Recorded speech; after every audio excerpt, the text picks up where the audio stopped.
forget me. But not holding back on the side, only get better with time. Ready to own what is mine tonight. I'm alive, unleashed in the fire, out in the wild. You can never stop me. Yeah, I never wait up. Flowers say so they coming on the way up. A true fighter's what they always been afraid of. Cards had a close on my circle when I lay up. Switch the game every quarter like a time zone. Aim for the bus, tryna build up to this mind zone. Pave the way with only items that I might own. Imagine what I'm about to do, be an icon. And the problem just the haters that I might know. It's a night show, the way I'm about to make a movie with these lights. Know the one they be like me, they can try. All gold, everything when I write. Can't repeat it, every legend gotta fight. A new world, when I flip, make it tight.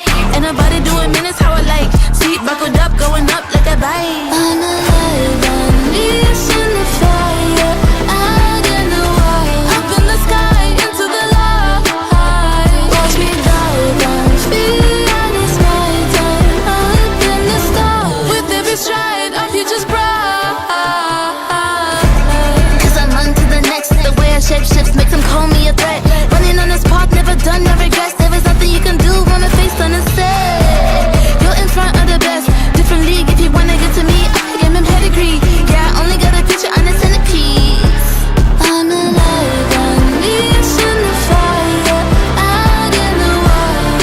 You can never stop me.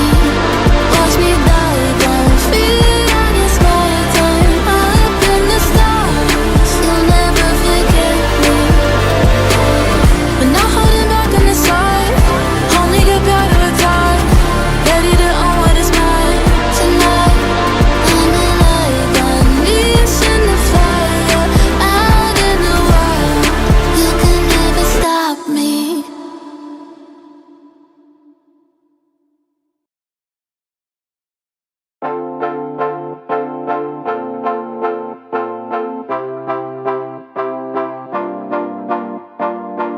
One touch from you takes me to paradise, paradise.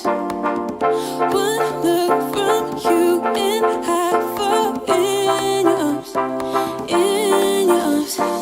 Baby, don't stop, baby, don't stop, baby, don't stop it. And give me your love, give me your love, give me your loving. Say that you want, say that you want, say that you want it. Cause this is my love, this is my love. Something about you feels like heaven.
I don't know why we parted.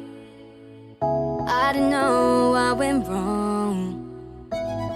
I just know that I want your body here with me tonight.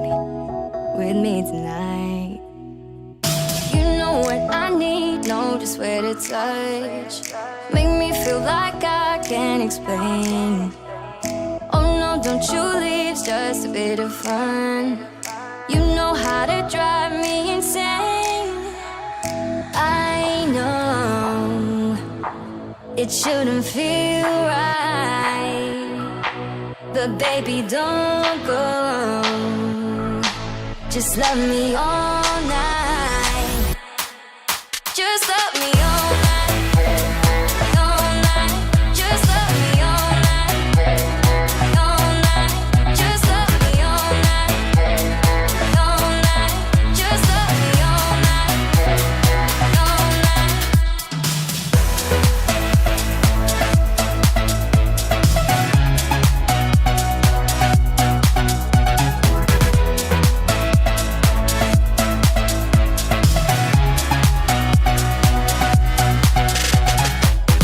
Tell me you want me, baby. Tell me I'm not alone.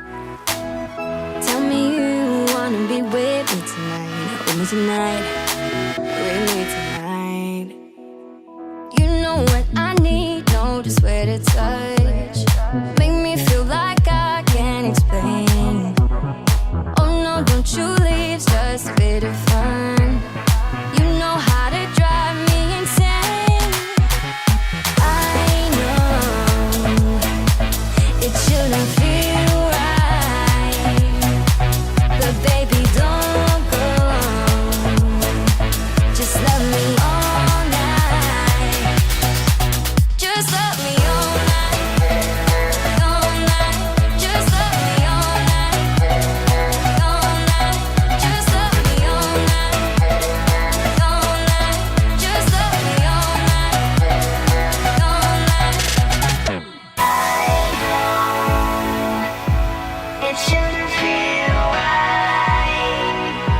but baby, don't go. Just love me all night. Just love me all night. All night. Just love me all night. All night. Just love me all night. All night. Just love me all night. All night.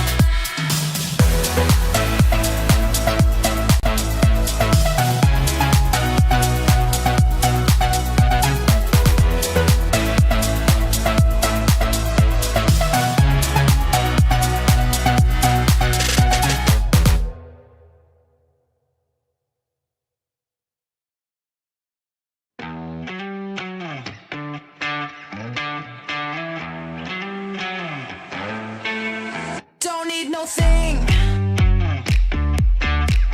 Ain't into bling. Just use enough. You fill me up. I don't care for diamond rings. I just crave the simple things, 'cause that's what I want. That's what I want. I don't need no fancy car. I'll take you just the way you are, 'cause that's what I want. That's what I want. That's what I want. Don't need no thing. Ain't into bling. Just use enough. You fill me up. I don't care for diamond rings. I just crave the simple things, 'cause that's what I want. That's what I want. I don't need no fancy car. I'll take you just the way you are, 'cause that's what I want. That's what I want. That's what I want.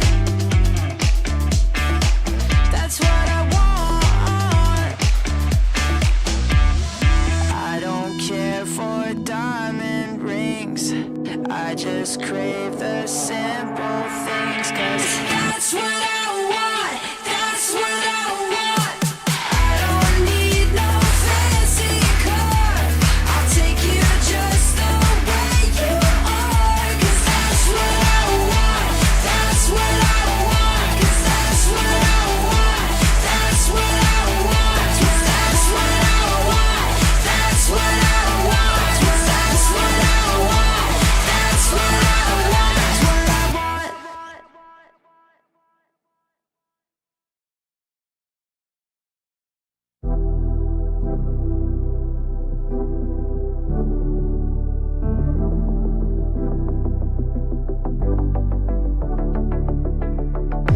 Don't you wanna tell me about the time that we felt fate? Turn your eye on the halo that you give yourself daily. Give me a new ending, 'cause I'm running free tonight. Don't regret our story, wanna love and live my life. Always talking about where we'll be, gonna move out of the city, spending our time daydreaming, living our life like a movie. I'm the only one who can make me whole, pick me up, I'm the only one. Gonna ride this feeling and write a new beginning. I don't wanna pretend that everything I wanted was gone in the end, and I don't wanna pretend again, and I don't need to pretend I'm living in this moment, I'm living my best, 'cause I don't need to pretend and pretend and pretend and pretend.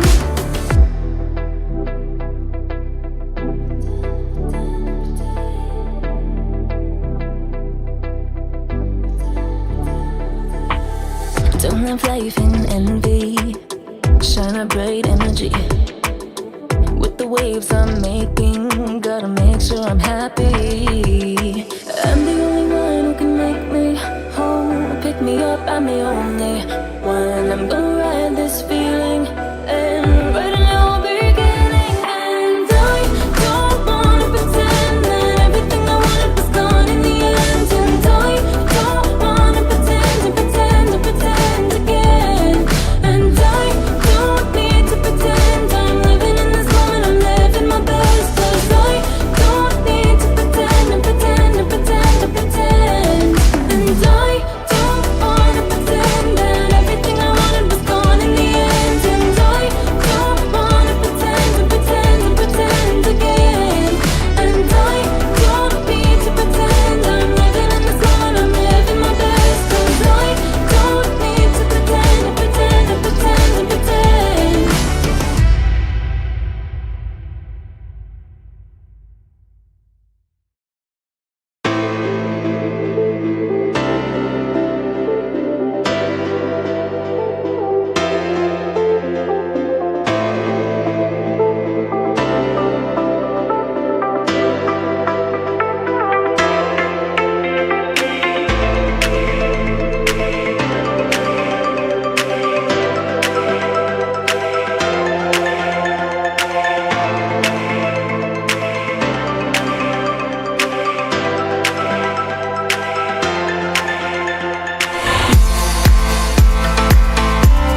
After KT and G2 Blacklist, KBG Gaming and Edward Gaming are the owners of their remaining 2 tickets to the finals. Surprises unfolded in the last matches of the playoffs. ThunderTalk, the top-seeded team in the group stages, suffered a bitter defeat against FunPlus Phoenix, while the defending champions KBG Gaming managed to regain their form. Now, let's recap the top 5 plays of the week. Starting with number 5, 0711 Spectacular Kick also made it to the top 5 highlights of the week. It was a smoothly executed play created by both Langui and a well-placed explosive cast, disrupting FunPlus Phoenix's ability to contest the Baron against Edward Gaming. On this Dragon, this is gonna be really the same setup that they did from the previous game. Langui, body slam. The Grand Entrance is gonna be used. Dominus as well. And the isolation gonna be pure with a kick as well by 0711, forcing FunPlus Phoenix to actually walk away. They have to disengage. Nobody died. BDG. Ooh, that was so close. Number 4. Stepping into the battle with a 3-man Dragon's Rage is what G2B did when contesting the Dragon with ThunderTalk. As soon as the Dragon spawned up, the opportunity for an aggressive play opened up, giving FunPlus Phoenix a clean sweep. Shin is on the other side of that fight. Don's going to be going there. But Chow with the explosive cast to go out for the isolation, but he found Chang Si. So that may not be the best target. He goes for the Justice Punch. G2B is not going to be able to steal it, as they will be giving it over to ThunderTalk. SkyFL there in the middle of it all. There is the Hero's Entrance saving them all. ThunderTalk, they are a little bit low, but can they get out there? Shin is going to get executed right there with a perfect execution. SkyFL going hard. That's 1, that's 2, and they are going to dive maybe for more. That's a 3rd kill onto Z, and now Chang Si's down. It's just Soil. This could be the ace, and it will be for FPX. Number 3. Once again, the name G2B is brought up, choosing a cleverly concealed spot. G2B's precise timing allowed him to approach and punish X-Bike's mistake, securing the Baron for FunPlus Phoenix. Challenge G2B, they are playing defense. They are distracting ThunderTalk, waiting for SkyFL to go for it.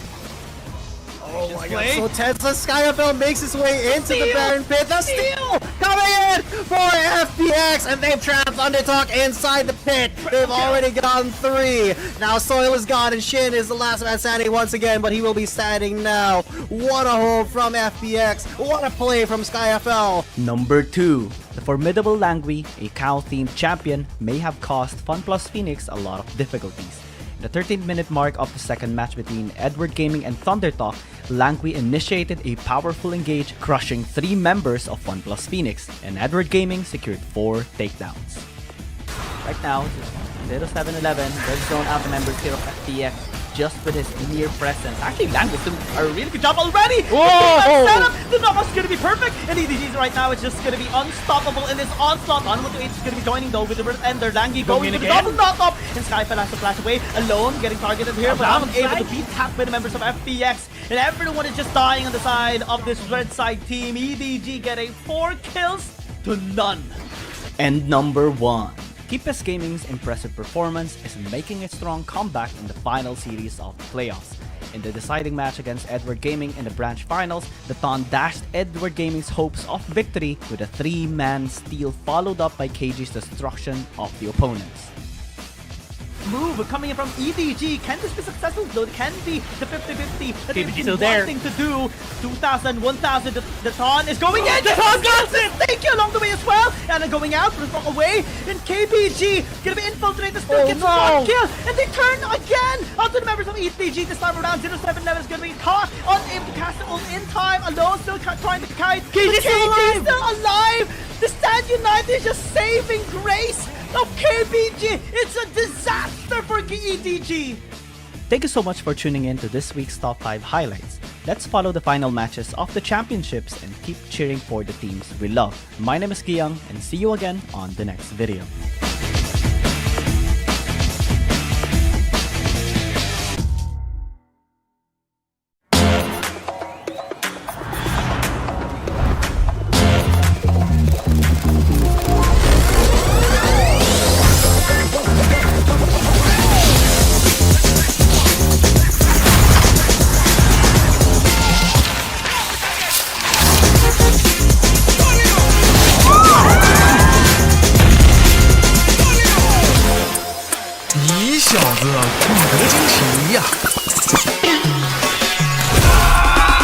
Let's go. Sicker than the wizard with a top hat. So heavy when I drop it like a backpack. Chit chat back, stick it in the WhatsApp. Looking at the glitter in your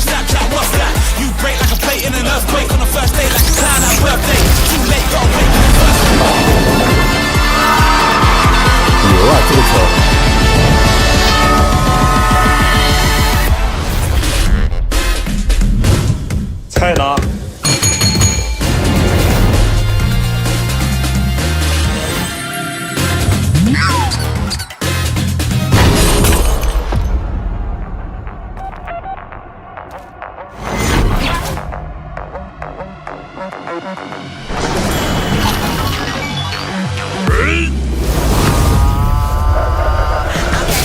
Anything that you can do, I can do what you do. Top 260. Heart been swiped, blew too hard like a nigga trying to pull iron through death to the. Got me talk money talking, I'm always in the loop. Got my me out of the box.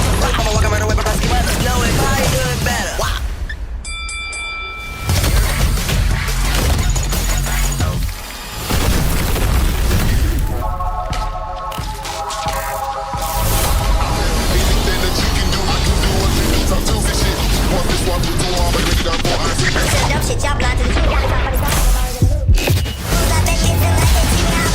Sun and rain, sleet, snow, any weather. Just know if you can do it, I can probably do it better.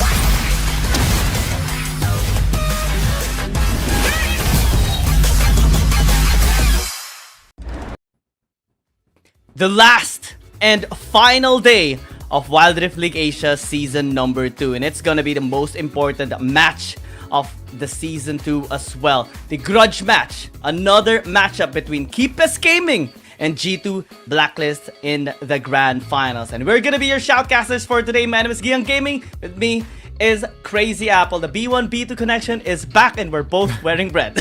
Yeah, we're both wearing red. We didn't really talk about this as well. We're actually talking about what to wear today to both celebrate and be part of this grand finals. Not only the grand finals, but also a rematch of last season's grand finals. Basically, the lineup is going to be the same here for Blacklist, for G2 Blacklist against Keep Best Gaming. And I'm just so excited. I'm just so excited to get into the game and see these teams play it out. It has been so long. The season, as well as season number 1, same as season number 2, has been for 3-4 months, and it has been gruesome. It has been bloody. But right now, we're in the final day, from regular stage to the playoffs to the finals qualifier to the finals as well. And now we have 2 teams right now. It's going to be jam-packed because G2 Blacklist again and again, time and time again, has defied expectations, defied the odds, and has grinded even harder this time in the final stage, coming from the quarterfinals to the semifinals and now in the grand finals. Yeah, and honestly, this is something that we really wanted to happen, right? It's an APAC region team against a CN conference team. It's the representative from APAC, the strongest right now from APAC, which is G2 Blacklist, as well as the strongest coming in from the CN conference, which is Keep Best Gaming. And look at this bracket, Gia. You can see the grind, the Cinderella run that G2B is currently on. It has been so solid for Keepest Gaming as well. They have a clean record, man. Keepest Gaming has never lost a series for 2 seasons against an APAC. They matched against G2 Blacklist last season in the grand finals, and they gave them a 4-0 one-sided beatdown in that grand finals. And even in the entire history of Wild Rift League Asia Season 1 and Season 2, in terms of series, they're undefeated. In terms of games, they've only dropped 1 game, and it's so long already. Last April 29, day 16 of Wild Rift League Asia Season 1, when they met with Cerberus Esports. But it's only because they tried out a Yasuo Malphite composition. They were basically just playing along and trying to have fun, creating a different creative composition.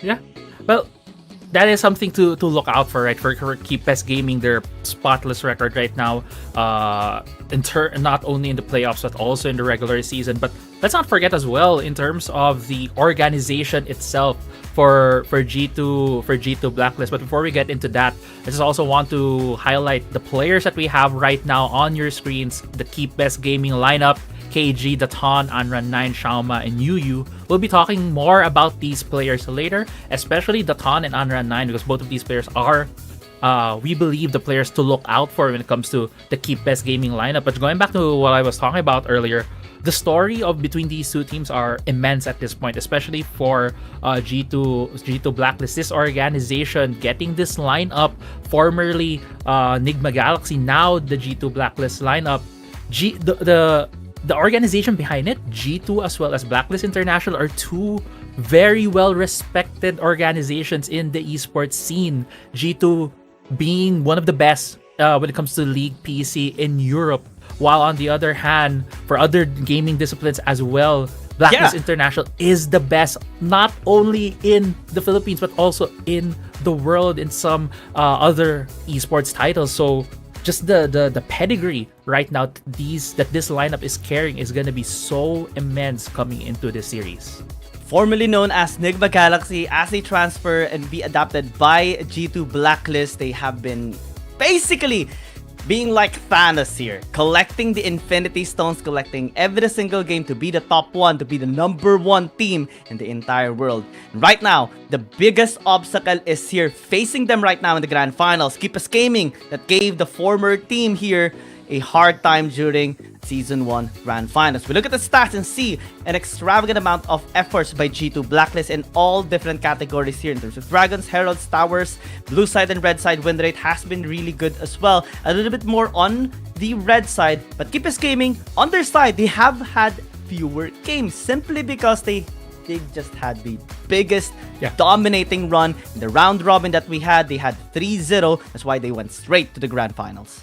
Yeah. These are patch 5.0 stats right now for both of these teams, right? And so far, we've seen a lot more games coming from G2 Blacklist in terms of the patch 5.0. We see that they have a lot of preference when it comes to that first herald. But on our screens right now, Guillaume, is the matchup we're looking most for between Keep Best Gaming and G2B. That is the Ton and KD, the jungle matchup between these two teams. We have seen Datan really shine, especially coming from patch 4.4D onwards. Even in patch 5.0, we have seen him shine and give the leverage towards Anra 9 every single time.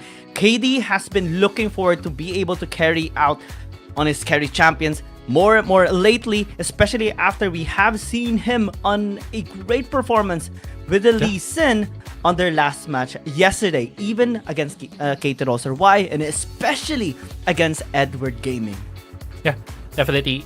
There is a clear difference as well of what we have noticed between these two junglers. Right? For Datan, he's more of a setup jungler. He plays more of those tank junglers, checking as well some of the champions that he has played the most. Hecarim and Vi and Shen are some of his most reliable. Although in the regular season, he has also played a lot of Kha'Zix when it comes to his repertoire right now. While on the other hand, for KD, he is one of the main carries for G2 Blacklist. He plays a lot of Yone, he plays a lot of Kha'Zix. He also used to play a lot of Jace, but Jace is not that much in the meta anymore. And as we saw yesterday, you're talking about, right? Yone and Kha'Zix are some of his most played champions, but we're going to be heading into the stage 4 introductions.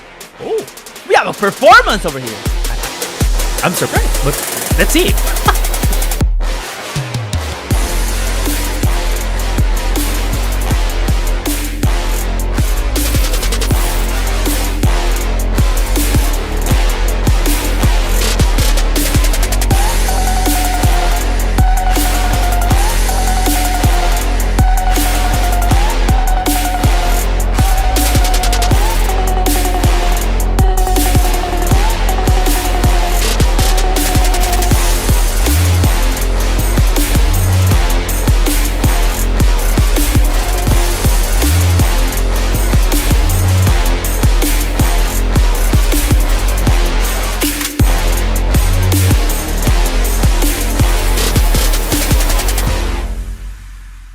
Wow, that's insane, man. A performance. I wish we were there. Whoa! Shishables, man. Wow. That brings me back to like the golden days of League of Legends when the first Blood Moon event happened. Yeah, that's true. I think we're gonna be seeing introduction for more of the Chinese here. Let's check it out.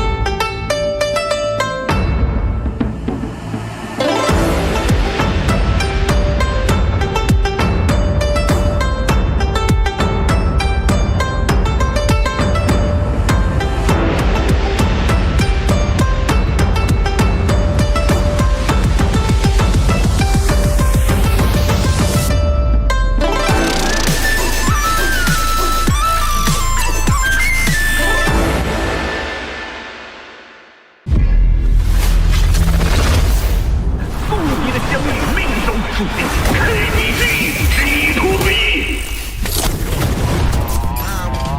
The club got me gone off this liquor. I'm acting Patron like it came in the picture. My stomach is tight like I did some sit-ups. You know that I'm drunk by the way that I hiccup. The money come on in the clubs. I get up on fingers till somebody bumping the pick up. She came in with you, but ain't going home with you. And this is my part. This is my part. People that talk to the phone, got that work in the mirror, all that building go splurting. You hear up the money, but you hit the club. I walk up in the bitch with the cleaning detergent. I see you. No one I talk to, I'm really good at the night. Shit, at least I had the time of my life.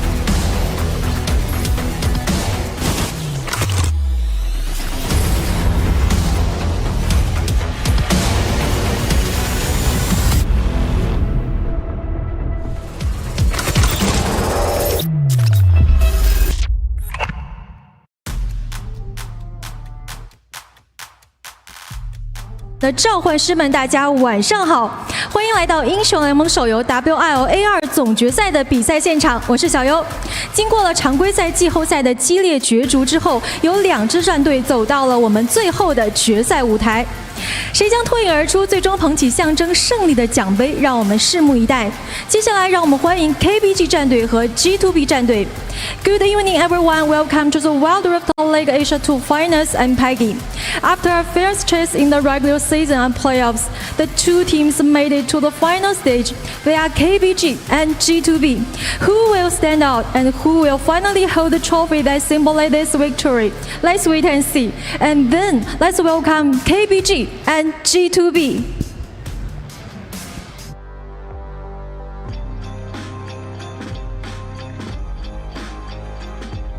你们被我们4比0的时候，可不是这样子说的。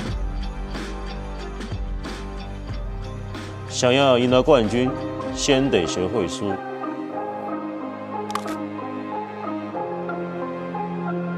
不知道你们有没有感受过冠军奖杯的重量？好像有些人真把自己当角色了。联赛的冠军，我只认9种。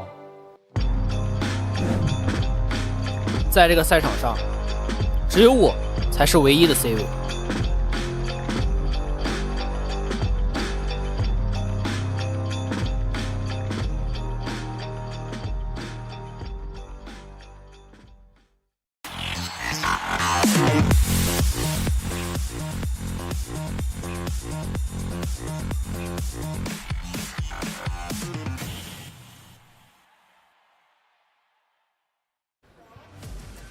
代表着单人路英雄的剑魔是打团强劲的第一选择。大灭开启之时，丝滑连招即是制胜关键。逆境交给亚托克斯，一切没有撤退可言。让我们欢迎单人路选手登场 ，In the solo lane KBG、KG、G2B、Amy。 And this is the thing that we have seen as well from Keepus Gaming. They have been so consistent in their dominance. 作为赛场上的老牌打野英雄，南枪所到之处就是掌握节奏的最佳时机。格雷福斯彰显硬汉本色，大杀四方，攻尾先，快速拔枪，勇无前。让我们欢迎打野选手登场 dominating the round robin as well. This time, as they stated during their trash talk session, they want to give G2 Blacklist another 4-0. Yeah, definitely a lot of confidence coming out from Keepus Gaming, and well deserved, as you highlighted, right? They were undefeated, or currently undefeated so far in the playoffs. Didn't really have the best run in Season 2 regular season, but still they were able to have strong performances by the end, really solidifying it as we head into this grand finals match between Keepus Gaming and G2 Blacklist. And honestly, I want to hear the trash talk side from G2 Blacklist. There's a lot of words being thrown down here by KeepBest Gaming. Well deserved as well in terms of the confidence as well as the way that they're portrayed. Really, they are the champions that are to be beaten. They are the ones. G2 Blacklist is the ones who are coming in more of the underdog against KeepBest Gaming.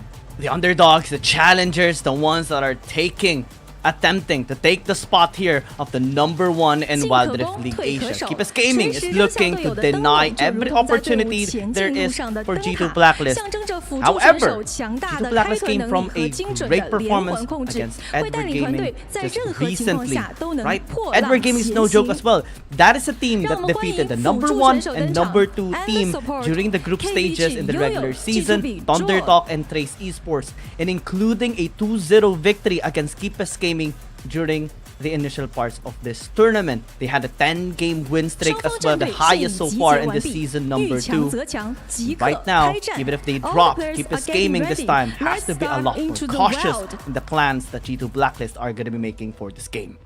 Yeah, this is something that we were trying to theorize, trying to simulate what would be the most apt way to approach this from both sides. Right, from both KeepBest Gaming as well as on the side of G2 Blacklist. And so far, what we have concluded is that the main points of focus, the main players to look at, is going to be both the jungler and the mid laner for both teams. So that's the Ton on run 9 for the side of KeepBest Gaming, and KD and Aaron for the side of G2 Blacklist. So we're going to be focusing on them, especially as we head into the draft. Which route will these teams take? Will they try to ban out the junglers more? Will they try to take away some of the more key mid laners that have been being picked out by both Unrun 9 and Aaron? We'll see as we'll be heading into the draft soon.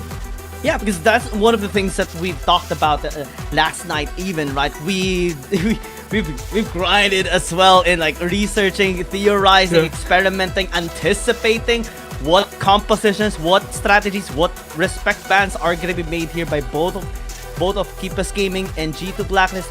We have seen only 4 champions being used by the Ton. That's the Kha'Zix, that's the Shen, that's the Vi, and that's the Hecarim. Top one that he has used and most decent performance, actually impactful one, was the Hecarim.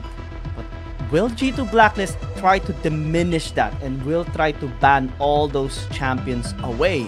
Is the biggest question that we have, because we have seen a 9 jungle champion ban before, right? During the regular season, during the match of Trace Esports and Nova Esports, and we saw Long during that time struggle a lot because of that jungle champion ban. Can it be bait against KBG? We will find out. We'll find out. I honestly would love to see how these champion pools are gonna get stretched, right? Because we were talking about what are the bans. But actually before that, we are gonna be heading into a fight for side, something that we haven't seen in weeks. It's gonna be an era match between G2 Blacklist and KeepBest Gaming. As Ime actually immediately just goes in, KeepBest Gaming is looking to just disengage here. The composition of G2 Blacklist right now in this Aram match is much better for team fighting, especially that they do have the Jarvan and the Fiddlesticks. And to everyone that is watching the live stream right now, this short minigame is dedicated to decide which team is gonna be the one to pick blue side or red side. So it's not gonna impact the total score or the actual score of the series. It's just the side selection priority match. And run goes in. GT just dashes away. We'll be fine. A 2-for-1 start in favor of G2 Blacklist. Yeah. With them fighting for side, we can kind of talk about as well what we were theorizing last night, right? In terms of what are the priority sides for these two teams. And I just want to put it out there. I think blue side is going to be very crucial for both of these teams' chances in winning, because when it comes to the draft that we have been theorizing, on the red side, you have to ban out at least the Evelynn, because that has been the 100% contested rate across all of the games so far. So Evelynn, you need to take her out. Especially KD is also great in using the Evelynn in the jungle. It might be a bit of a crutch here on the side of KeepBest Gaming, because we haven't seen the Ton use Evelynn actually the entire series. Yeah. Always has been utilizing the Vice and the engages. And speaking of engage, Caitlyn will just fall down. G2 Blacklist got a little bit shocked there in that engage. KeepBest Gaming finally catching up in terms of the kills. The fling though onto Andra 9 will catch him off guard. Great engage coming in. Aaron still is gonna be alive here as KD look at the damage using the Crow Storm. However, still not unable to get any kills. Image the last one to survive, but not for long. So able to shield himself out. The Raw finally goes back here in the lane. Yeah. Just wanted to go back as well, as you point out, right? Evelyn, we haven't seen Datan use a champion on the side for Keep Best Gaming, and that's why I really think blue side is going to be so crucial. Ever controls blue side, and even because they have to respect the Evelyn pick coming in if G2 Blacklist is going to be on blue side, because we know KD can use that champion in good effect as well. And even if KBG does go to blue side in this game, and if G2 Blacklist leaves Evelyn open on the red side, KBG can just they can leave it open, and maybe G2B picks it, because we haven't really seen Datan use it in any occasion yet. The biggest strength that KBG actually has is the mid laner, possibly top lane as well, because KG is notorious for his extravagant Fiora pick. Even last season, he was able to take down successfully Thundertalk in their prime before in season number 1 because of his split push action in the top lane, and was able to successfully make a base race against them as well. G2 Blacklist this time still on the side selection priority match. We do see them a little bit ahead in terms of gold, in terms of kills as well, as they look to engage onto the Thon still. It's going to be staying alive for so long. Snowball did connect only onto Shauma. They will walk back for the meantime. Yuyu though is a little bit overextended.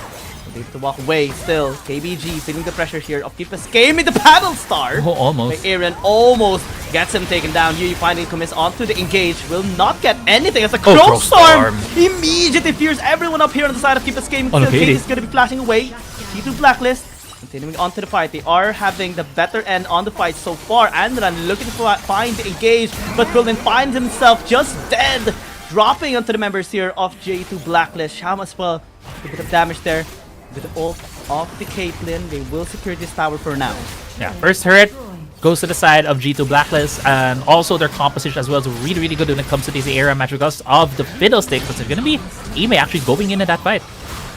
We'll continue. Datan actually doing a really good job with that silence, but still the damage is not impactful on the side of Keep Us Gaming just yet. And KG rather engages as Yuyu. Look at the scale up still is impacting massively the position here of G2 Blacklist. And 9 obliterates to in an instant as Adrian looking to back away. The portal jump does allow him to secure that kill, stay alive as well. KBG starting to scare off G2 Blacklist. Yeah, Adran 9 really dove in there to get the bounty kills from the members that he got from the side of G2 Blacklist, giving him a lot of infusion of gold. Maybe he'll get more damage later on, and actually Aaron almost falling down there. And still is going to be continuing the portal jump. The timing is just perfect there from the Lee Sin. KG is much more ready than Aaron in that instance. And G2 Blacklist has to be a little bit more careful. They were able to force out team fights, win it by a small margin a while ago. But ever since, KBG's Yuyu Vladimir has been able to scale up, has been a little bit problematic. Now they continue. Cataclysm actively going to be zoning the members of that's skating away. Anran still is not going to be staying alive. KG though, diving under the tower, still able to pick up that kill before it actually falls down. Ime trying to sustain himself, will be able to with a healing Fawn. The Fawn doesn't have any damage. KD, or rather Aaron, just commits onto that engage and the Fawn will just fall down. Yeah, Don falls down. G2B and a bit of a momentum here heading into this fight. But Yuya actually on this Vladimir is super strong right now. He is, and he will get stronger and stronger. However, though, I mean, Zoe is one of the best matchups against the Vladimir. This one Sleepy Trouble Bubble and a Paddle Star into your face will chunk you down from 100 to 0. And it's going to be attempting to do that as well towards Aaron. The knockup is going to be there to blink as well. Nobody can escape. KG is going to get something there, but unable to get Ime. He is very, very tanky on the Jarvan. The Blacklist still is slowly increasing kills! Oh man, that damage, especially because it's a Caitlyn with lots of damage in terms of burst. You need to watch out of the range. That's also the fact that Caitlyn, because there was a collector right there that we saw. It was a 9999 damage to execute on run 9. So right now G2B's composition is actually very annoying against KBG because Zoe, Caitlyn, these two deal so much damage from afar, especially when they're in poke mode right now. On the other hand, they also have this Fiddlesticks going in. with the Crow Storm. The damage is unfelt actually here by Keepers Gaming. Right now they have to disengage. Sonic Wave not connect onto Aaron. He's still able to flash away the Cataclysm to zone out the members of Keepers Gaming as Aaron commits onto that portal jump and gets the kill down. But the piercing arrow is actually massive here. Yu commits onto the engage. Draw unable to stall enough of time as Ime should be able to get the kill. No! He gets his health sucked out of his life and G2 Blacklist gets aced. Yeah, and what a clutch kick as well from KG right there to stop the Jarvan from getting that last hit on the auto, and they're about to get the second turret of the game for them. Possibly the Nexus as well. KBG is muscling through against Keepers Gaming. Golden Guy is the last one to survive, actually doing a really good job. Nexus Shields as well will save the day for now. It's only been 7.5 minutes here, Giyag, and KBG has already destroyed 2 turrets on the side of G2B, while G2B on the other hand still needs to take down Cert. I think Golden Kite will just be trying to look for a reset right here. Clean reset as well coming out from Golden Kite. So yeah, we're gonna be seeing maybe a big 5v5 in a bit, but Aaron almost getting caught out right there by Honor 9. That's gonna be fine though. Especially for Keepers Gaming. I mean, they have the biggest leverage right now, and to think that they were a little bit struggling a while ago in the initial parts of this game, in this fight for a side. To everyone that is just tuning in right now, this is just a mini game to decide which team is gonna be having the side selection priority, either this is on blue side or red side, as we did mention a while ago as well. They discussed that blue side might be the priority of both of these teams.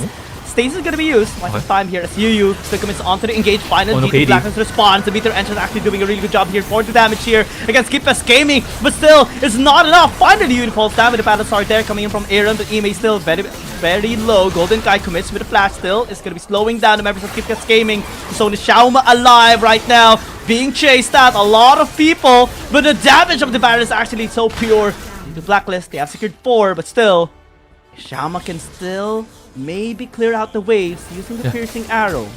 Yeah, he could, but Ame is going in. We'll see if he gets caught out.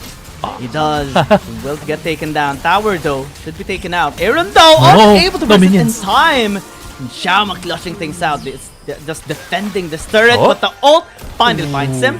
That should net G2 Blacklist this tower. One more auto at 69. No! Nice defense by Keepers Gaming. Yeah, very nice defense right there from Keepers Gaming, especially from Xiaoma, able to clear the wave, preventing Aaron and Draw from getting the turret because of the increased defenses when there are no minions near the turret. And now it's only going to be KD, Golden Kite, and Ime defending against 4 members of Keepers Gaming. It's going to be a little bit difficult here for G2 Blacklist to defend. Everything is on the line. Blue side priority is on the line here. G2 Blacklist still continuing. Engaged by Ime, committing onto Yu. Still locking him down, using the Cataclysm, but the backline is going to be breached here. G2 Blacklist needs to be a lot more careful as a wind slash is going to take them down. KBG still continuing, forcing out every utility here of G2 Blacklist, but the damage actually from Draw is starting to be a little bit problematic. But the Hemo play is going to be doing more. Keepers Game committing. Flag and drag here by Ime to try and disengage the members here of G2 Blacklist. Blink as well going to be committed here. Draw using the trap still is unable to catch the ton. But the damage, the portal jump is going to be denied. Keepers Gaming still clutching the fight out. Draw though, trying to clinch for victory. KBG still through Xiaoma is doing a really good job. KG commits here, unable to get the kick. Still is in good range, still has the ult. The Thon will not get the rocket grab. Draw to find the kill instead. Great dodge there. As the Q goes in, KG finds a kill. KBG still looking for fights. Snowball did connect. KG goes in with a kick. Unable to get the piercing out of there onto Ime flag. No drag.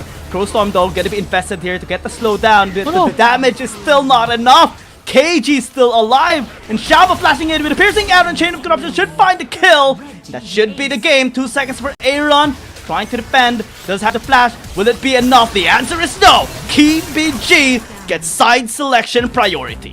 Yeah, Keepers Gaming wins our fight for side in that era match, and they will be choosing their side for game 1 as we head into this grand final. It's going to be a very crucial pick as well for them because this will decide the momentum here. The grand finals for game 1. If you're able to get the victory here, you get that 1 point immediately on the board. You'll be able to stick to that tempo as you head to game 2. So fight for side, that first game draft is going to be very crucial between these 2 teams.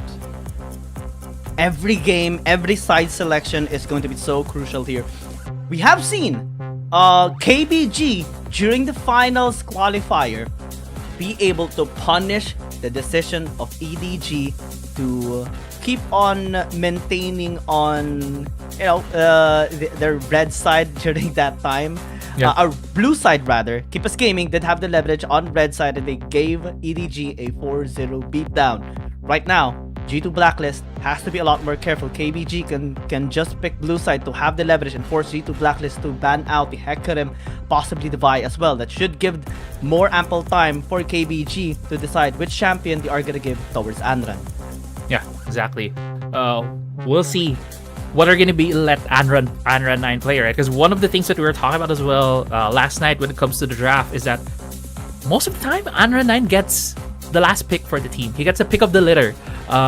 You could say when it comes to his mid lane champion pool, they are very confident in the carry potential, the way that Anran 9 is able to put KBG on his back, especially in the late game team fights. That's why some of the moments that I most remember from him are his Kassadin games as well as his Vladimir games, both mages that are really, really strong when you're able to scale towards that late game. But let's not forget, he also has a Kali. He also has a really potent Gwen, who are also some of the strongest champions we have seen coming from Anran 9. So that's why when we're talking about the draft and we're talking about what to ban, it feels like the focus should be more on the Ton, because it's so hard to pin down Anran 9.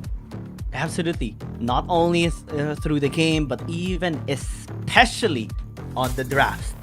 But Aaron can still stand a really good chance. Even last season, actually, Aaron had more champions used back in Season 1 against Anran 9. In here right now, we do see it a little bit more even, especially that we don't see other champions like the Swain anymore in the mid lane.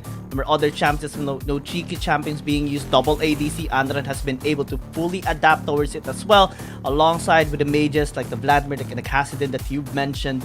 And G2 Blacklist has to be a lot more careful. Looks like the Vi is going to be respected. Hecarim is available. KD can pick this up as G2 Blacklist is on blue side. KBG, we did mention yesterday, right, when we were talking about the potential bans here of KBG and G2 Blacklist. Yeah. One of the ways that Keep Us Gaming can deny KD's Yone is banning out the Akali. It's a 2-for-1 trade already. Yeah, they need to be able to pick the Akali so that they have like dual damage threat, right? For the side of G2 Blacklist. So far, some of the bans coming out here are some of what we predicted. The Vi, the Evelyn, the Vi, the Ezreal, as well as the Kha'Zix. Some of the things we were talking about were the side of G2 Blacklist. We know KD has a wide champion pool, while for the side of Keep Us Gaming, Akali, as you mentioned, taking that out so that it puts away the Yone option for KD. It takes away one of the carries that Aaron has shown yesterday, if you remember his performance against EDG, able to snipe out alone in the Baron Pit, tilting the favor of the last game of yesterday towards the side of G2 Blacklist. Taking that champion away takes away a huge playmaker on the hands of Aaron. And so far as well, on the 4 champions, we did mention that the Ton specializes on or has used so far in the entire season number 2. Vi, Kha'Zix, Hecarim has been taken away, but Shen is still available. KBG can pick out the Vladimir and the Shen later on to at least give the Ton a greater amount of pressure later on for the team fights. Look at the response. Immediately locks out Shen. That's because the 3 junglers that we did mention that he specializes on has been taken away already. Yeah, this is the 4th jungler that we were talking about that he can use. It's going to be the Shen, and it's immediately the first priority coming out from Keep Us Gaming. So let's see what they're gonna follow up on that. They were hovering the Renekton. It seems like Renekton will be their pick. Looking back as well in the statistics, Renekton was one of the most picked champions because of how stable he is when it comes to the top lane position. But this opens up a lot of champions right now for Ime that they're able to pick. Camille is one of them. Can also be piloted in the mid lane by Aaron, as it has been locked in by G2 Blacklist. Lee Sin as well. We have seen KD just styling against Edward Gaming and even against KT Roll Sir Y during their series yesterday. And this time around, it's going to be looking to do the same thing against Keep Best Gaming. Lots of crowd controls honestly, and frontline power is present on the side of KBG Gaming right now. They have the Shen, they have the Renekton that can stand a really good chance against the Camille, especially during the laning phase in the early game because of the Ruthless Predator denying with the full stacks, of course, the adaptive shield of the Camille. And with the Ornn, Call of the 4 shots is going to be massive here towards KBG Gaming to set up for the team fights, and KBG Gaming will be looking for fights time and time again. G2 Blacklist has to be careful. Yeah, definitely. Varus being banned right here by KBG Gaming. Huge respect for Golden Kite. He has shown that he can play both builds on this champion. The more attack speed on hit build as well as the lethality. Ashe being taken away as well. They know that on G2B, the main carries to look out for are KD and Aaron. No disrespect on the side of Golden Kite. He is a really good marksman in his own regard, but he has shown that he's also really good when it comes to these strong catch potential marksmen like the Ashe and like the Varus. So taking those away takes away a huge playmaking potential as well for the side of G2 Blacklist. I'm actually a little bit nervous on the ban here of G2 Blacklist banning out the Zeri, because there's one champion they might not have considered that can be used here by KBG Gaming with the Shen pick of the Ton, and that's the Gwen of Andra 9. It's gonna be looking to pick it up. It's just hovering the Zoe so far, and it's still gonna be very impactful because they have a lot of front lines already, and so much space is gonna be provided for this Zoe. But G2 Blacklist, we have anticipated this, and we talked about this yesterday as well when we were meeting, and a great matchup against a Zoe and against an Ornn is this Yasuo with lots of sustain this time around with the Senna comp. Yeah.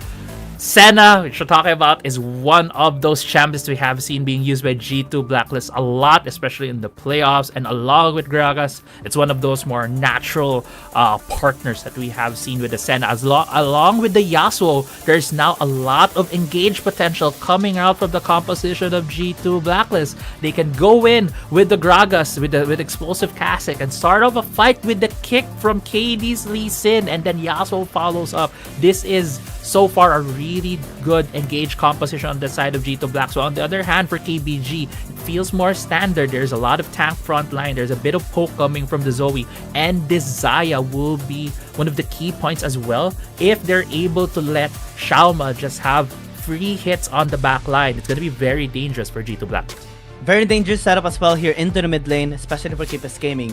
Yasuo off Aaron can be very, very deadly, and since they will have a lot of durability sustained through the Senna, it's going to be a lot more challenging here for KBG Gaming to land the damage. The only damage dealers that they actually have here in their lineup is the Zoe and the Xayah. The Renekton does deal quite a bit of damage, but going towards mid to late game, the Renekton's damage falls off a little bit more.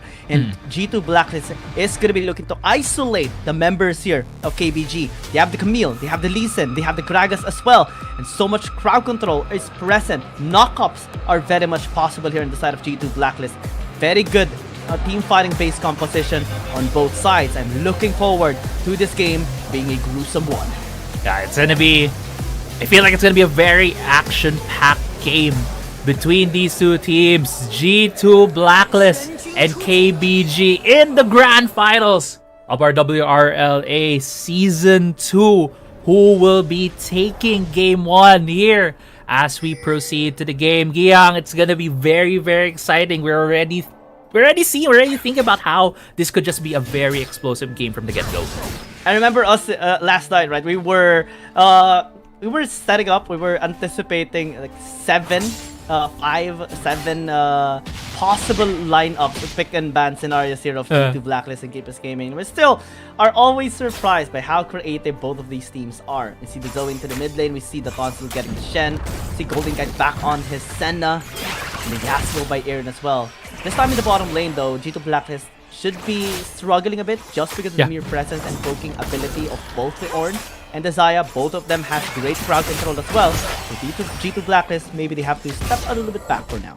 Yeah, they definitely will, and this will allow both Yuya and Xiaoma to get a bit more information on this red side of the jungle. We do see that the Lee Sin started on the red side. Aaron spotted out the Ton right now on his Raptor camps. It seems like he went for the blue buff and then for the top side of the map. So there is a bit more threat right now on the top side against G2 Blacklist, which is being shadowed actually right now. If you look at the map, we could see that KD is on his blue buff. So there is a chance if both of these junglers decide to try and affect the top side, we might see some action there between the two duos.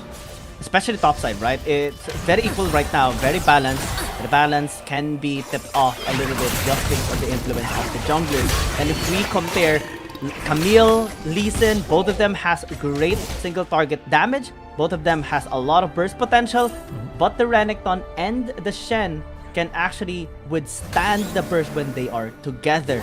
Oh no. Has to be a little bit careful, especially into the mid lane as Aaron is knocked up there. Has to win both to block some of the damage there of Andra 9. Still gonna be fine. KD goes here towards the Scuttle Crab. 3 versus 2. As the taunt is gonna be coming through as well. Andra 9, portal jump away. Sleepy Trouble Bubble did connect onto 1, but the damage still not enough. KD still able to survive for so long. The taunt did get here. At least the Scuttle Crab. Dross gonna be backing away as well. Aaron trying to deal the damage, but is not dealing anything just yet. And KBG is gonna be punishing every single member here of G2 Blacklist. Also They are low. trying to escape. One more auto attack should do the trick. Standing Knight is gonna be used as well onto Andra 9. 2 kills by Keepus Gaming to start off this game.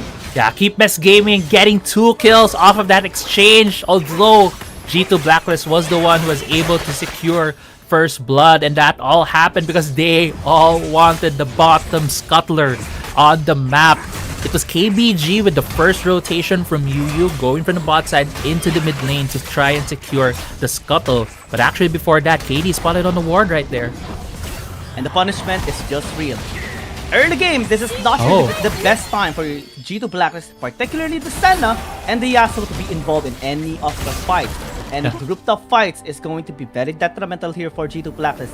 Gaming is there for the punish. Right now, they go for the invade. The Dawn is going to be in the area as well. Possibly in round number 2.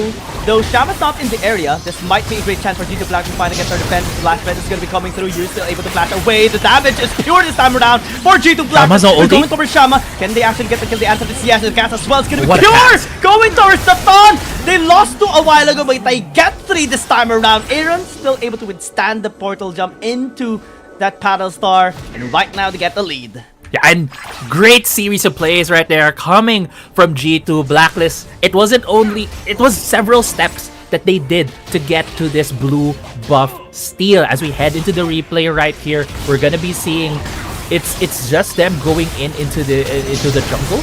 And then, as you mentioned right in your play-by-play, Xiaoma was the one who was late into that fight. As we actually see in the play-by-play, Ime might be falling down, but going back into the replay, right, it was G2B able to get 3 kills from that exchange.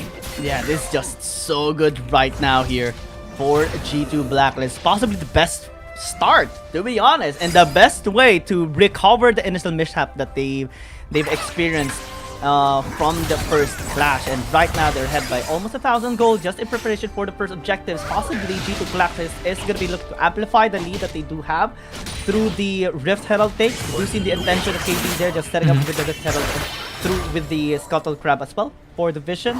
KBG, they can just respond with the scaling objective. Yeah, they can. They have a bit of a numbers advantage right now on the bot side, but although we do see Golden Kite actually passing himself into the bot side of the map, it seems like G2 Blacklist would want to respond to this dragon that's being started right now by the Dawn. They're gonna be here. Golden Kite as well. KD they have a ward. In prime position. They do have vision. Like what you mentioned, Dross in the area as well, setting up. They're getting the chug. 2,000 left onto the dragon. The bottom 7 is going to be coming through the Dawn and Shadow as well. 4 to sustain as the cast comes through for the isolation as well. 1,400 the steal is not going to come through, and G2 Blacklist will no longer have any opportunity here into this fight for objectives, but still they continue onto the fight. The last threat for the setup. They do get a kill in exchange for the dragon. Yeah, that could be enough right there of an exchange. As you mentioned, they are weaker in this early game, but they have been continuously aggressing towards KBG, which is just catching them off guard. The dragon is secured by KBG, but with Yu down, this is the opportunity right now for the Herald for G2B. Battle Star is available, Dominus as well, Stand United, can they actually get the kill this time around? The 2 for 2, and they do get it! Keepus Gaming this time around are giving such a big pressure this time around for G2 Blacklist. Sleepy Trouble Bubble did not connect, but the steal by Datan is just styling right now against KD, and they will spawn up the Herald into the mid lane to get this tower down finally and amplify the lead of Keepus Gaming. That is a big steal right there coming from the Ton. It was KBG off tempo heading into that Herald fight, but with the early dominance being popped right there by the Recton, he was able to go in along with the Stan United, as we see in this replay. We're actually going to be starting off on the Dragon fight. This was also a very close take by both teams right here. The Ton almost getting cancelled as he gets into the pit. Also crucial win wall right there to stop the Call of the Forge God, but he was just outsmited right there. The Ton with the cleanest smite so far in the game. G2B does win the fight outright after the Dragon take, which gave them that 5v4 advantage heading into the Herald, but it was just the timing between the Stan United, him getting there and pressing the smite immediately secures KBG both of the early game objectives. And it's such a big flex, to be honest, here by the Ton. His impact through objectives, through the smite, has been so top-notch. Especially during their match against Edward Gaming as well. He was able to jungle this 0-7-11 during that time, during the finals qualifier as well. Right now, bottom side, Aaron is about to be obliterated here. Featherstorm going to be used still. The steals and the heal are going to be there. Shaman overextended. It's going to be flashing away. Unrun. Stalling with the stasis. It's going to be fine. Sand United going to be used here just to be able to be safe. But the CB Trouble Bubble doesn't have any flash. There's a flash from the Ton. Finally closes the distance. And Draw as well going to be next. The tower's going to be falling down. KD a little bit late towards the fight. Did they turn onto the Ornn and will he be able to get the kill? But still, the trades are much better for Best Gaming. Sauce coming through, unable to close the distance there by Aaron. Right now, they are struggling a lot. The paddles are going to be blocked with the wind wall. Really good job, but still, KBG getting the better end of that scenario. These have just been scrappy fights over and over again between these two teams. They really came into this game one thinking of unending aggression between the two of them, and so far KBG has been on the winning end. Ultimatum into the flash just to be able to be safe here in the top lane. The Ton is in the area as well. KD did connect. I don't think he is going to be pursuing anymore. And we start to see so many pressure by Best Gaming, not only on the team fights in the mid lane and bot side, but even in the top lane. We see the pressure right now being felt by G2 Blacklist. Yeah, and so far G2 Blacklist maybe getting a trap right here. It's a knock-up done. Shields are going to be there. Stan United as well. Completely decimating any intention here by G2 Blacklist. Call of the Forge God as well, able to knock up KD. No further interruptions anymore by Best Gaming.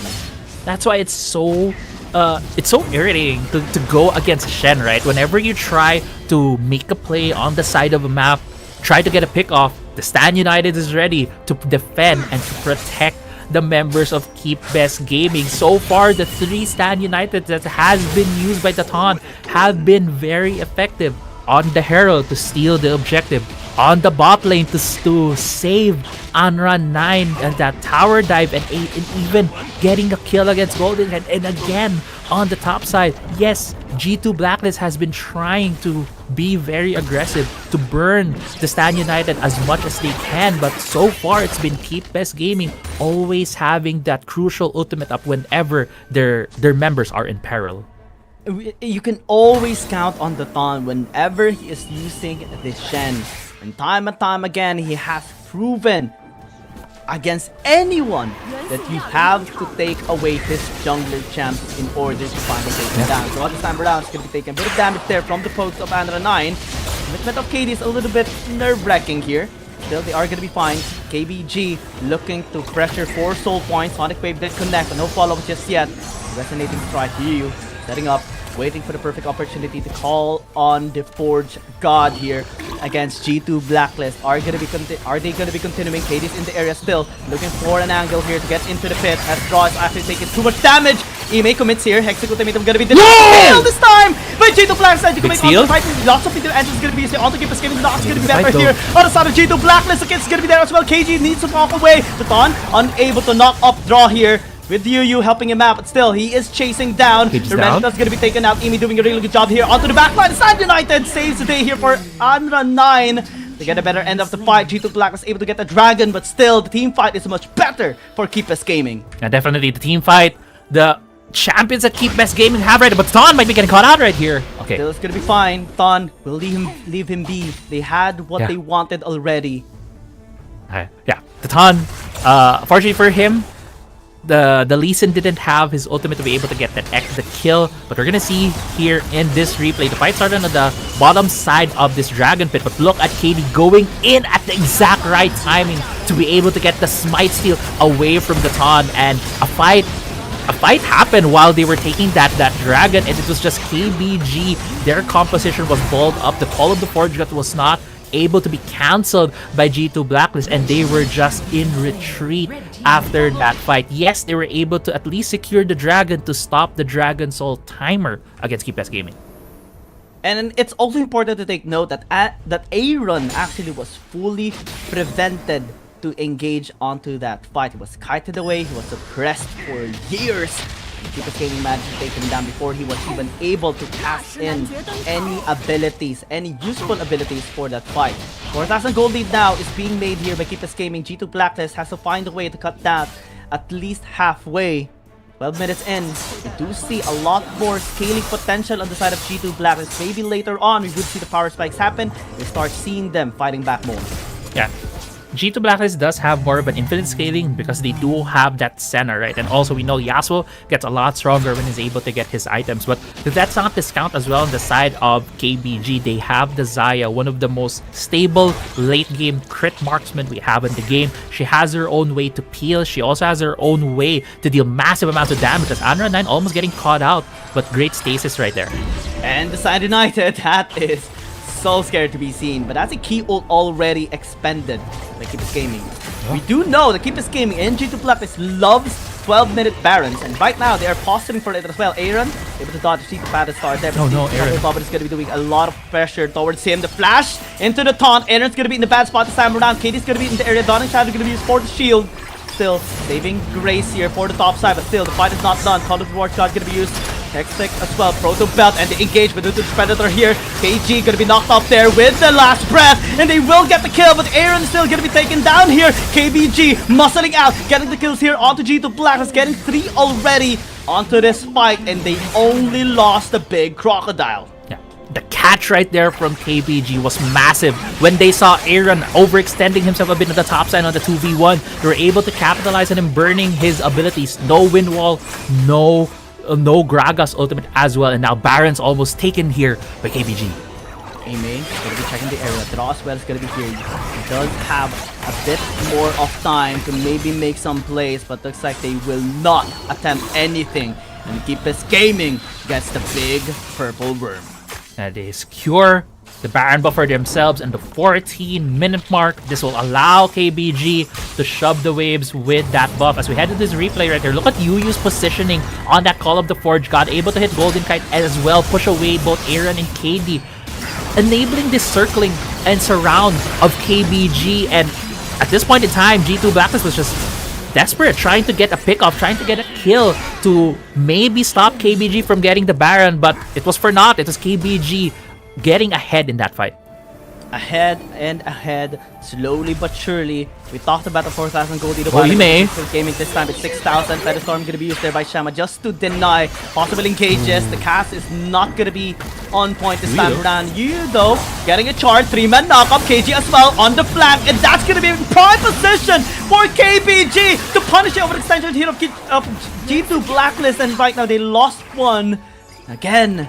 We do see Aaron struggling a lot here in this game on the Yasuo. This time around, KBS Gaming is punching every bit of mistake that they are making. KD's in the area looking for maybe a good kick towards Anra 9. He's gonna be denied using the charge here of Yuyu though. And KBG, the defenses are just so good on their side. They're knocking onto the base here of G2 Blacklist. Mid lane inhibitor is gonna be taken down. The bottom side and top lane is gonna be pushed as well with the Baron powered minions. They will get the bottom side for now. Right now, they are just going to be disengaging. I think they are going to be okay with the exchanges that they've had so far. The damage of Andran is so high. It's a Zoe at this point, and a head Zoe in that regard as well. And we all know how strong Zoe's are when it comes to their burst damage. Inhibitor turrets down on the side of G2 Blacklist. Only the top side is left. This forces them to defend their base, which gives KBG a free pass into the second Drake of the game for them as we head into the 16-minute mark. And now G2 Blacklist is on very much the back foot on this game 1. They still have a bit of that scaling coming in from the Senna, but with a 10k gold lead here for KBG, KBG is just in such a good position to take game 1. Yep, 10,000 gold lead, right? All dragons, almost all the dragons taken as well. They've had the great Baron power play.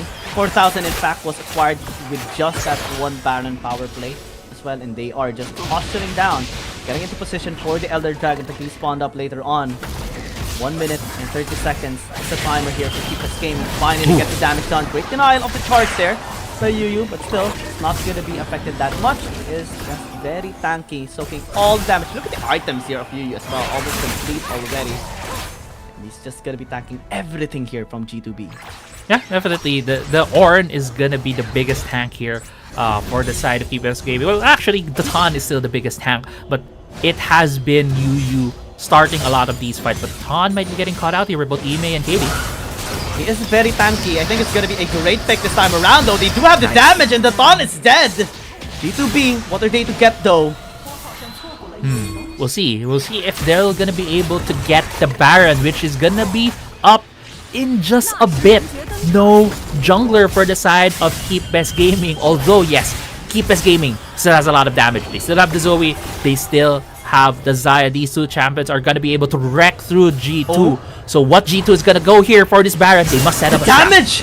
Oh man, they have to disengage just because of that one paddle star from Andra 9. Man, the whole intention. G2B had the numbers advantage, but because of Andra 9, the Baron take was just completely denied here. And G2 Blacklist had to reset once again, and KBG this time, the Thon is going to be up, and Elder Dragon is up as well.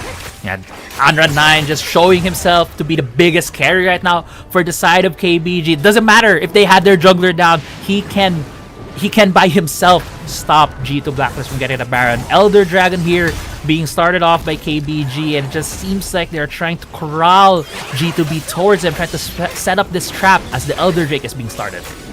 And it has to be Draw and KD checking the Elder Dragon pit. It's going to be much more difficult this time around, almost impossible. They have no vision in the area. It has to be through the abilities. Windwall going to be a top lane, going to be pushed.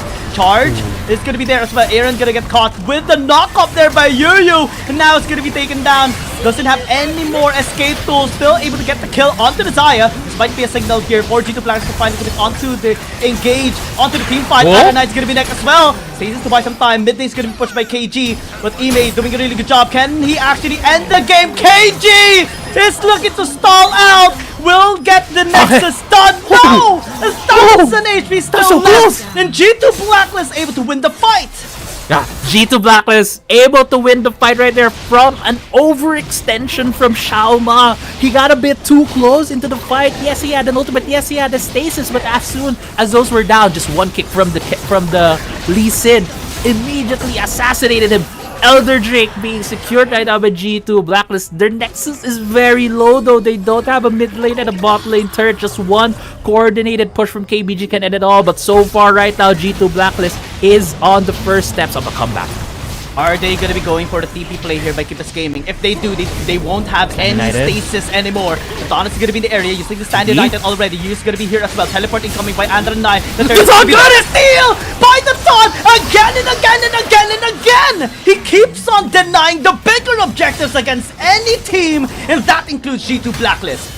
And that stops a lot of that forward momentum for G2 Blacklist to be able to come back into this game. They still have the Elder Dragon buff, but with the Baron buff going to the side of KBG, they'll be able to see Shanti Search as they head into this replay right here. The Stand United here from Datan sets him up for a good position on this Baron. I feel like G2 Blacklist should have tried to get him vision, and he got into the Baron at 594 HP. He was able to get the smite off. Able to get a kill. Andra 9 does fall down, which also stops KBG from just going from a game-ending push. And now, the two teams have gone back into the middle of the map, squaring off in what feels like a bit of an equilibrium. The gold lead earlier for KBG was massive at 10k. Now it's down to below 2,000. So G2B obviously getting back into this game, but it could have been more if they got the Baron. But right now, G2B trying to make more plays. turning onto Yu as well. Xiaoma gonna be helping him out. Donnie Shadow gonna be used. Still, just a charge for now. Bottom lane gonna be pushed as well. KG is in the top lane. Yeah. Answering back as well. And you're right, Crazy Apple. Even if they lost the Baron, it's okay because they do have the Elder Dragon. And with that, KBG will not engage to them at all. That at least negates any intention of Keepers Gaming right here to end this game. And since they were able to bounce back in terms of gold, right now, after a 8,000 gold lead by Keepers Gaming, G2 Blacklist right now are starting to have the gold leverage on a scaling composition. Well, what a massive swing in gold, right, for G2 Blacklist at the moment. Also, because their mid lane and bot lane inhibitor turret fell down a lot earlier, it's back up with mini versions of themselves right now. So they are secured in mid and bot lane to not have an uneven push when it's just minions versus minions. So it's a very equal state right now for both teams. And they're being very aggressive this time around. They know they can actually win here against Keepers Gaming if they get the better setup through the cask of draw. So far, they are being prevented in doing so. And 9 misses the 3 of a bubble. Not connect onto Thon as well. Checking the area here while Ime is split pushing in the bottom lane. They haven't secured this tower in the mid lane yet, but they turn on to KD. This might be a bad situation here for him. Ignite as well is going to be used just to diminish a bit of that healing from the Senna. So KBG doing a really good job defending this mid tier 1. It's going to be more challenging for G2B. It's been almost 23 minutes and that tier 1 turret is still up. That's so much of the pressure that G2B can't enforce on the side of Keep Best Gaming because the tower is still up. They can't push forward into the enemy jungle. That's why Ime has been having such a hard time split pushing. Even the top lane first tier turret is still up right now for the side of Keep Best Gaming. There's so much in terms of just standing gold right now for the taking here for the side of G2 Blacklist. But as the game goes on, it's the gold is not gonna matter as much. We're gonna look at in terms of the scaling, in terms of the playmaking between these two teams, and it just feels like it's for G2B. It's gonna come down to KD having a massive kick against KBG. While for the side of Keep Best Gaming, I feel like it's the con. It's gonna be one massive steal again coming from this jungler. And they commit onto you. It might not be the best targeting, but they're doing a really good job in at least dealing a bit of damage. Using already everything to try and take him down. The cast is going to use it for the isolation. They managed to get the shutdown onto the Zaya. Thon as well going to be initiated here. No way to escape anymore. And look at that damage and the sustain. Healing for days as G2 Blacklist just muscles through the composition here of Keep Us Gaming this time around. KG and Adro9 are the ones left in the mid lane. Can they actually successfully defend? Because the base right now, the long death timers are going to be very long. Turn onto Adro9 is going to be flashing away, still going to be fine. KD, well here, just checking for the possible engagement. KG, there the last breath of turn onto the big crocodile this time around. The is going to be surviving some time. And Adro9's gone as well. Here, they get an inhibitor tower into the mid lane as well. Adro9 gets obliterated, and after being deprived the entire game and the entire series as well, G2 Blacklist finally wins a game against Keep Best Gaming. G2 Blacklist with a massive comeback here in game 1. They were down as much as 10,000 gold, but at the end of the game they were able to get a 3,000 gold lead and just a massive comeback from G2 Blacklist. All that they needed, just one slip up coming in from Keep Best Gaming. It was just that overextension from Xiaoma in the bot lane fight. He just got a bit too close to KD, and KD was able to assassinate him as soon as both of his ultimate as well as his stasis was burned. Just one kick was enough from the Lee Sin, and we saw that again in that last fight as they headed to the mid lane. It was again Xiaoma being targeted by KD. The biggest detriment of G2 Blacklist as well in the entire game is that they were down by 8,000 gold. 6,000 to 8,000 gold was the biggest problem of G2 Blacklist because they have a scaling composition, and one way to win against a scaling composition is be ahead against them in terms of gold by at least 6,000 at like 15 minutes into the game. But the game actually stalled out, reaching towards the Elder Dragon, which it bought enough time, at least 2 to 3 minutes more. giving ample time for G2 Blacklist to recover more. And ever since we saw the gold transition towards G2 Blacklist side, that was the biggest sign that G2 Blacklist was actually winning in the game. And all that they needed to do is force out a fight onto anyone, to be honest. They targeted Yu because they wanted the Thon to actually engage onto them as well. Because this time, they are more durable to endure the damage from Xiaoma and Anran. Yeah, exactly. It's the scaling, it's the items, it's the potential of the champions that were on the side of G2 Blacklist to be able to carry the game as the game went forward. And also one thing I want to mention, when you saw earlier the damage dealt to champions graph, Aaron was like the lowest on everyone on the Yasuo. You do expect a Yasuo to deal a lot of damage, but for the role that he had in this game, he was more of a setup champion. He was there to follow up on knockups and able to single out a target, and we just saw it right there. It was Aaron filling up for that more of a supportive role in the mid lane, which allowed G2B to have that massive comeback in this game 1. Actually, well-deserved MVP for KD. Even if the Thon, because it's the Thon, right? He is really good at stealing objectives, even against any junglers. But KD has been very solid. Only 2 deaths the entire game. It was able to just impact all of the fights and objectives as well. Thon, of course, is going to be the SVP after stealing 3 objectives in that entire game, which is very difficult on a Shen. But it's not enough to carry this game for KBG Gaming. This time, for the first time in like 7, 8 times that KBG and G2 Blacklist has met on each other in a game, G2 Blacklist has finally won a game against them. Will they get more? Is the question we have, but let's go to a short break. First, Crazy Nap and Live will be back after this short break.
After KT-Roll and G2 Blacklist, KBG Gaming and Edward Gaming are the owners of their remaining 2 tickets to the finals. Surprises unfolded in the last matches of the playoffs. ThunderTalk, the top-seeded team in the group stages, suffered a bitter defeat against FunPlus Phoenix, while the defending champions KBG Gaming managed to regain their form. Now, let's recap the top 5 plays of the week. Starting with number 5, 0711 Spectacular Kick also made it to the top 5 highlights of the week. It was a smoothly executed play created by both Langqi and a well-placed explosive cast, disrupting FunPlus Phoenix's ability to contest the Baron against Edward Gaming. On this Dragon, this is going to be really the same setup that they did from the previous game. Langqi, body slam, the Grand Enter is going to be used, Dominus as well, and the Isolation is going to be pure with a kick as well by 0711, forcing FunPlus Phoenix to actually walk away. They have to disengage, nobody died. BDG, ooh, that was so close! Number 4. Stepping into the battle with a 3-man Dragon's Rage is what BO7 did when contesting the Dragon with ThunderTalk. As soon as the Dragon spawned up, the opportunity for an aggressive play opened up, giving FunPlus Phoenix a clean sweep. Shin is on the other side of that fight. Don's going to be going there. But Chow with the explosive cast to go out for the isolation, but he found Chang-Si. So that may not be the best target. He goes for the Justice Punch. Shing down 7 is not going to be able to steal it, as they will be giving it over to ThunderTalk. SkyFL there in the middle of it all. There is the Hero's Entrance saving them all. ThunderTalk, they are a little bit low, but can they get out there? Shin is going to get executed right there with a perfect execution. SkyFL going hard. That's 1, that's 2, and they are going to dive maybe for more. That's a 3rd kill onto Z, and now Shang-Chi's down. It's just soil. This could be the ace, and it will be for FPX. Number 3. Once again, the name BO7 is brought up, choosing a cleverly concealed spot. BO7's precise timing allowed him to approach and punish X-Bike's mistake, securing the Baron for FunPlus Phoenix. Challenging on 7, they are playing defense, they are distracting ThunderTalk, waiting for SkyFL to go for it. Oh my god, so tense as SkyFL makes his way into the Baron pit. The steal coming in for FPX, and they've trapped ThunderTalk inside the pit. They've already gotten 3. Now Soil is gone, and Shin is the last man standing once again, but he will be standing now. What a hold from FPX. What a play from SkyFL. Number 2. The formidable Langui, a cow-themed champion, may have caused FunPlus Phoenix a lot of difficulties. The 13-minute mark of the second match between Edward Gaming and ThunderTalk, Langui initiated a powerful engage, crushing 3 members of FunPlus Phoenix, and Edward Gaming secured 4 takedowns. Right now, 0-7-11, red zone out the members here of FPX just with his mere presence. Actually, Langui doing a really good job already! Whoa! The knockback's gonna be perfect, and EDG right now is just gonna be unstoppable in this onslaught. On128 is gonna be joining though with the Red Ender. Langui going for the double knock-up, and SkyFell has to flash away alone, getting targeted here, but unable to be tapped by the members of FPX, and everyone is just dying on the side of this red side team. EDG getting 4 kills to none. And number 1. KBG Gaming's impressive performance is making a strong comeback in the final series of the playoffs. In the deciding match against Edward Gaming in the branch finals, the Ton dashed Edward Gaming's hopes of victory with a 3-man steal followed up by KG's destruction of the opponents. Move coming in from EDG. Can this be successful? Though it can be the 50-50 that KBG they've still been there. wanting to do. 2,000, 1,000. The Ton is going in. The Ton gets it. Thank you along the way as well. And then going out, but it's away. And KBG gonna be infiltrated. Still gets 1 kill. And they turn again onto the members of EDG this time around. 0-7-11 is gonna be caught. Unable to cast it all in time. Alone, still trying to kite. KG still alive. The Stand United is just saving grace of KBG. It's a disaster for EDG. Thank you so much for tuning in to this week's Top 5 highlights. Let's follow the final matches of the championships and keep cheering for the teams we love. My name is Giyang, and see you again on the next video.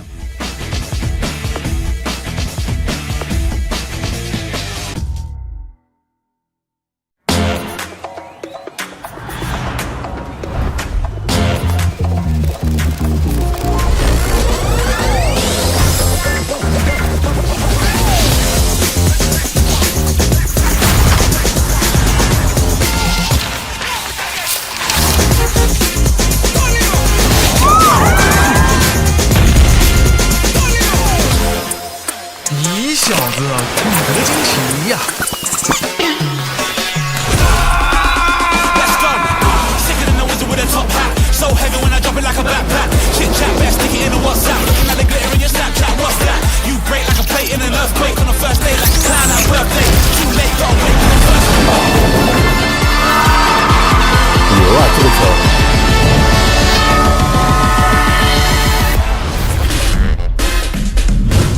菜呢？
After KTROSRY and G2 Blacklist, Keepes Gaming and Edward Gaming are the owners of their remaining 2 tickets to the finals.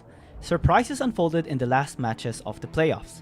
ThunderTalk, the top-seeded team in the group stages, suffered a bitter defeat against FunPlus Phoenix, while the defending champions Keepes Gaming managed to regain their form. Now, let's recap the top 5 plays of the week. Starting with number 5, 0711 Spectacular Kick also made it to the top 5 highlights of the week. It was a smoothly executed play created by both Langui and a well-placed explosive cast, disrupting FunPlus Phoenix's ability to contest the Baron against Edward Gaming. On this Dragon, this is gonna be really the same setup that they did from the previous game. Langui, body slam. The Grand Enter is gonna be used. Dominus as well. And the isolation gonna be pure with a kick as well by 0711, forcing FunPlus Phoenix to actually walk away. They have to disengage. Nobody died. BDG, ooh, that was so close. Number 4.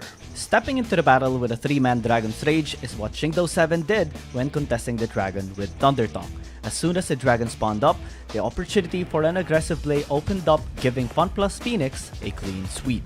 Shin is on the other side of that fight. Don's going to be going there. But Chow with the explosive cast to go out for the isolation, but he found Chang Si. So that may not be the best target. He goes for the Justice Punch. Shingdo7 is not going to be able to steal it, as they will be giving it over to ThunderTalk. SkyFL there in the middle of it all. There is the Hero's Entrance saving them all. ThunderTalk, they are a little bit low, but can they get out there? Shin is going to get executed right there with a perfect execution. SkyFL going hard. That's 1, that's 2, and they are going to dive maybe for more. That's a 3rd kill onto Z, and now Chang Si's down. It's just Soil. This could be the ace, and it will be for FPX. Number 3.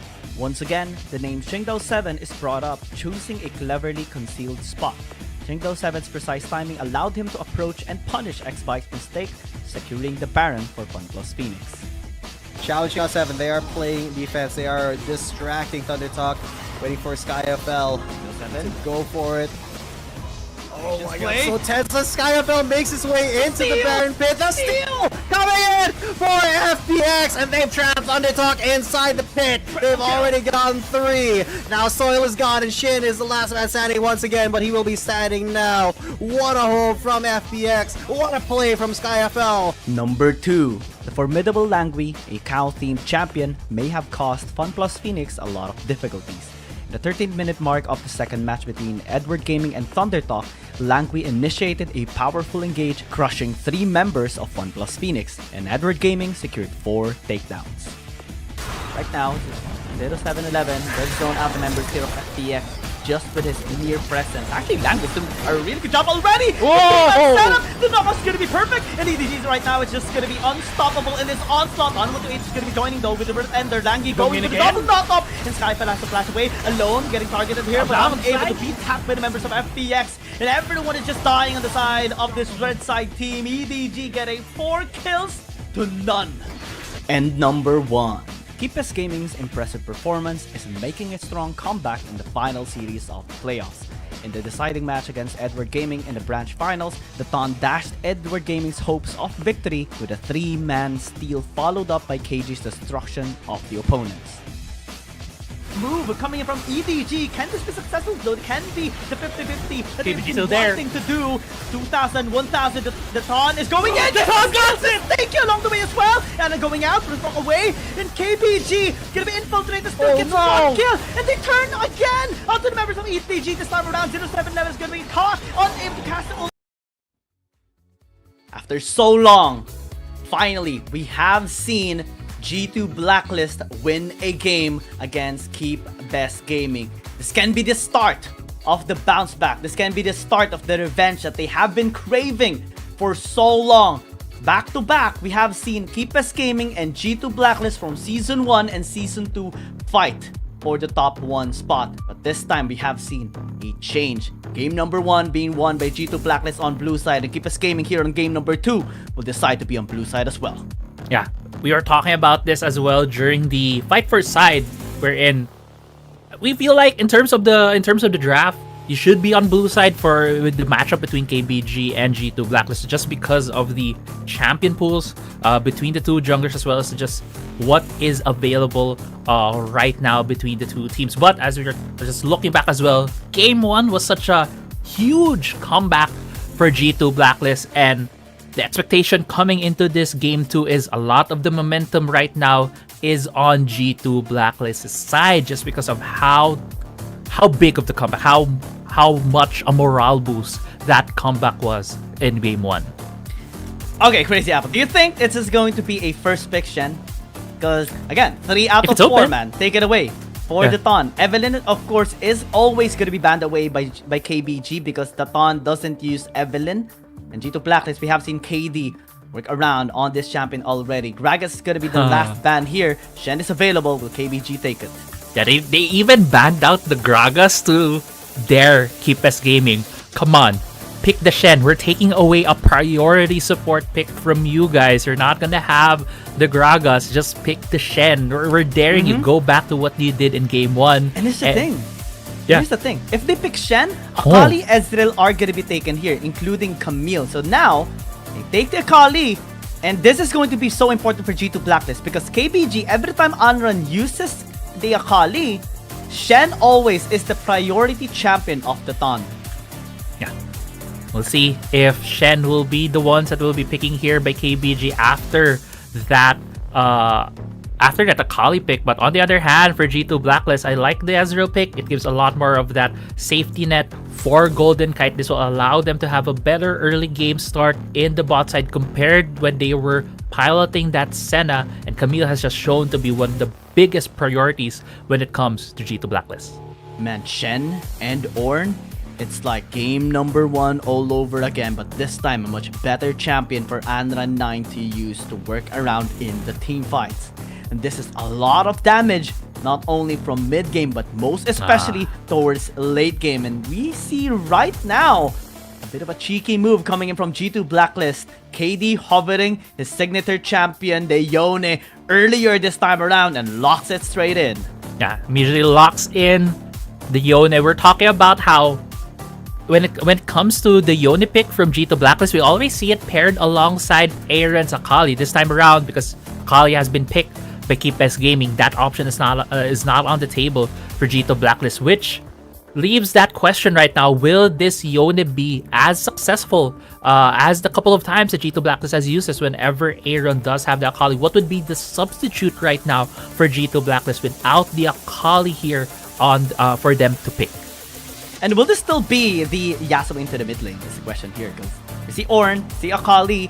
Oftentimes we do see a Yasuo as a response with the sustained build into the mid lane. And the Brothers combo can actually work a little bit better here on the side of G2 Blacklist. It would take a lot more time for the scaling, similar to game number 1, but maybe a little bit longer. But it can be very useful for the team fights. And look at the response of Keepes Gaming. Immediately, they will respect the Yasuo, taking it away through the ban. Yeah, they caught that. They saw that Yasuo's on the table. It could be a possibility here, but they take it out. I do love the adjustment as well from G2 Blacklist. It's going to be that Vladimir. It gives them that AP damage right now, that magic damage in their very heavy physical damage composition, and also is able to at least go toe-to-toe with the Akali in the early game. Also a very huge late game damage spike as well for the Vladimir. And the signature champion of KG finally is gonna be locked in after so long. The Fiora, the champion that he has used to decimate not only G2 Blacklist, but Thundertalk, Trace Esports, Nova Esports, every single strong team that they have met. This is the best pick for KG to win his lane. Yeah. And now, with the two lineups from both of these teams finalized, Nautilus being picked here by Draw.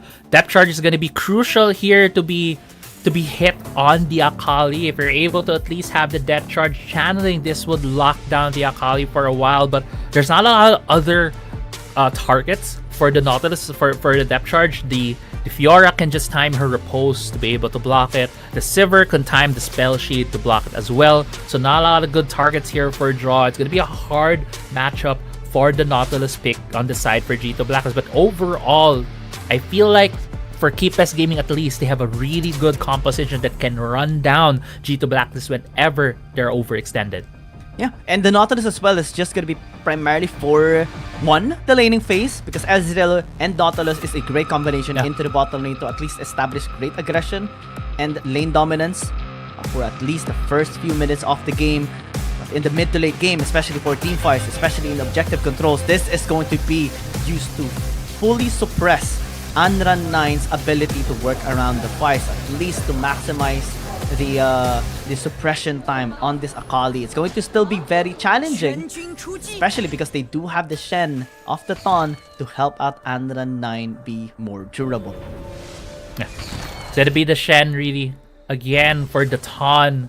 So it'll be very crucial here for KBG if the Stan United is again on point whenever to save or to start off these fights. It's gonna go into KBG's favor as we start game 2 right here.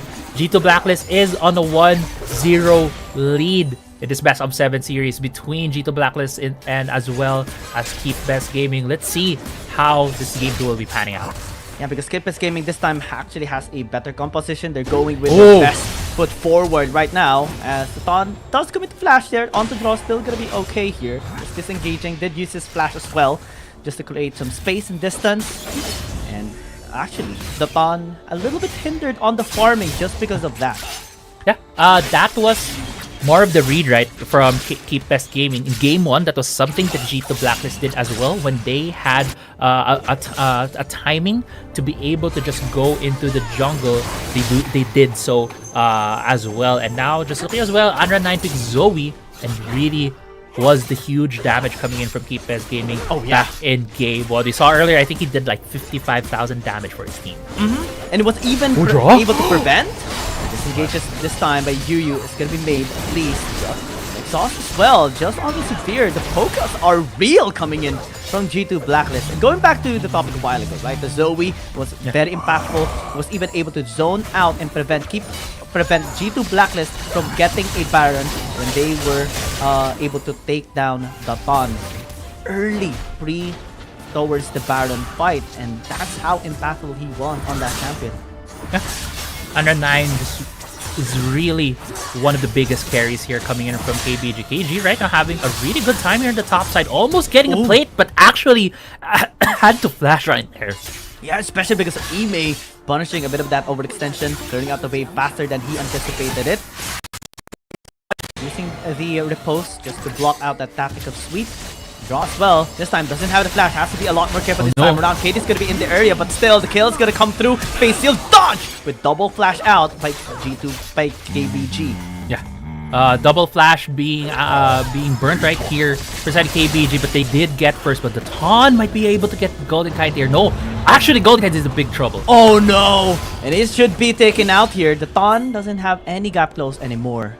Golden Kite walks away, but still KBG winning a kill a while ago and getting some place in the bottom lane. The top side, Ime locking down Andan is not gonna be able to stay alive this time around. KD helping out as well. Aaron gonna be in the area, doesn't have any way to close the distance just yet. KG is gonna be fine. Good rotation right there coming in from KD. Immediately heading to the top side and trying to defend his top laner right there. Able to get the kill on Anran 9 as he's tried to get that gank off against the Camille. But going back as well to the bot side with what happened earlier, it was actually G2 Blacklist trying to go for a more proactive play, trying to get a kill on either the Sivir or the Ornn. So head into the replay, actually we're going to the top side. We do see here it was actually being started out by Anran 9, who got a lot of the tower aggro, wasn't able to get out in time, got last hit right there by the top lane turret. And Ime as well being able to stay alive because they were able to pick up the kill, and the healing was enough to deny the ignite tick as well. It was so important for them to at least equalize the amount of kills KBG has had in the bottom lane. But still, the pressure is on here for KG. Looking to proc the vitals here on Ime. Able to at least dodge one of the potential vital procs of KG. Heals himself back as well with the healing there. Right now, laning phase still very stable in the top lane. But bottom lane, it seems to be KBG taking control this time.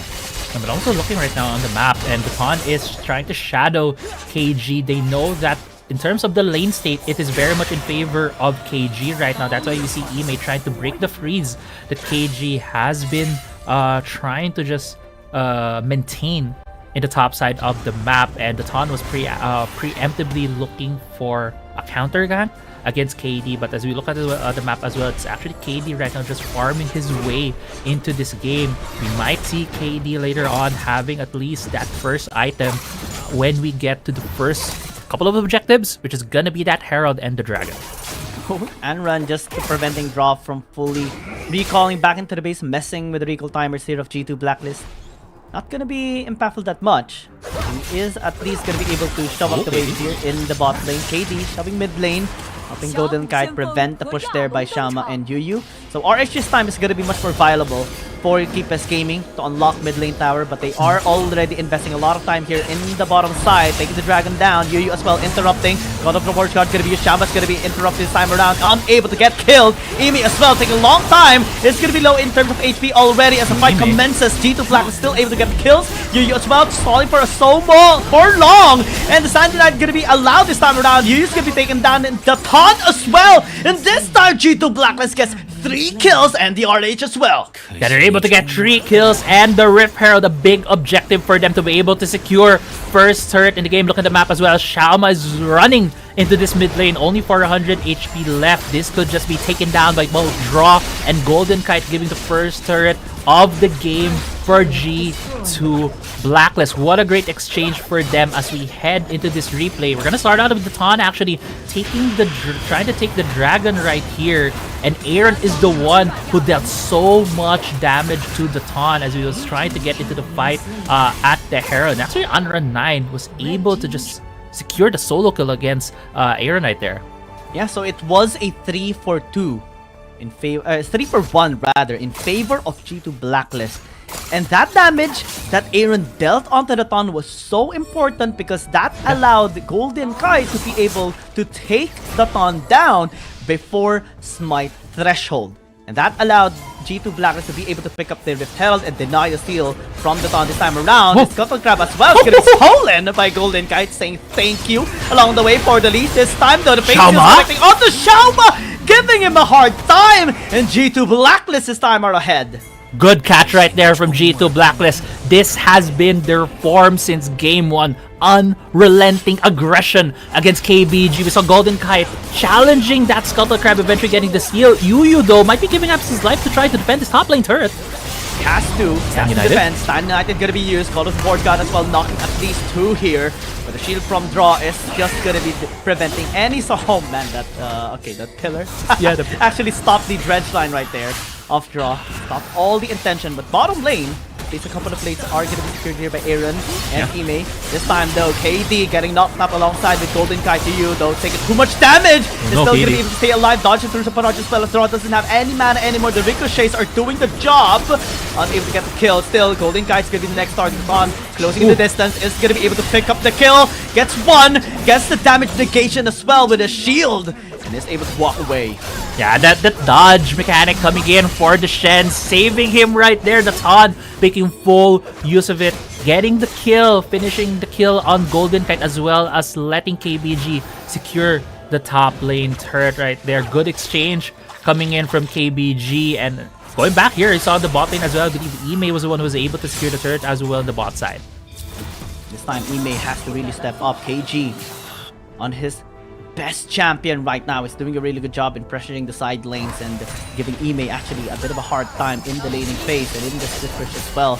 Mid lane, top side has been pushed already. Bit here by Keepers Gaming, Andred as well, pressuring Aaron every single time. We can never discount his Akali has been able to just one-sidedly beat down any single mid laner opponent that he had over the course of this second season. Aaron still holding his ground, standing his ground, able to pick up at least a Cosmic Drive already, and it's not really that much behind in terms of gold. Yeah, it's a very close game right now. As you mentioned, in terms of gold, it's just 500 gold in the lead for G2 Blacklist. At most, it was almost 2,000, so not a huge lead for them. And that's where we come in and thinking about what's going to be down the line, what's going to be in the late game for both of these teams. The Ezreal will be able to scale. If it's able to get both the Triforce and the Muramana around the 10 to 12 minute mark, he will have the damage to be able to take down some of the members here from Keep Best Game. Although these champions like the Fiora, like the Akali is a huge threat as well. So G2 Blacklist needs to figure out a way to stop these two champions on going to their backline to allow this Ezreal to just throw his mystic shots, throw the damage from afar against the members of Keep S Gaming, slowly whittle them down in these fights. And fully allow KD as well to be able to fully utilize his lead right now because he is ahead in terms of gold. He was able to farm very efficiently, take the kills as well, and inject so much gold onto his pocket right now. This time, G2 Blacklist a little bit more confident to maybe deny soul point here from Keep Best Gaming. Ime is gonna be in the area as well. The charge only knocking up draw. Still gonna be fine. Breath's gonna be denying the knockup, but not all of them. Fate sealed. Hexagon to meet him onto. Yeah, Khan's gonna be taken down. And all of the damage. This time G2 Blacklist is gonna be coming onto the fight. Call of Force gonna be a little bit hate here. Still knocking up too, but the damage is gonna be there already being felt by Keep Best Gaming. KG stalling for time. Golden Kite gonna be taken down, but Thon actually overextended this time around. Still able to stall. Still able to sustain, but not for long because Aaron and Ime are doing the work. And G2 Blacklist at 10 minutes and 30 seconds gets the ace against Keep Best Gaming. G2 Blacklist secures the ace right there in a big 5v5 fight between them and Keep Best Gaming. Although no one has secured the objective yet, the dragon is still up on the map. Both Aaron and Ime are running for the objective right now. Still, there are no junglers. So right now for both Aaron and Ime, they should just be starting off this dragon, but not necessarily finishing it yet. They should wait for KD with his might. Yeah, and the Thon as well, since he was second to the last to fall down, death timers are a bit longer on him. And that allowed G2 Blacklist to get this Drake. Yeah, crucial Drake for them. It stops the Dragon's Soul possibility for Keep Best Gaming. It would have been really, really huge for them.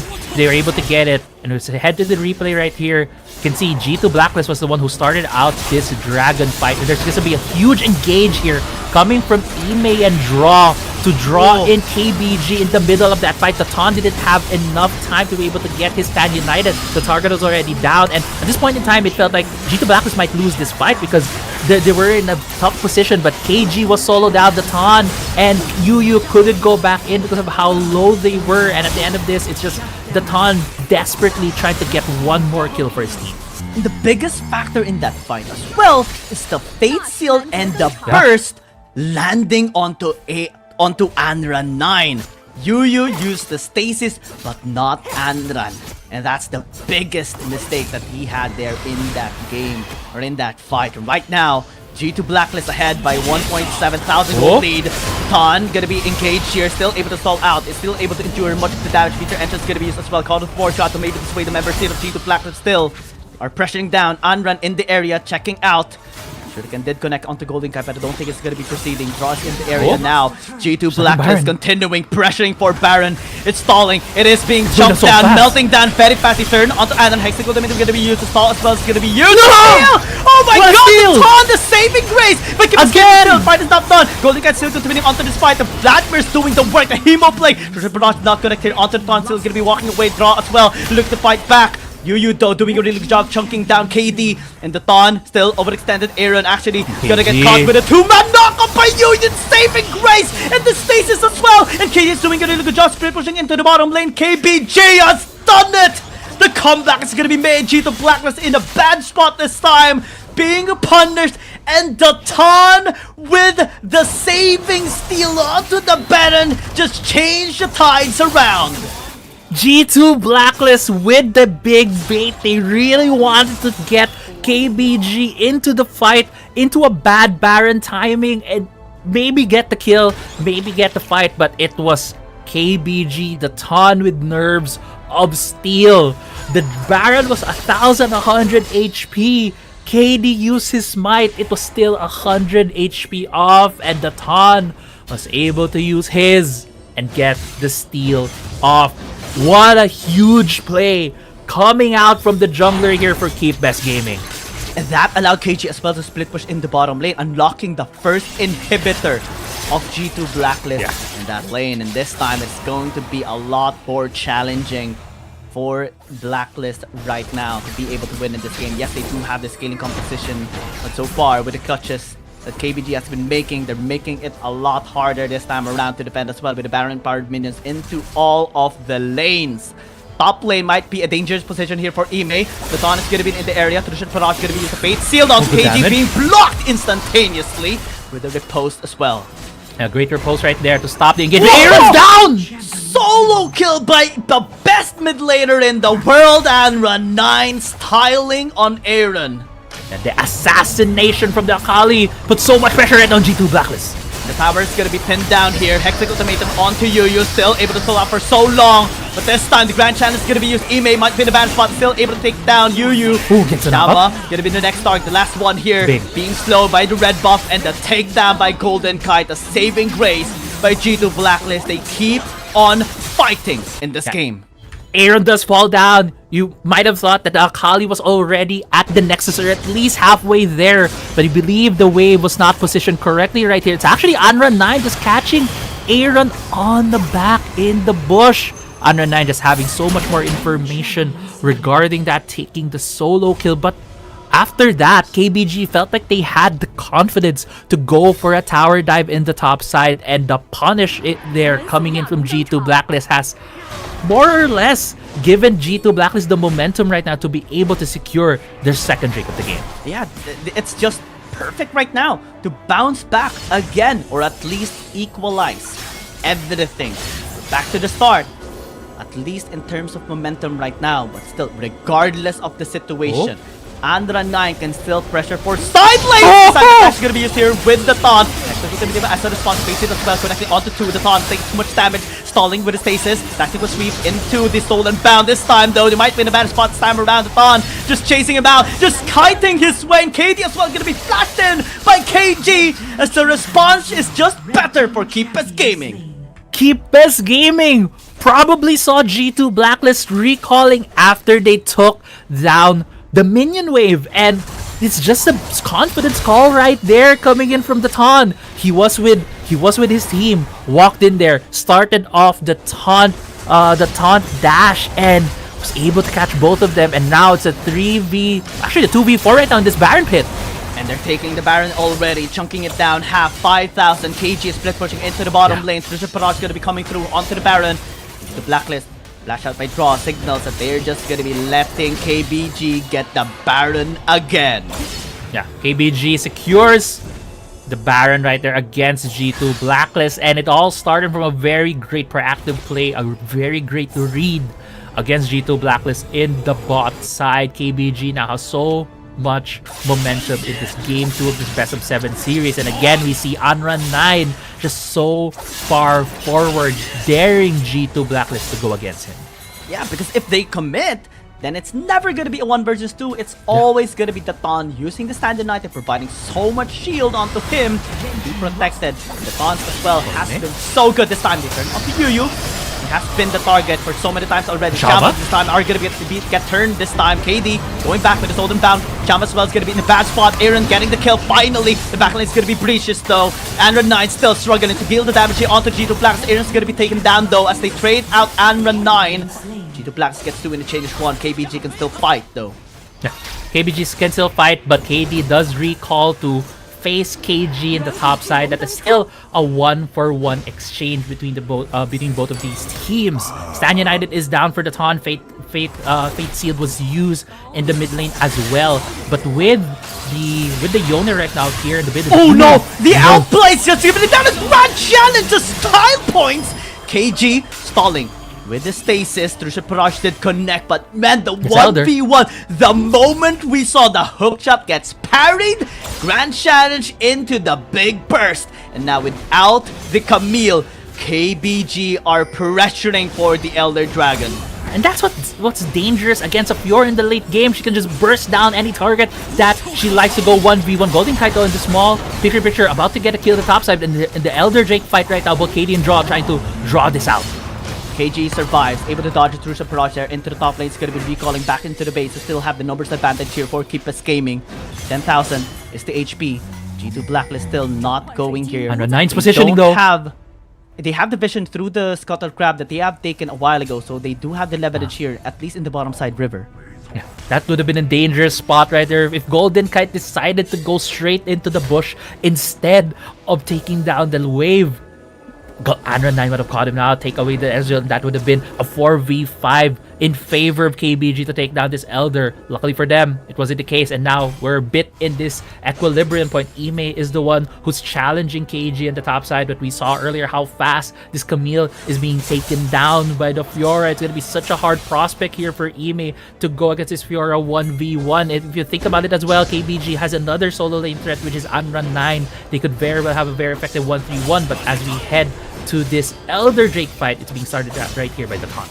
The biggest problem as well there by Ime into the top lane is because the Hull Breaker's made there by KG. This time Drop still has a lot of shield, especially with the Gargoyle Enchant. Place is going to be used by the Yone. Flashed in by Anran to finally secure the kill onto KD, and they do successfully take him down. Top side as well is going to be pushed here by KG. Anran doing a really good job getting double kill already. Draw as well going to be the next target. The taunt by the Taunt is going to be massive onto the back line, and KBG is going to be winning this fight. Golden Kite trying to kite out this way for this team fight, but still it's just going to be met with a boomerang by Xiaoma, and Ime is going to be the last one to survive, but can he actually do anything to save this game? The answer is no. KBG will just muster out the strength and tie up the score. Yeah, KBG takes game 2, evening out our best of 7 series here 1-1, and what a game 2 that was for KBG. There were some mistakes coming in from them, and G2 Black was able to exploit, but the catches coming in from the Taunt, the steal on the Baron was such a crucial thing right here for the Taunt. And I know we always talk about the junglers, as we pointed out. The players we're looking at for both of these teams are both their mid laners and their junglers, and in this game too, at least, I feel like the Taunt has been able to outplay KD in a lot of those situations. And from the start as well, right? The drafting of Keepers Gaming was on point. Akali into the Shen, that's something that we have talked about since the start of the series as well. KG's Fiora as well has been picked up.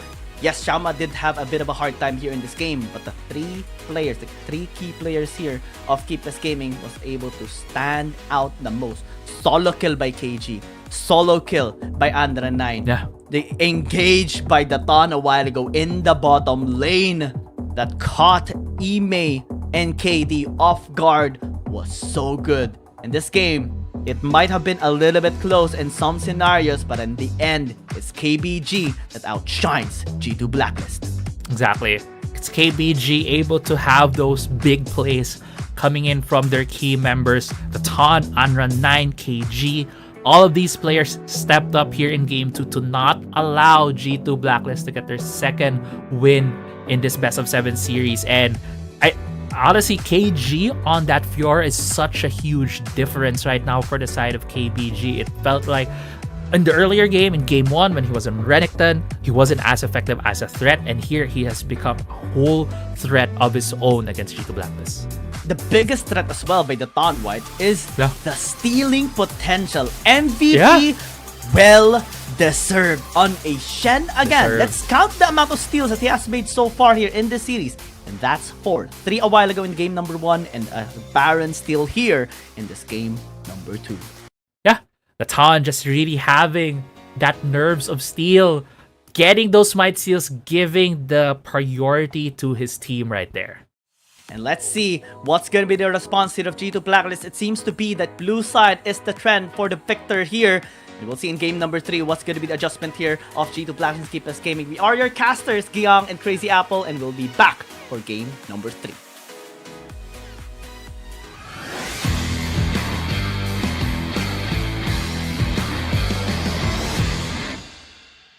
After KT-Roser and G2 Blacklist, Keepers Gaming and Edward Gaming are the owners of their remaining 2 tickets to the finals. Surprises unfolded in the last matches of the playoffs.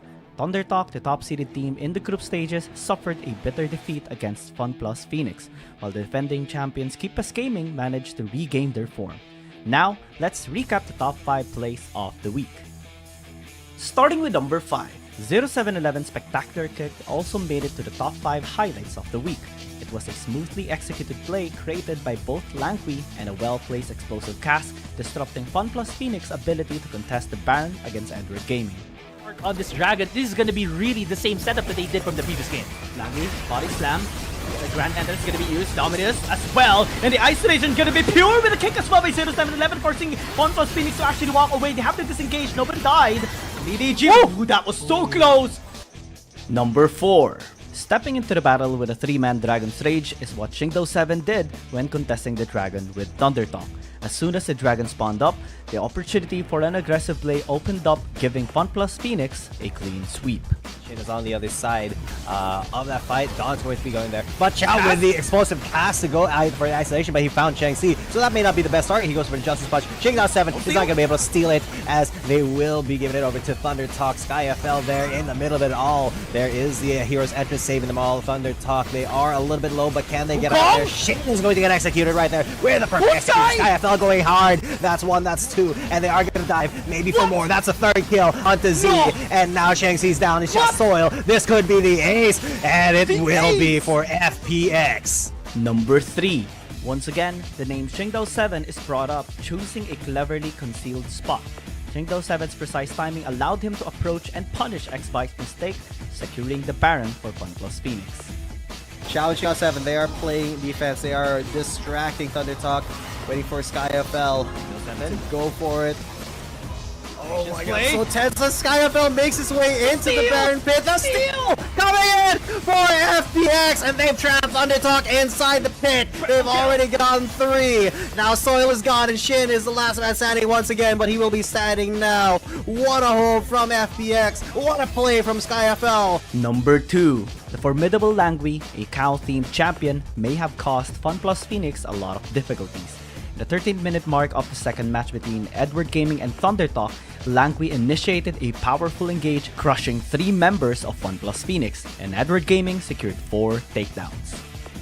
Right now, 0711, red zone out the members here of FPX just with his mere presence. Actually, Langui doing a really good job already! Whoa! Setup! The knockup's gonna be perfect, and EDG's right now is just gonna be unstoppable in this onslaught. On 1-8 is gonna be joining though with the Birth Ender. Langui going for the double knockup, and SkyFell has to flash away alone, getting targeted here, but unable to be tapped by the members of FPX. And everyone is just dying on the side of this red side team. EDG getting 4 kills to none. And number 1. KBG Gaming's impressive performance is making a strong comeback in the final series of the playoffs. In the deciding match against Edward Gaming in the branch finals, the Ton dashed Edward Gaming's hopes of victory with a 3-man steal followed up by KG's destruction of the opponents. Move coming in from EDG. Can this be successful? Though it can be the 50-50 that KBG they've still been there. wanting to do. 2,000, 1,000. The Ton is going in. The Ton got it. Thank you along the way as well. And going out, but it's away. And KBG gonna be infiltrated. Still gets 1 kill. And they turn again onto the members of EDG this time around. 0711 is gonna be caught, unable to cast it all in time. Alone, still trying to kite. KG still alive. The Stand United is just saving grace of KBG. It's a disaster for EDG. Thank you so much for tuning in to this week's Top 5 highlights. Let's follow the final matches of the championships and keep cheering for the teams we love. My name is Giyang, and see you again on the next video.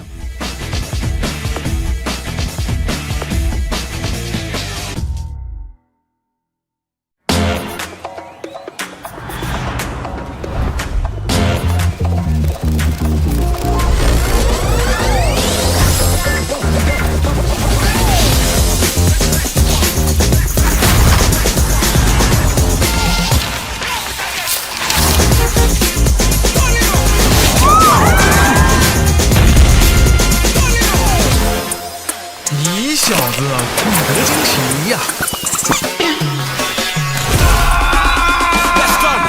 Sicker than a wizard with a top hat. So heavy when I drop it like a backpack. Chit chat, better stick it in a WhatsApp. Looking at the glitter in your Snapchat. What's that? You break like a plate in an earthquake on the first day, like a clown at birthday. Too late, gotta wait for the first one. 牛啊，这个球！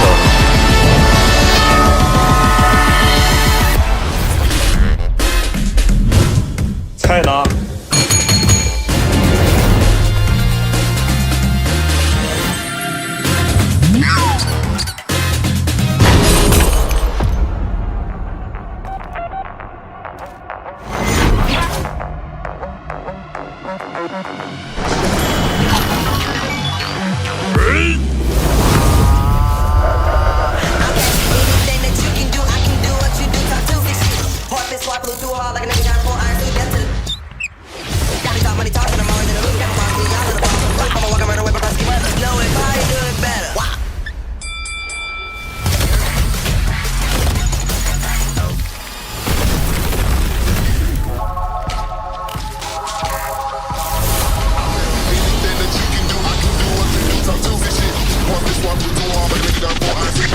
shit, y'all blind to the truth.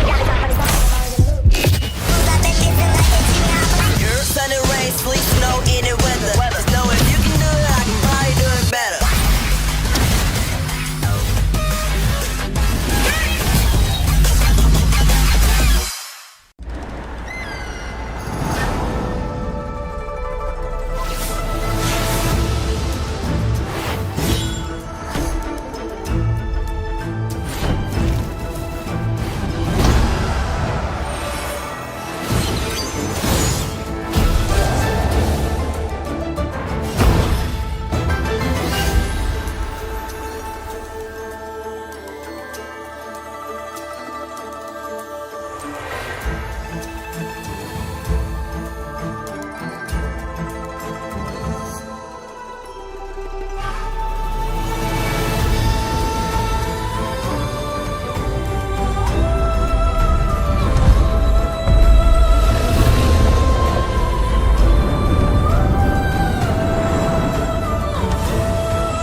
After KT-Roller and G2 Blacklist, KBG Gaming and Edward Gaming are the owners of their remaining 2 tickets to the finals. Surprises unfolded in the last matches of the playoffs. ThunderTalk, the top-seeded team in the group stages, suffered a bitter defeat against FunPlus Phoenix, while the defending champions KBG Gaming managed to regain their form. Now, let's recap the top 5 plays of the week. Starting with number 5, 0711 Spectacular Kick also made it to the top 5 highlights of the week. It was a smoothly executed play created by both Langui and a well-placed explosive cast, disrupting FunPlus Phoenix's ability to contest the Baron against Edward Gaming. On this Dragon, this is gonna be really the same setup that they did from the previous game. Langui, body slam, the Grand Entrance is gonna be used, Dominus as well, and the isolation gonna be pure with a kick as well by 0711, forcing FunPlus Phoenix to actually walk away. They have to disengage, nobody died. BDG, ooh, that was so close! Number 4. Stepping into the battle with a 3-man Dragon's Rage is what BO7 did when contesting the Dragon with ThunderTalk. As soon as the Dragon spawned up, the opportunity for an aggressive play opened up, giving FunPlus Phoenix a clean sweep. Shin is on the other side of that fight. Don's going to be going there. But Chow with the explosive cast to go out for the isolation, but he found Chang Si. So that may not be the best target. He goes for the Justice Punch. Shing down 7 is not going to be able to steal it, as they will be giving it over to ThunderTalk. SkyFL there in the middle of it all. There is the Hero's Entrance saving them all. ThunderTalk, they are a little bit low, but can they get out there? Shin is going to get executed right there with the perfect execution. SkyFL going hard. That's 1, that's 2, and they are going to dive maybe for more. That's a 3rd kill onto Z, and now Chang Si's down. It's just Soil. This could be the ace, and it will be for FPX. Number 3. Once again, the name BO7 is brought up, choosing a cleverly concealed spot. BO7's precise timing allowed him to approach and punish X-Bike's mistake, securing the Baron for FunPlus Phoenix. Challenge BO7, they are playing defense. They are distracting ThunderTalk, waiting for SkyFL to go for it. Oh my god, so tense. SkyFL makes his way into the Baron pit. The steal coming in for FPX, and they've trapped ThunderTalk inside the pit. They've already gotten 3. Now Soil is gone, and Shin is the last man standing once again, but he will be standing now. What a hold from FPX. What a play from SkyFL. Number 2. The formidable Langui, a cow-themed champion, may have caused FunPlus Phoenix a lot of difficulties. In the 13th-minute mark of the second match between Edward Gaming and ThunderTalk, Langui initiated a powerful engage, crushing 3 members of FunPlus Phoenix, and Edward Gaming secured 4 takedowns. Right now, 0711, red zone out the members here of FPX just with his mere presence. Actually, Langui doing a really good job already! Whoa! Setup! The knockup's gonna be perfect! And EDG's right now is just gonna be unstoppable in this onslaught. On 128 is gonna be joining though with the Red Ender. Langui going for the double knockup! And SkyFell has to flash away alone, getting targeted here, but unable to be tapped by the members of FPX. And everyone is just dying on the side of this red side team. EDG getting 4 kills to none. And number 1. KBG Gaming's impressive performance is making a strong comeback in the final series of the playoffs. In the deciding match against Edward Gaming in the branch finals, the Thon dashed Edward Gaming's hopes of victory with a The score is tied, but it's about to be changed here in this game number 3. And we're still your shoutcasters here. My name is Giyang. With me is Crazy Apple, and we're so psyched up for this game number 3 because this is where we will see again which team is going to be having the leverage here in this series. Will it be KBG or will it be G2B? Yeah, we'll see who will be able to take the lead, distinguish themselves here in our game 3 as we head into the game 3 draft, and we'll be seeing who's going to be in the blue side. Seems like it's going to be G2 Blacklist, who have elected to go back to the blue side, similar to what they have done in game 1. Do remember that in game 1, G2 Blacklist was able to win the game off of a great comeback against Keep Best Gaming, and with the blue side now for them, feels like so far blue side is the winning side in the series. So we can safely anticipate that it's gonna be the same bans here for G2 Blacklist and Keep Best Gaming by Ezreal, potentially Kha'Zix for G2 Blacklist, and Keep Best Gaming taking away the Akali, the Hecarim, and the Evelynn. That opens up again the Camille first pick if ever for G2 Blacklist. The Lee Sin as well of KD has been insane in that game number 1. I think it's going to be a bit of a pressure here for KBG. Yeah. But if G2 Blacklist does go back to what they did in game 1 and having the Camille first pick, that does leave open the Fiora again for KG. And we saw earlier there was a 1v1 the top side where the Fiora had the hull breaker advantage against the Camille and just handily took her down with massive amounts of damage. And if that is the same case, it might be a bit trickier right now for G2 Blacklist, since KG has found his champion again back in game 2. Oh yeah, I mean we have seen solo kills not only for KG but also for Andran 9. Mid diffing Aaron, top diffing Ime as well by KG. This time, a bit of a change is going to be made here by G2 Blacklist as they do take out the Gragas instead of the Kha'Zix. They pick KD's Kha'Zix instead. That gives ample time for Keep Best Gaming to maybe get this Camille, potentially get another champion here under their name. What will be the champion here that they will pick up? Shen can still be picked up here for the Ton. I mean, 4 champions, 3 out of 4 has been taken away, so might just pick the 1.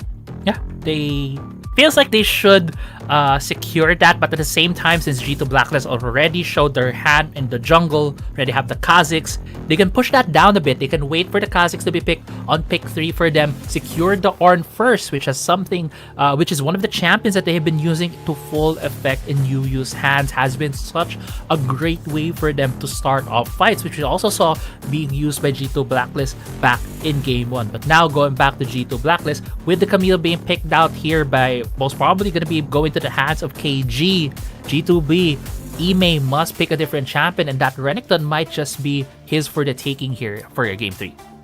Early game advantage can be made here by the Renekton as well. Ime has been, pressuring a lot of enemies, especially teams, because of his performance on the Renekton. It has been banned away so many times. That's why he has adapted towards Camille as well. And this time, he is going to be using it against KG. Maybe to win the early game. They have picked up the Zoe as well. That can threaten any champion here that Andran will use in the mid lane. It's a great matchup towards the Kassadin. It's a great matchup towards the Vladimir. But regardless of the situation, Andran is always confident in his performance. He's confident, right? But the thing is, with the Zoe being picked by G2 Blacklist, they dared Keep Best Gaming. Are you gonna secure your jungler, or are you gonna secure a mid laner? Because we still have 2 bans. We can ban out some of these champions that can go toe-to-toe against this Zoe, and instead KBG has elected to pick their mid laner, which now allows G2 Blacklist to further deplete the champion pool of the Ton. So will we finally see Daton go back to the Xin Zhao? The biggest question that we do have. Yeah. Or him trying out the Lee Sin for the first time here in season number 2. That is the biggest question that we actually have right now, because all of his champions that he has used so far in this season has been banned away and taken by KD as well because of that Kha'Zix pick. Alistar Nautilus has been banned away by Keep Best Gaming. Lucian taken away here by G2 Blacklist, just in case the Shama is going to be interested in picking this champion up. That's a great one for G2 Blacklist. We'll see what's going to be the 4th pick right here. Honestly, they can leave the jungle pick, or what KBG is looking right now is maybe it's going to be a Camille jungler for the Ton. That option is still on the table for them. But as it stands, it's going to be the next couple of picks here for KBG. Picking up this Sivir will allow them to have a greater way to engage against G2 Blacklist. And if they are electing to put Camille in the hands of the Ton, Fiora is still very much on the table here for KBG. What will be the last champion here? Gragas has been taken away. Alistar, Nautilus, Leona of Draw has proved to be such a great pick yesterday in the Game 3 against Edward Gaming, in which it was the fastest game as well in that series. Lee Sin, no hesitation at all. The Ton will now use the Lee Sin for the first time in Season 2. Now it's gonna be a Lee Sin pick right here for the Ton, an early game jungler that we have seen the hands of Katie, who have been able to assassinate just the backline of the enemy team. And right now with the composition that KBG has, the Sivir will be allowing these members, the Vladimir, the Ornn, the Camille, and the Lee Sin to just run faster at the composition of G2 Blacklist. This will allow the Vladimir to have better positioning if ever they do meet up in the mid lane and just barrel through the members of G2 Blacklist. But on the other hand, the bot side right now for G2 Blacklist seems ferocious.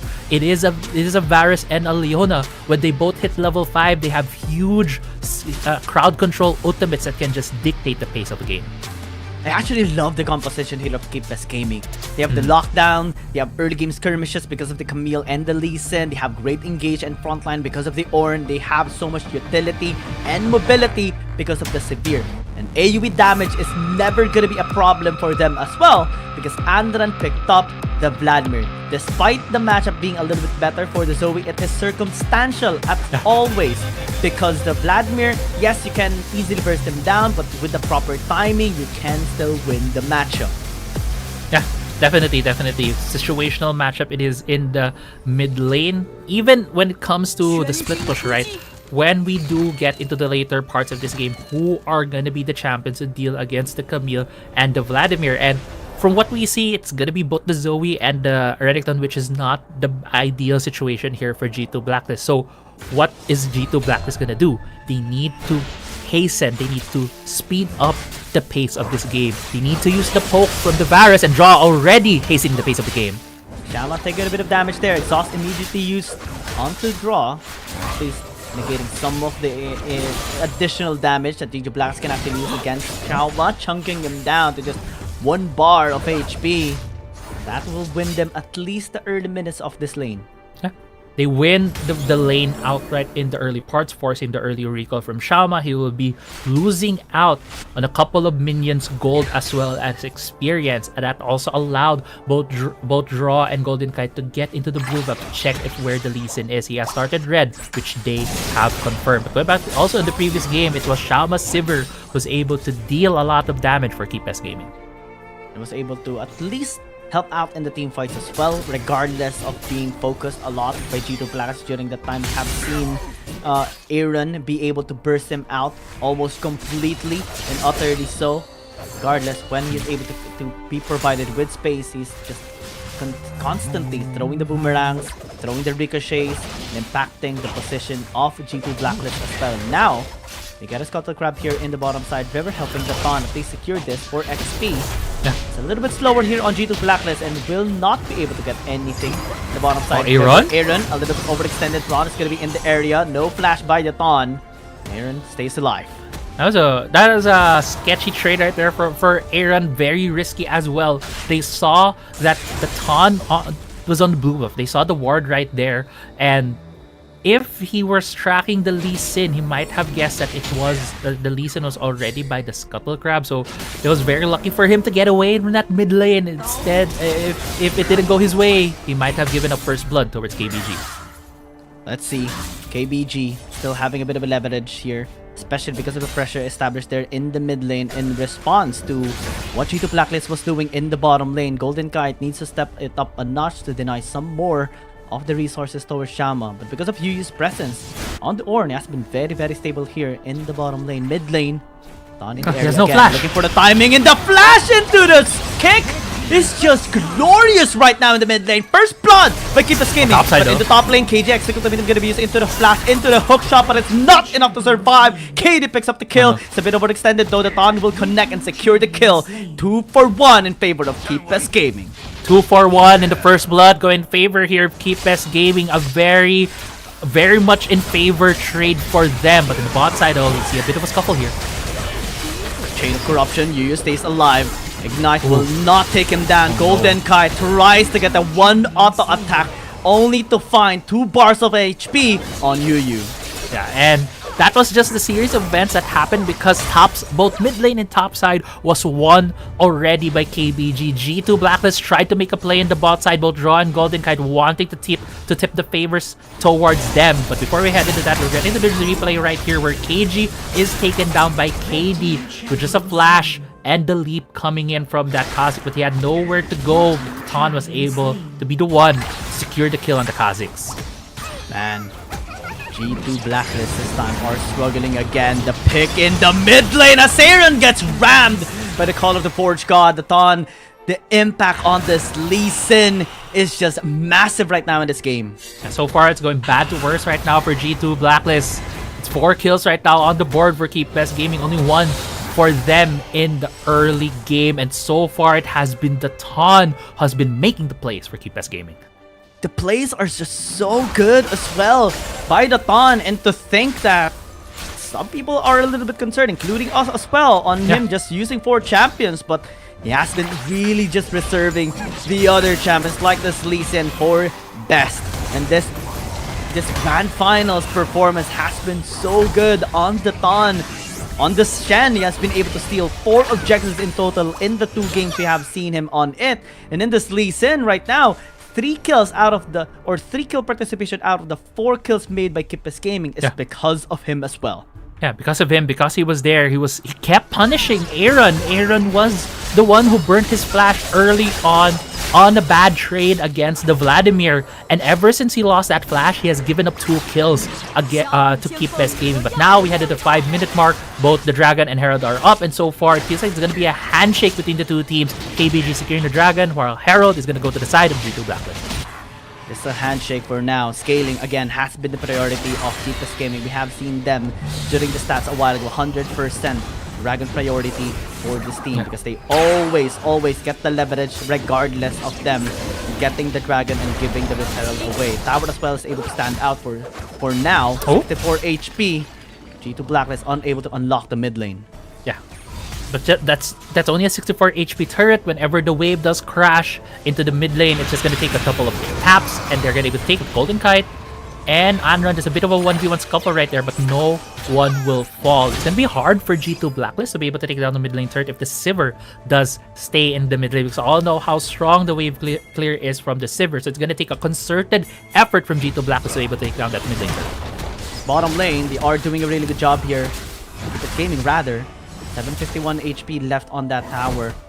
Great macro, to be honest, here by Keep Gaming. G2 Blacklist struggling to respond, constantly being felt with pressure here because of the macro plays of Keep Gaming.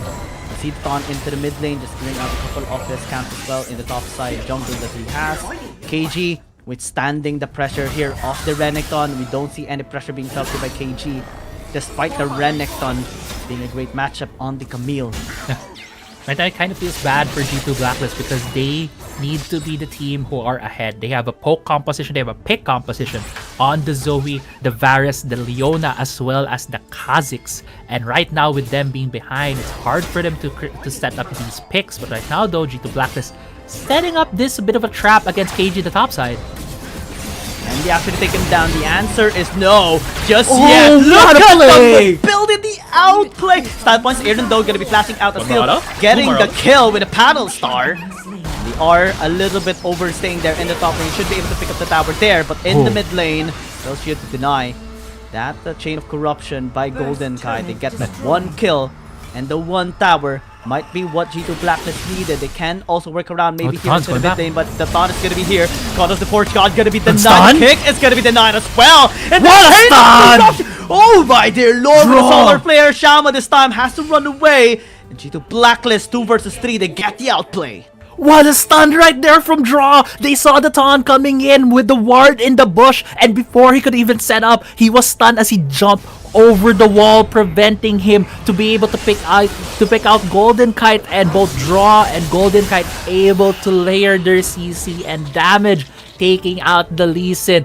What an amazing outplay from the duo from G2 Blacklist ahead of this replay. We're gonna see the Ton getting stunned in the middle of the animation of his dodge, of his dash, and it's just so perfect coordination between the two of them. Man, Draw connecting the stun is just top notch. That's the saving grace in the mid lane a while ago, and that allowed them to at least have a better leverage this time around in terms of gold, and this time the Ton getting caught.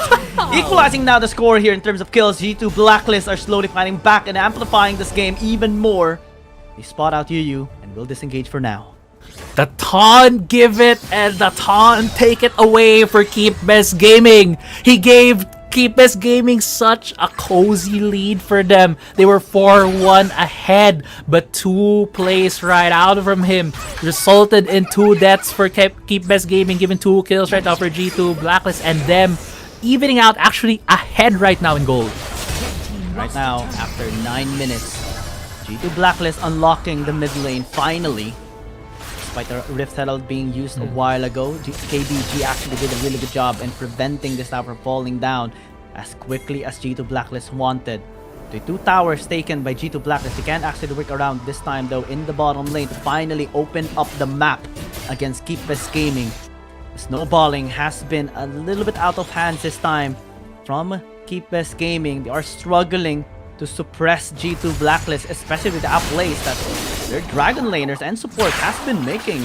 I mean, Golden Guide and Draw styling a while ago on the Ton, and Shama and Yu, top notch. Yeah. Off camera, we're talking about this, right? How Draw and Golden Kite just feels like they're so much on point in this series right now, and that was the highlight of that, of being them very much in the game at this point. Second Drake is up right now here, Giang. KBG also setting up while G2B is looking to contest on this Mountain Drake. Can they actually get this one?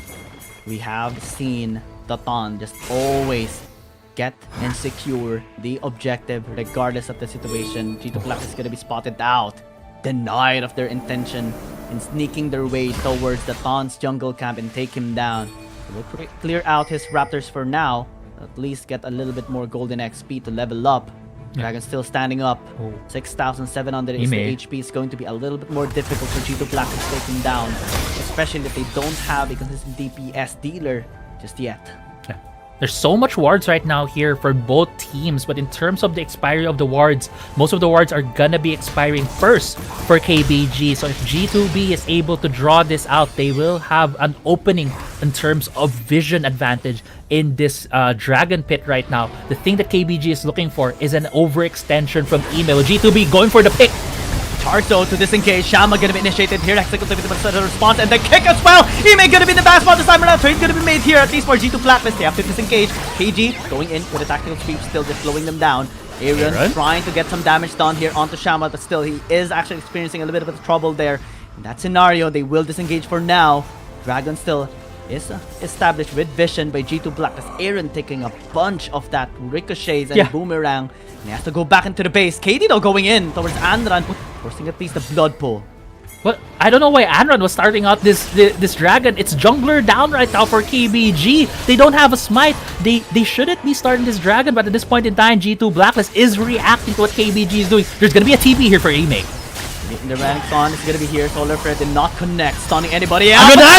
But Hemoplay Play actually gonna be dealing a one big damage onto the members of G2 Blacklist. Can they actually get the steal? The answer is yes! KBG gets it! And Soul Point right now against the Ton, the miraculous person here on the side of Keep Best Gaming, just stands his ground against KD at all cost. Yeah, and it's KBG taking that Dragon. It felt like it wasn't something they should have started earlier, but they had the timing down. They knew that the Ton was coming in, and we saw here the TP play coming in from Ime didn't really amount to much for G2 Blacklist. The beautiful engage from Anran 9, the flash, the Proto Belt, able to hit several members with the Hemo play, just zones out most of G2 Blacklist, and they can't contest the Dragon anymore after that.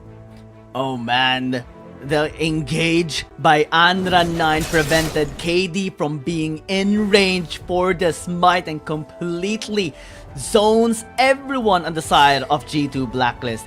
KD might be ahead in terms of gold against Datan, but it doesn't matter right now because KBG has so many pressure points against G2 Blacklist right now. Soul Point, Baron as well is going to be available. The steals by Datan, this can affect the confidence here of KD in securing the future objectives. They have to be very careful. They have to take him down or else they'll just be taken out.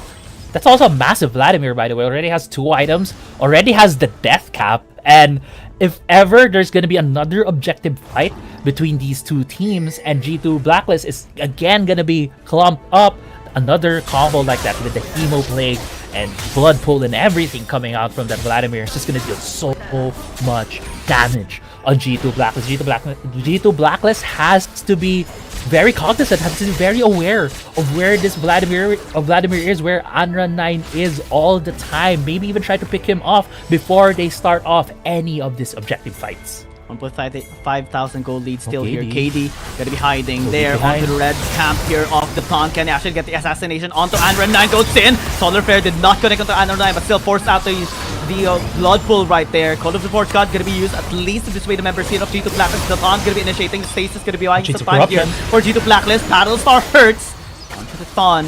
Still unable to get any kills here for G2 Blacklist. Yeah, but this Vladimir that was super low. G2 Blacklist trying to corral KBG into this brand. They started off a bit.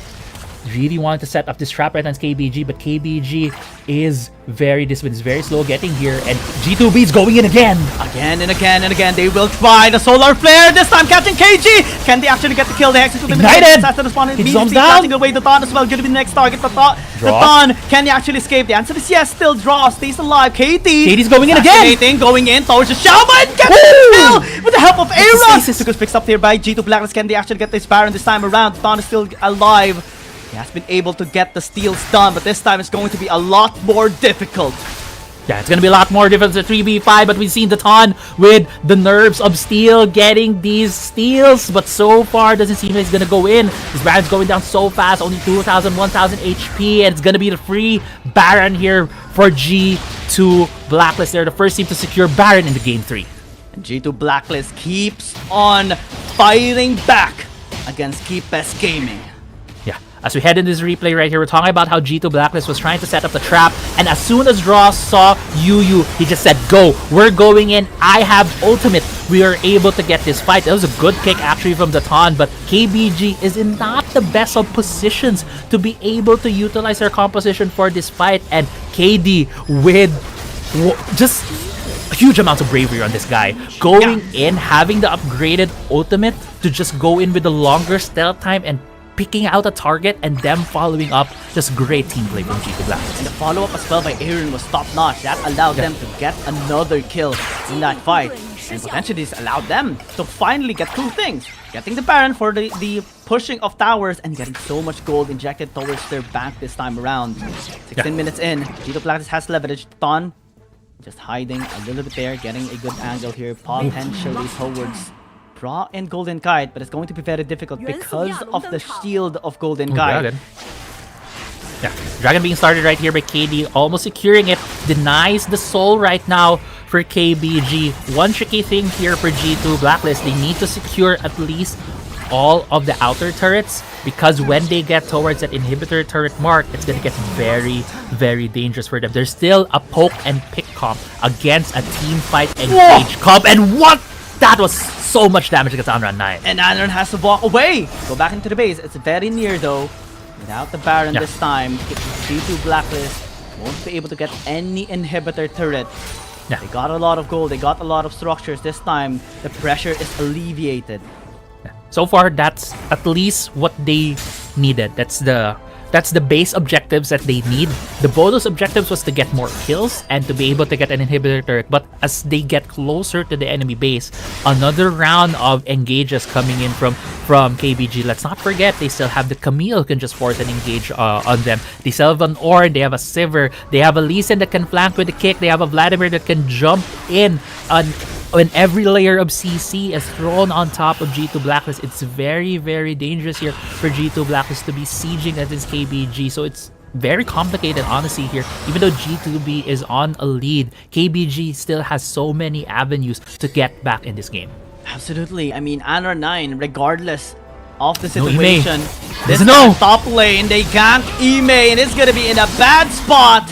Taken down almost immediately. Numbers advantage pre-18 minutes. Elder Dragon is off. KG is gonna be split pushing, forcing at least a flash there towards KG. Still, numbers advantage for Keepus Gaming.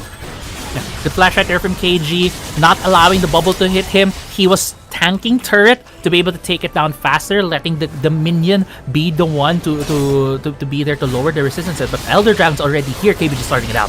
KD just damaging Anran, but it's taking a bit of damage as well. God of the War Shot gonna be used already. Elder Dragon still very healthy. The stage is gonna be used to buy some time for Golden Guide. Anran Knight's a little bit low in terms of HP. Can the action flatten? Close into distance. KD taking a bit of damage, is able to at least take one out here on KBG.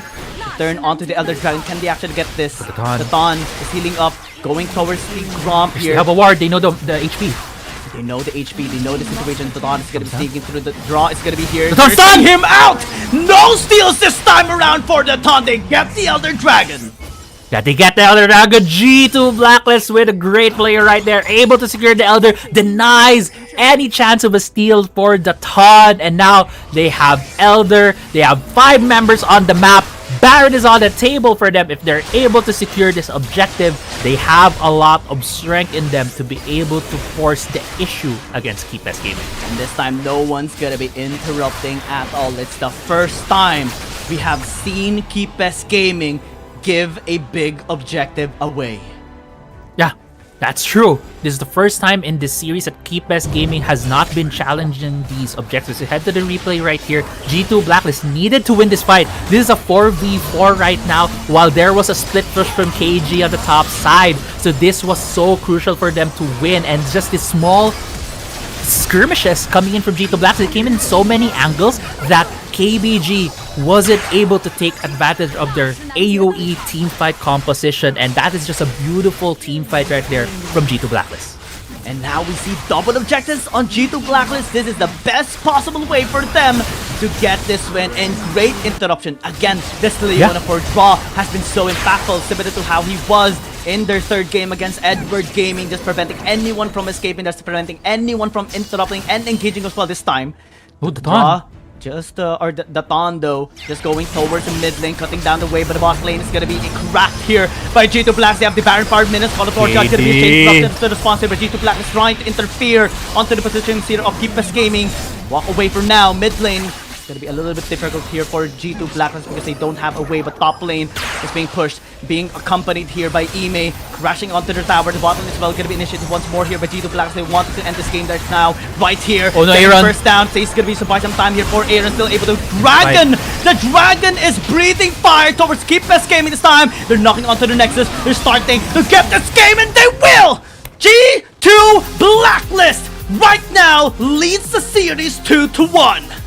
G2 Blacklist with a well-fought comeback in Game 3.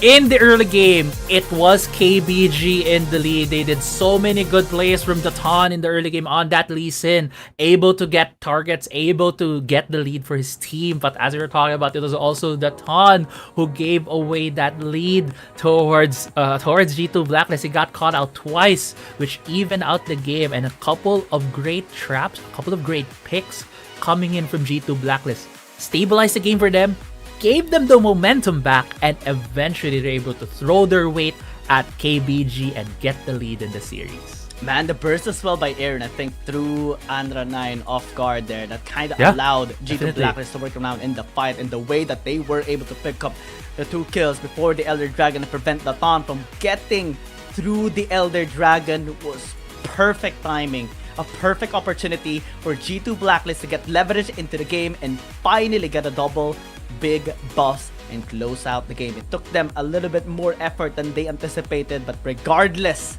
they were able to push through and get the Nexus destroyed, and now they're leading the series 2-1. Yeah, leading the series 2-1. It's such a huge difference from their first or their previous grand finals match, right? It was a 4-0 all out immediately for the side of KBG Gaming, and now it's actually our APAC representatives, G2 Blacklist International, in the lead. And so far, Blue Side has really been the biggest winner here. So far, 100% win rate for Blue Side in the series. It's a close game regardless, but it's just so good to see G2 Blacklist shining when they need the most. KD as well, the confidence of this jungler of G2 Blacklist. That fight in the top side a while ago, he was so brave. He was able to penetrate through the back line. It was a little bit scary at first, but when we saw the follow-up coming in from Aaron, the rest of the squad, as Draw was buying time, preventing anyone from interfering, the position was just so better for G2 Blacklist, and it gave them the confidence and the boost to win slowly in that game. And that's the X factor, especially when you head into these series, into these finals.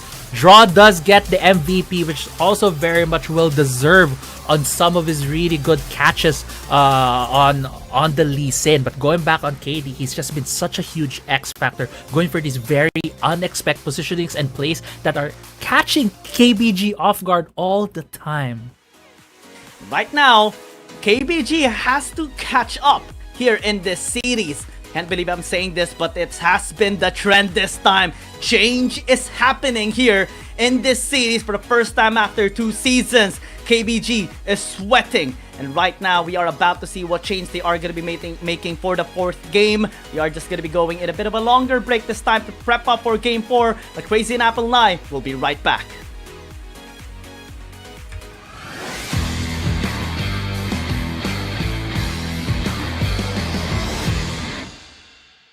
After KT and G2 Blacklist, KBG Gaming and Edward Gaming are the owners of their remaining 2 tickets to the finals. Surprises unfolded in the last matches of the playoffs. ThunderTalk, the top-seeded team in the group stages, suffered a bitter defeat against FunPlus Phoenix, while the defending champions KBG Gaming managed to regain their form. Now, let's recap the top 5 plays of the week.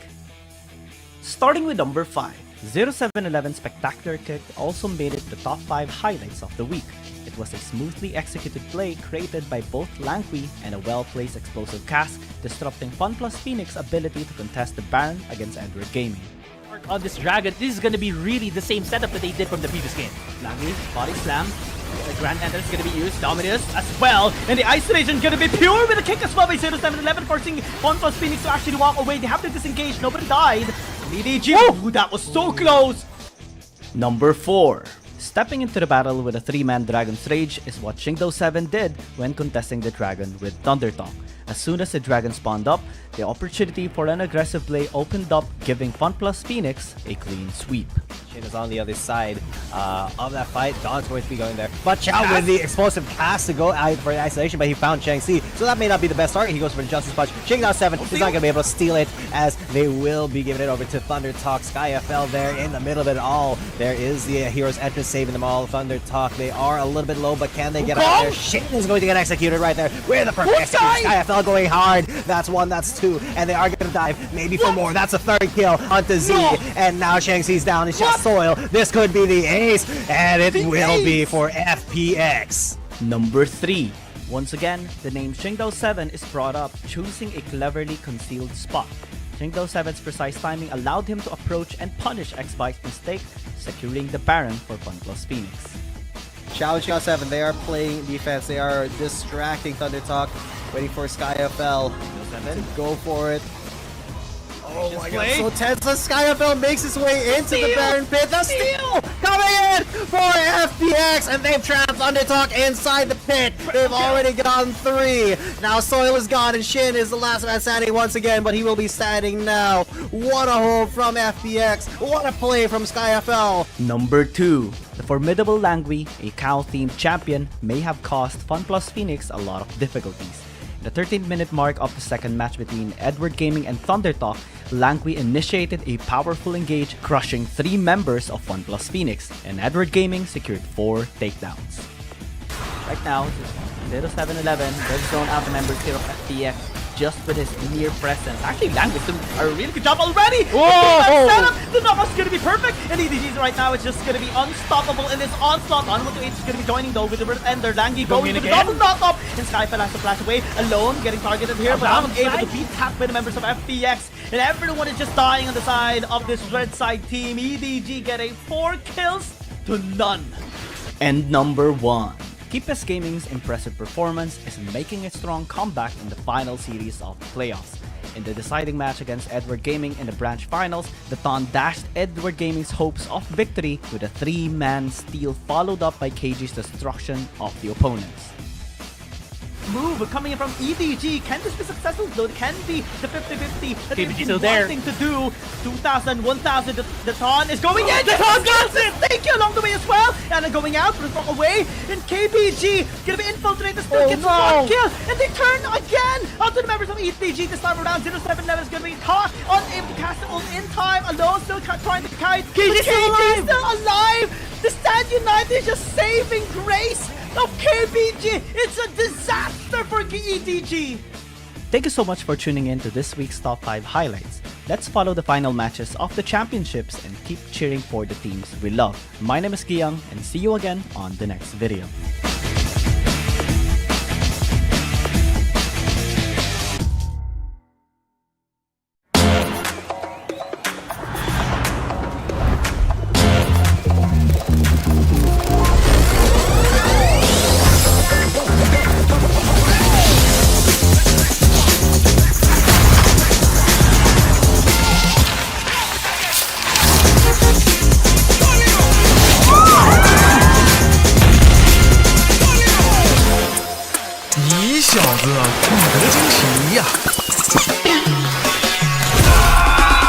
Let's go.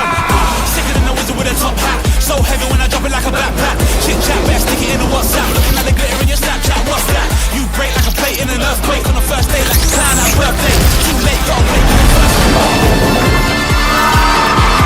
牛啊，这个球！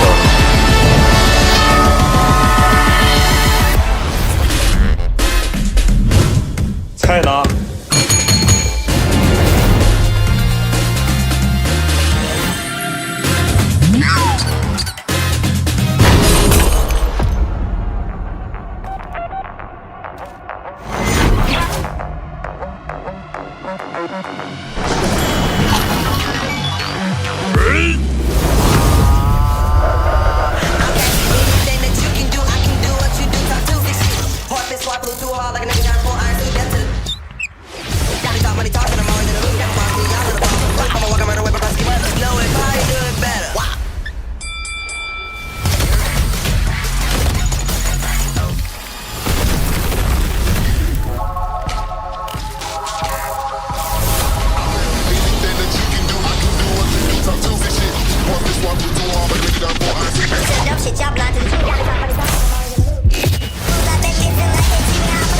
？Sun and rain, sleet, snow, any weather. Just know if you can do it, I can probably do it better.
After KT Y and G2 Blacklist, Keepes Gaming and Edward Gaming are the owners of their remaining 2 tickets to the finals.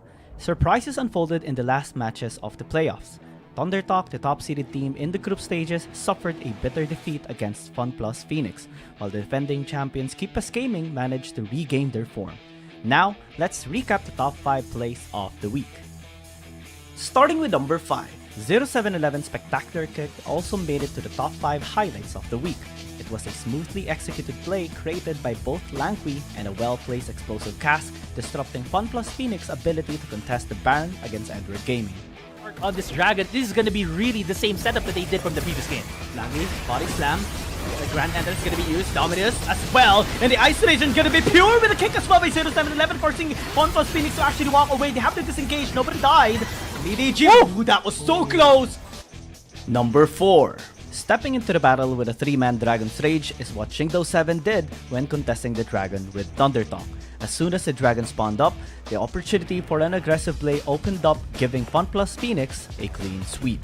Shin is on the other side of that fight. Don's going to be going there. But Chow with the explosive cast to go out for the isolation, but he found Cheng Si. So that may not be the best target. He goes for the Justice Punch. Shingdown 7 is not going to be able to steal it, as they will be giving it over to ThunderTalk. SkyFL there in the middle of it all. There is the Hero's Entrance saving them all. ThunderTalk, they are a little bit low, but can they get out there? Shin is going to get executed right there. Where the perfect execution. SkyFL going hard. That's 1, that's 2, and they are going to dive maybe for more. That's a 3rd kill onto Z, and now Cheng Si's down. It's just Soil. This could be the ace, and it will be for FPX. Number 3.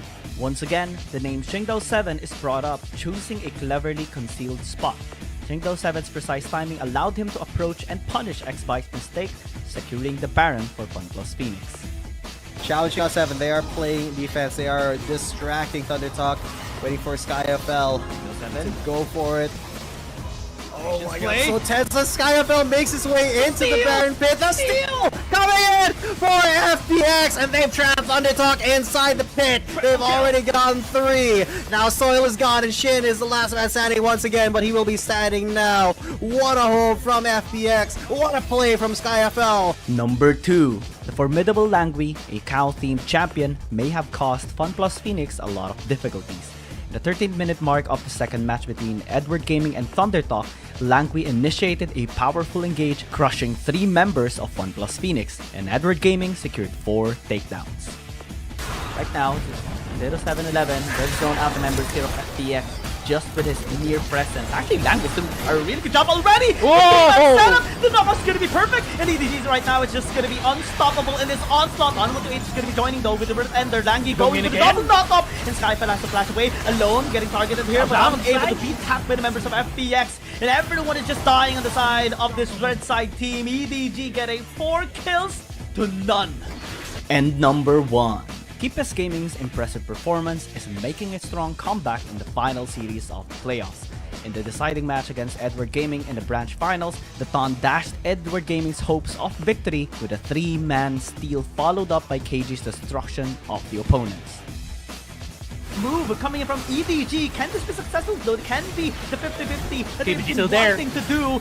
2,000, 1,000. The Ton is going in. The Ton gets it. Thank you along the way as well. And then going out from away. And KBG gonna be infiltrated. Still gets 1 kill. And they turn again out to the members of EDG this time around. 0711 is gonna be caught. Unable to cast it all in time. Alone still trying to kite. KG still alive. The Stand United is just saving grace of KBG. It's a disaster for EDG. Thank you so much for tuning in to this week's Top 5 highlights. Let's follow the final matches of the championships and keep cheering for the teams we love. My name is Kiyang, and see you again on the next video.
Anything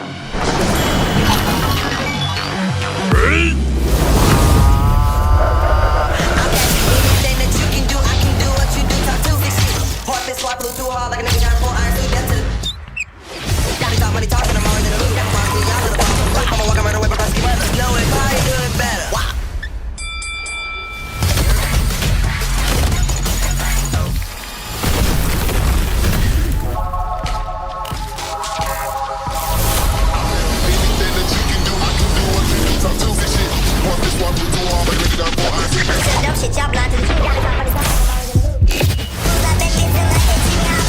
Sun and rain, sleet, snow, any weather. Just know if you can do it, I can probably do it better.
After KTROSRY and G2 Blacklist, KBG Gaming and Edward Gaming are the owners of their remaining 2 tickets to the finals.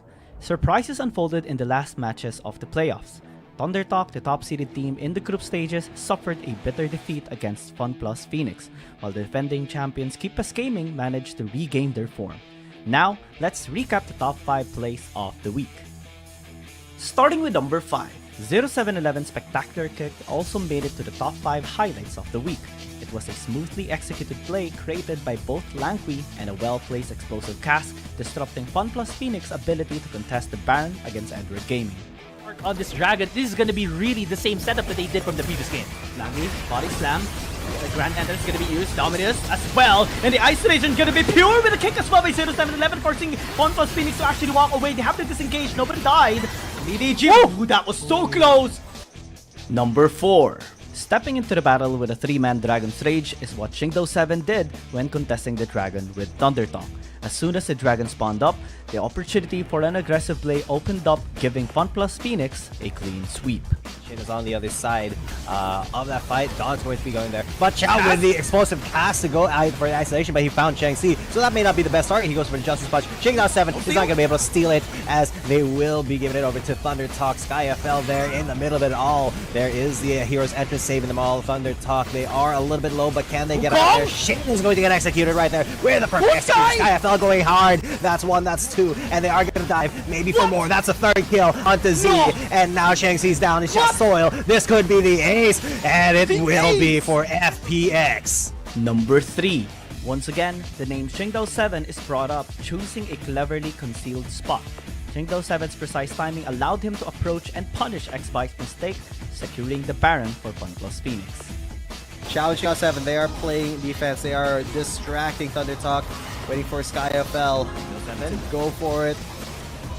Oh my god, so tense. SkyFL makes his way into the Baron pit. The steal coming in for FPX, and they've trapped ThunderTalk inside the pit. They've already gotten 3. Now Soil is gone, and Shin is the last man standing once again, but he will be standing now. What a hold from FPX. What a play from SkyFL. Number 2. The formidable Langui, a cow-themed champion, may have caused FunPlus Phoenix a lot of difficulties. The 13th-minute mark of the second match between Edward Gaming and ThunderTalk, Langui initiated a powerful engage, crushing 3 members of FunPlus Phoenix, and Edward Gaming secured 4 takedowns. Right now, 0711, red zone out the members here of FPX. just with his mere presence. Actually, Lang is doing a really good job already. Whoa! Setup, the knockout's gonna be perfect, and EDG's right now is just gonna be unstoppable in this onslaught. On 1-8 is gonna be joining though with the Red Ender. Langi going with the double knock-up, and Skyfell has to flash away alone, getting targeted here, but unable to be tapped by the members of FPX, and everyone is just dying on the side of this red side team. EDG getting 4 kills to none. And number 1. Keepes Gaming's impressive performance is making a strong comeback in the final series of the playoffs. In the deciding match against Edward Gaming in the branch finals, the Ton dashed Edward Gaming's hopes of victory with a 3-man steal followed up by KG's destruction of the opponents.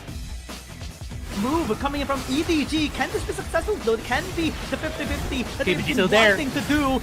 2,000, 1,000. The Ton is going in. The Ton got it. Thank you along the way as well. And then going out, but it's away. And KBG gonna be infiltrated. Still gets 1 kill. And they turn again onto the members of EDG this time around. 07 level is gonna be caught. Unable to cast it all in time. Alone, still trying to kite. KG still alive. The Stand United is just saving grace of KBG. It's a disaster for EDG. Thank you so much for tuning in to this week's Top 5 highlights. Let's follow the final matches of the championships and keep cheering for the teams we love. My name is Giyang, and see you again on the next video.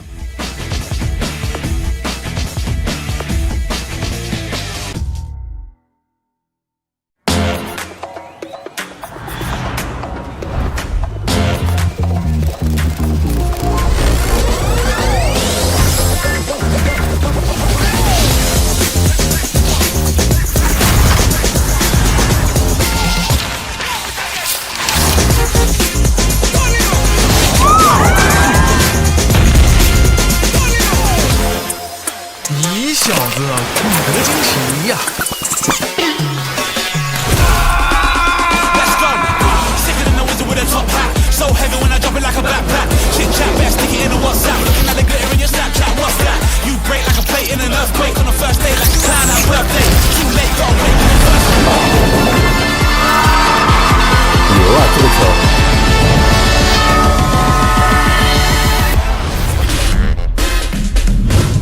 菜呢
？It has been a longer break than usual, but we're now here for game number 4.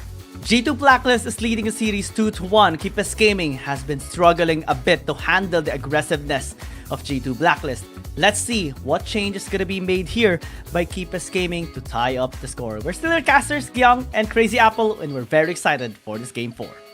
Yeah, the evolution of this series, Giyang, has just been impressive from both of these teams. We talked about since game 1 about the draft, right? On what are the champions that the Ton plays, and they exhausted all of those. The 4 champs that he plays usually here in Season 2. He was brought down to up to the Lee Sin, and he did have a good early game, honestly. Yeah. But when it came to that mid game, he just gave away 2 kills towards G2 Blacklist, and G2 Blacklist was able to capitalize with their aggression and their picks. And I also want to point out for G2 Blacklist, right, they also changed their composition. They have a pick up, poke and pick up, and it's just so impressive to see how many layers of strategy G2 Blacklist has shown us so far in this series. Yeah, so much preparation as well on the side of G2 Blacklist this time, despite the bans of Keepers Gaming on the support line, banning out the Nautilus, banning out the Alistar, taking the Ornn as well. As the Gragas was banned by G2 Blacklist, we saw an incredible performance by Draw on the Leona, granting him the MVP of that Game 3. This time, I think, Keepers Gaming has to have a different approach this time around to at least match the intention here of G2 Blacklist. G2B looks like they have a comfortable state in this game, at least for whenever they are on blue side. Trend dictates that blue side is win for all of these games so far. G2B has won game number 1 and 3 on blue side. Keepers Gaming has won game number 2. And now, game 4, they are on blue. Yeah, Keepers Gaming gonna be on blue side here, but what we're gonna be looking at is the bans, because we saw earlier how much G2 Blacklist was able to really take away the jungle options from KBG. And even though they have put themselves here on blue side, G2 Blacklist still has the option to take away a lot of the junglers away from the Ton. So far, for 5 jungle bans. We'll see if G2 Blacklist will go for a 6 jungle ban here. Let's see.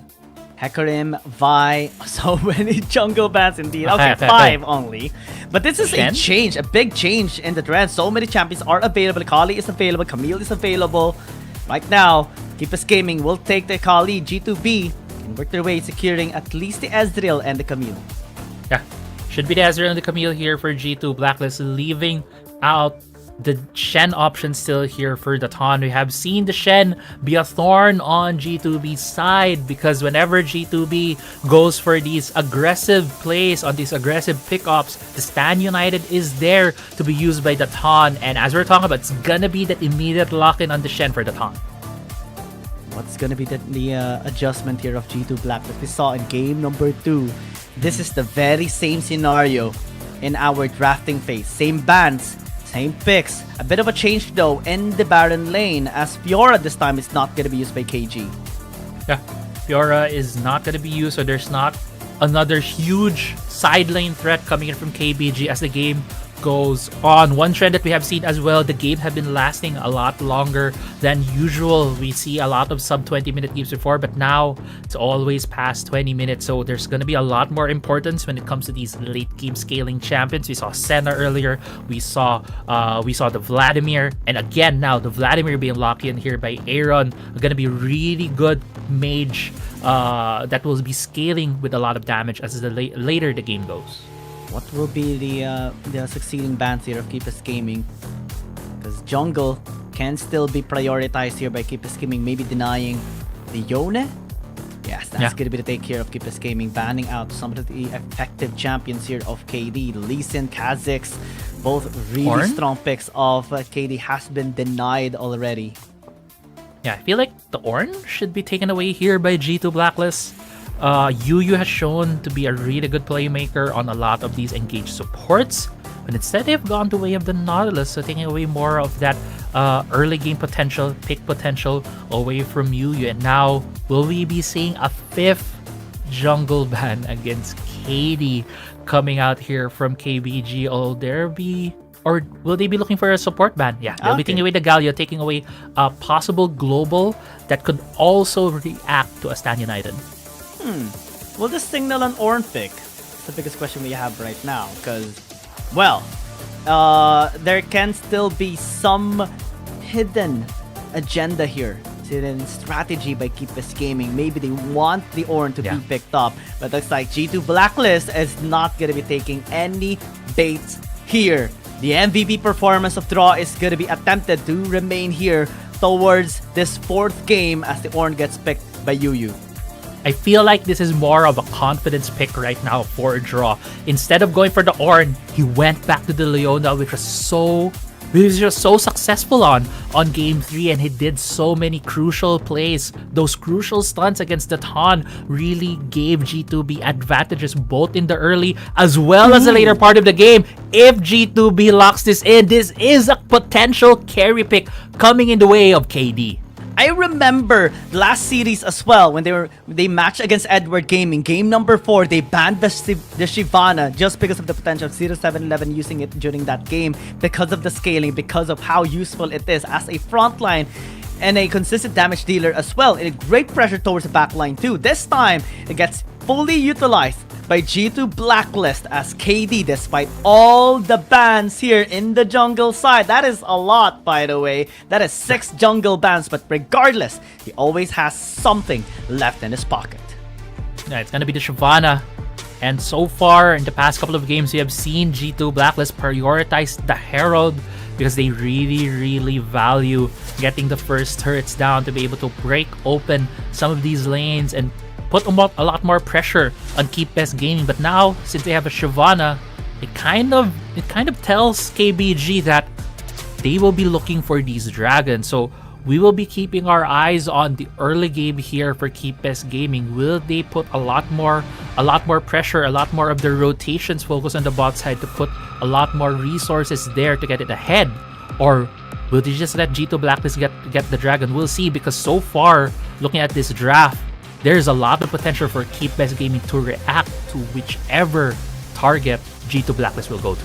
And for the entire series as well, and even on the entire final stage, KeepBest Gaming has been prioritizing 100% the first dragon. So this will be a little bit challenging on G2 Blacklist side. Yes, they do have a lot of front lines. Camille, the Shyvana, the Leona, even the Vladimir can go straight into the front line, especially how we saw Andra9 do it a while ago in Game 3. But this Shyvana might actually struggle a lot in the early game. Yeah, early ward as well. Right now for KBG, putting it at the Raptor camp, so they will be having a good timer on KD when they spot them there. Crucial here, Giyang, is if Golden Kite and Draw will be able to get an early advantage in the bot side, even just a lane or a level advantage against the Sivir, they might be able to have an easier time securing the dragon. And great pokes coming in from Andron. Just in the laning phase, Aaron needs to be extra careful all the time, especially because this is a Shen by the Ton. It's easier to gank the mid lane or any other lanes, to be honest. G2 Blacklist extending their efforts here into the bottom lane. Xiaoma gets taken down! First blood! The first minute, Golden Kite though might be traded out. Charge's gonna be picking up the kill, and Draw will not pursue. Never mind! He goes straight out and then picks up the second one! Draw with his MVP performance in Game 3. Comes back here in Game 4, secures the second kill for G2 Blacklist. And we were just talking about how G2 Blacklist needs to secure an early lead in the bot side so they will have an easier time in securing the dragon. We saw right here Draw with another engage on Xiaoma, and this time around, Golden Kite was able to finish the kill on Xiaoma, giving them the damage advantage against Yuyu. But Ornn, we all know, deals a lot of damage even though he's a support. But this was just really the icing on the cake here for Draw, able to get the second kill on the bot side. Man, early lead in the bottom side for G2 Blacklist is going to be so important for them to work around securing priority for the first dragon. And again, we have seen KeepBest Gaming always prioritizing the dragons. This can be a little bit harder for them this time. KD, first top side will be spotted by a ward. KG is struggling against Ime. Especially that this Camille is just freezing up a big wave in the top lane, denying more resources for KG. Yeah, but Andra9 has been bullying out Aaron here in the mid lane. Ton is able to recall, not getting caught out there by Draw on the Leona. Could have been a bad recall timer right there for the Shen if he was locked down. But going back in the mid lane as well, in terms of the laning phase right now, the mid lane has been the one who has been more in favor of Andra9, but it's still a Vladimir. Vladimir can have a safer time in the side lanes later on, able to farm up those items and be more effective in the team fights. Yeah, absolutely. Scaling is going to be a bit of a problem here for KeepBest Gaming later on. Renekton falls off. Severe does deal quite a bit of damage, but is prone to being just easily deleted by a Vladimir. We have seen this so many times already, not only for other teams, but especially for Aaron. He did that against Edward Gaming, against K2 Y as well. This time is looking to do that the same against KeepBest Gaming. Yeah, I also like the rotation right there coming in from KD, just keeping tabs on his mid laner right there. But bot lane, great knock up on the Draw. Still is going to be buying so much time. He is very tanky because this is a Leona, and the damage going through from Golden Kite. Has to walk away though. There is a big wave crashing onto the tower, especially because of the ult here of Xiaoma. And then it's going to be in the area as well. Spotted by a ward. Aaron, a little bit late, needs to be very careful, spotted by a ward as well. Andran looking to turn onto him. The Dawn is in the area as well, waiting for the Stand United call, but this time, call off, they back away. Look at the amount of wards as well from KBG. The bot side river, there were 3 wards to light up the way for Anran 9 to just walk towards the bot side of the map. Great series of events as well for G2B. They were able to deter the Akali from jumping in. If the Stand United was there, it could have been a double kill on the bot side. Could have been a tower dive there from KBG, but instead G2 Blacklist was able to avoid that consequence there on the bot side. Now we're heading to the 5-minute mark, and as we're talking about, G2B with the Shyvana pick needs to prioritize this dragon. That's why we're seeing right now a lot more investment here in the bot side with the map. There's a couple of wards right now for both teams, but KD is walking to the bot side. I feel like he's trying to maybe time out or maybe get a gank there in the bot side before the dragon comes out. It's going to be a bit challenging for Keepers Gaming. You have seen them in trying to take someone down in the bottom lane. However, the late reaction was made by G2 Blacklist. Great reading as well. Prevented the entire gank in the bottom lane. This time, Aaron needs to be extra careful. Was able to dodge. The dodge. He charged there using the blood pool. Now KD, this time, a bit of a fresh start for G2 Blacklist. This time, it's them taking the dragon and KBG getting the Herald. Yeah, it's just gonna be a handshake out of a bot lane though. Hiding under the shroud. Draw is just gonna be disengaging. Aaron doing a really good job holding out this lane. KD, after getting the dragon, is looking for maybe a gank because the shroud has been used by Andran. He's just gonna be stepping back for now. Mid lane though is gonna be pushed. This should be the tower taken out already because they were able to take out the first plate. Charged by Shelly. Now gold injected to KBG's pockets. Yeah, great rotation right there coming in from KBG. They're able to take advantage of this Vladimir, who's a lot weaker when it comes to clearing the waves, and the Sivir was just able to chip down to the tower until they got to below 2,400. So that when they pop down the Herald, pop down Shelly, was immediately able to take down first turret. A lot of gold right now going in favor here of KBG, as well as that part of the map being open right now for KBG to put down vision, to put down pressure. It's going to be on G2B right now, on G2 Blacklist, to prevent KBG from getting any advantages with that tower down. 2000 is the name of the game here. Keepers Gaming able to at least fully utilize the gold injection towards their carry. Shama is leading top of the gold charts here in this game. The Dawn as well, a little bit ahead compared to your KD right now, which is just over 4,000. That is actually a lot in the jungle difference in terms of gold here. And Keepers Gaming this time are just going to be continuing applying the pressure potentially towards top side because they're grouping there right now. Yeah, Ime is getting grouped up here, but so far it doesn't seem like it's going to be a big tower dive. G2B is coming in for the reaction. Exec Ultimatum gonna be initiating the fight. The Dragon's Breath as well is gonna be there. Yu trying to escape. Is gonna be able to do so. Never mind. Gets taken out by Aaron. Tactical sweep. No flash gonna be used there by Ime. Goes to distance. Not gonna be charging into the tower. They are 5 grouped up there, but that signals Keepers Gaming to push mid lane and bottom lane. G2 needs to get a lot more from that. There's 5 members that they have invested here into the top side, and they only get 1 kill, unfortunately for them, while Anran 9 has free time here in the bot side, able to get at least 2 plates for him, and maybe even getting the turret down. 200 left on the HP on the tower. Dawn is gonna be in the area, just waiting patiently if ever Ime is gonna be engaging towards Anran, but it doesn't.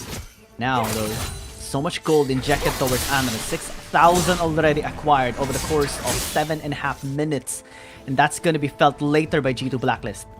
Yeah, if Anran 9 finds that angle to just get into the backline and deal massive amounts of damage on this Ezreal, on this Shyvana, it's gonna be a very dangerous element here for G2 Blacklist. But as it stands, G2 Blacklist has been trying to make proactive plays, which we saw on the top side with that 5-member investment that hasn't panned out for them. Ime though getting caught out.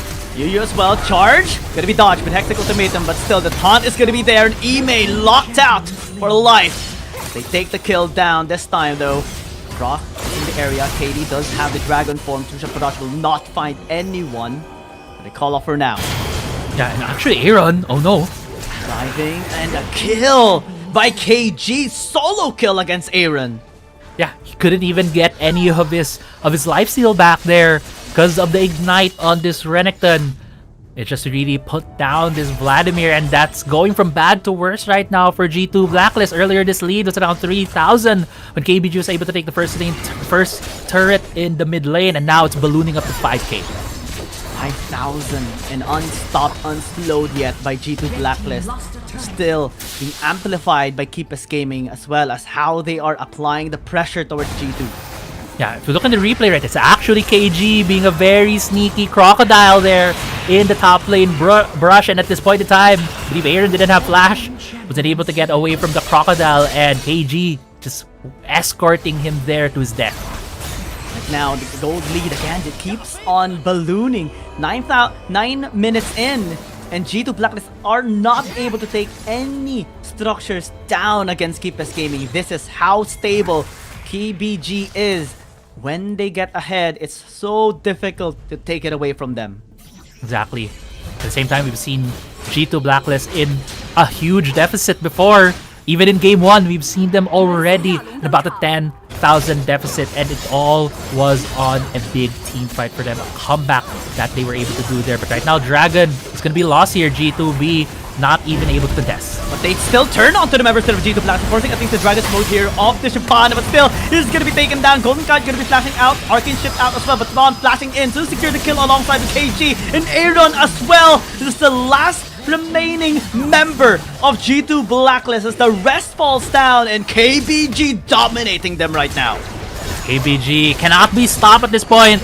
G2 Blacklist ran away from that Dragon, but were able to catch them. KD on the Shyvana so far is not panning out here against KBG. I've said in this replay right here, Dragon was secured, KD was in the area trying to maybe look for a steal or something, but he used his ult to get away, and they did not have any way to engage. G2 Blacklist is not in the proper, it doesn't have any strength to against KBG at this point in time. They don't have the items yet. They're so far behind. KBG knows that so well. So KBG is just forcing the issue against G2 Blacklist. In a 10,000 goal lead at 11 minutes, that is so difficult to turn around. Normally, we do see the game already being won when a team has this amount of lead. And most especially because they have the Akali, they have the Severe, they have H-Chen as well. Many late game scaling champions are present on the side of Keepus Gaming. Yes, we do see a lot of scaling champions on the side of G2 Blacklist as well, but it's going to be a lot more difficult for them. They have to force out a mistake on Keepus Gaming. It's very difficult, almost impossible for them to make a mistake. Yeah, the difference right now between the past couple of games for G2 Blacklist, whenever KBG does get a lead, is they're able to stop the momentum KBG. Now, so far, G2 Blacklist has not been able to pull up a play to stop the momentum that is KBG. Slowly, Zenith Blade will not connect onto anyone. KG going with the Dominus. Hectic Ultimatum going to be used. Just to zone out some of the members here, but the knockup is just going to be better here on the side of Keepus Gaming. Emi's burning to death. Taking Time Bomb is going to be there as well. Still able to stay alive. Aaron as well. Burning to death. Still alive.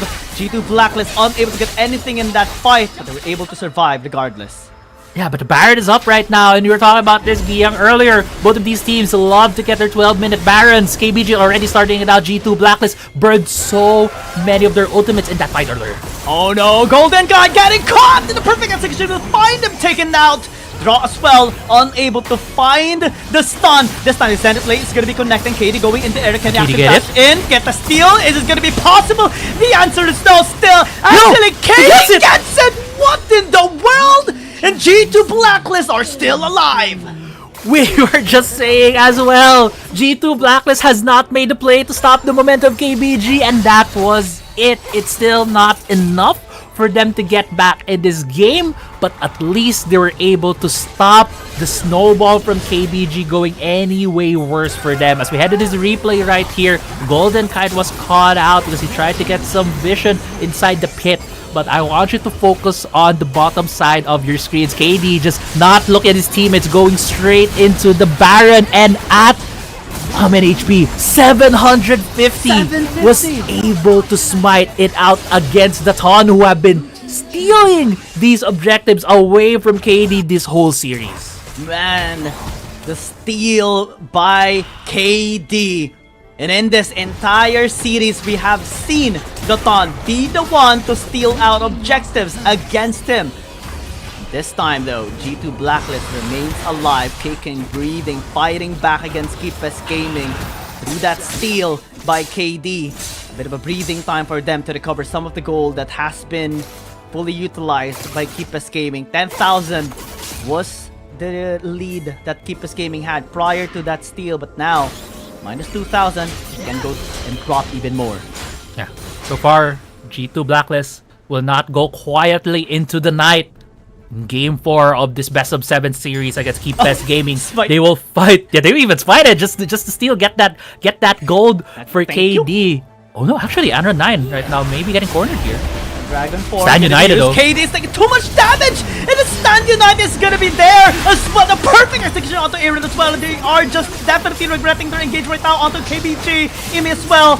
Triple kill by Anra9 is just gonna be the road to the pentakill. Is gonna be attaching the shuriken onto Imi, going in as well, securing the quadra kill, and that's gonna be the pentakill for season 2. Anra9 gets it in the grand finals.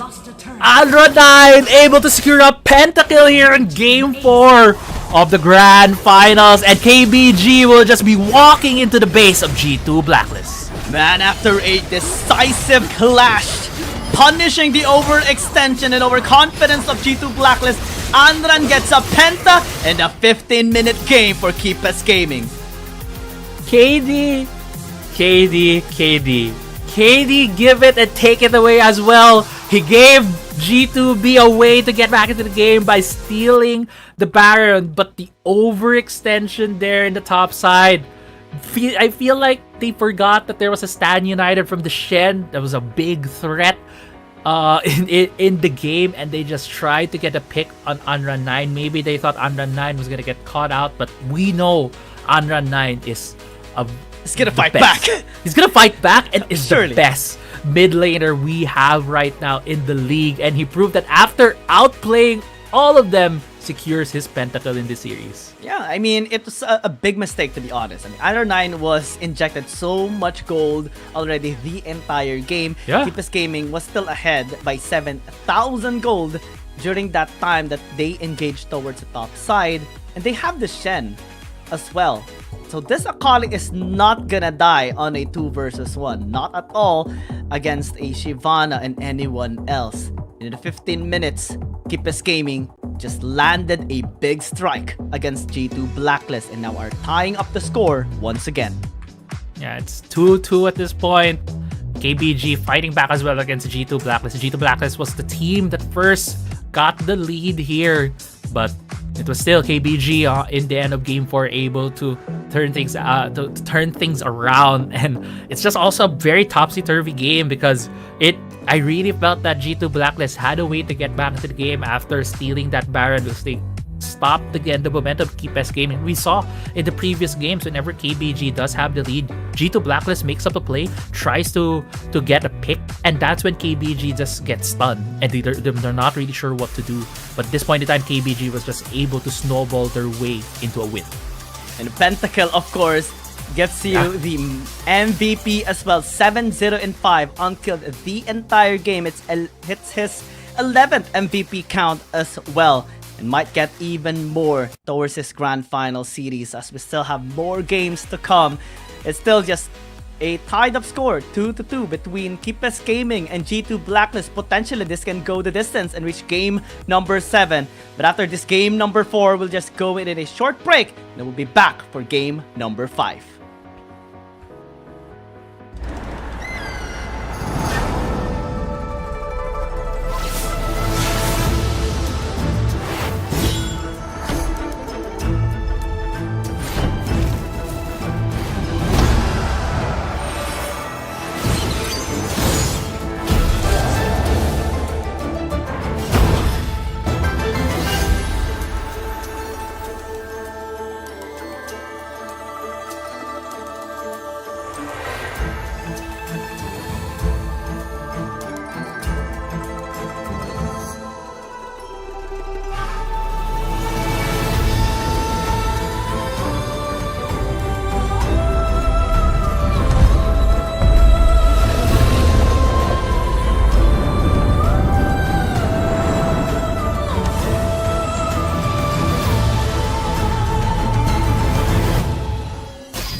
After KT and G2 Blacklist, Keepes Gaming and Edward Gaming are the owners of their remaining 2 tickets to the finals. Surprises unfolded in the last matches of the playoffs. ThunderTalk, the top-seeded team in the group stages, suffered a bitter defeat against FunPlus Phoenix, while the defending champions Keepes Gaming managed to regain their form. Now, let's recap the top 5 plays of the week. Starting with number 5, 0711 Spectacular Kick also made it to the top 5 highlights of the week. It was a smoothly executed play created by both Langui and a well-placed explosive cast, disrupting FunPlus Phoenix's ability to contest the Baron against Edward Gaming. On this dragon, this is gonna be really the same setup that they did from the previous game. Langui, body slam. The Grand Entrance is gonna be used, Dominus as well, and the isolation gonna be pure with a kick as well by 0711, forcing FunPlus Phoenix to actually walk away. They have to disengage, nobody died. EDG, ooh, that was so close! Number 4. Stepping into the battle with a 3-man Dragon's Rage is what G2B did when contesting the Dragon with ThunderTalk. As soon as the Dragon spawned up, the opportunity for an aggressive play opened up, giving FunPlus Phoenix a clean sweep.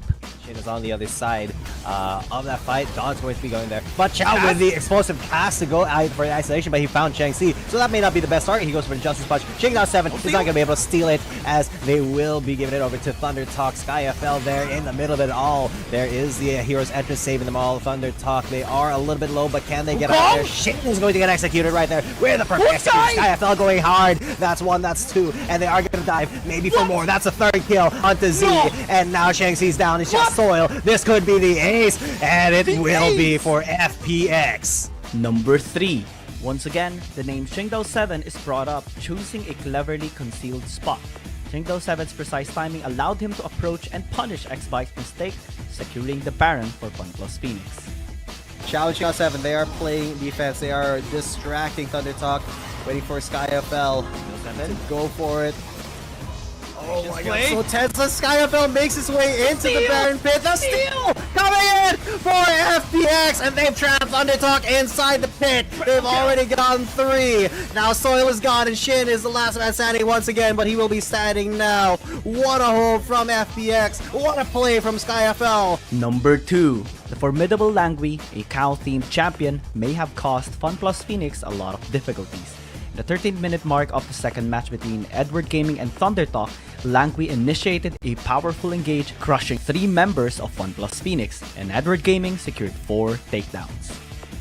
Right now, 0711 red zone out the members here of FPX just with his near presence. Actually, Langui doing a really good job already! Whoa! Setup, the knockup's gonna be perfect, and EDG right now is just gonna be unstoppable in this onslaught. On 1-8 is gonna be joining though with the Earth Ender. Langui going to the double knockup, and SkyFell has to flash away alone, getting targeted here, but unable to beat tap by the members of FPX, and everyone is just dying on the side of this red side team. EDG getting 4 kills to none.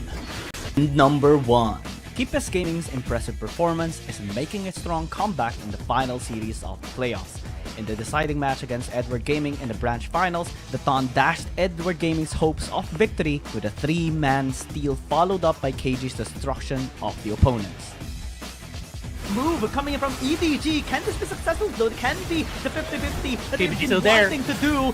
2,000, 1,000. The Ton is going in. The Ton got it. Thank you along the way as well. And then going out, but away. And KBG gonna be infiltrated. Still gets 1 kill. And they turn again out to the members of EDG this time around. 0711 is gonna be caught, unable to catch.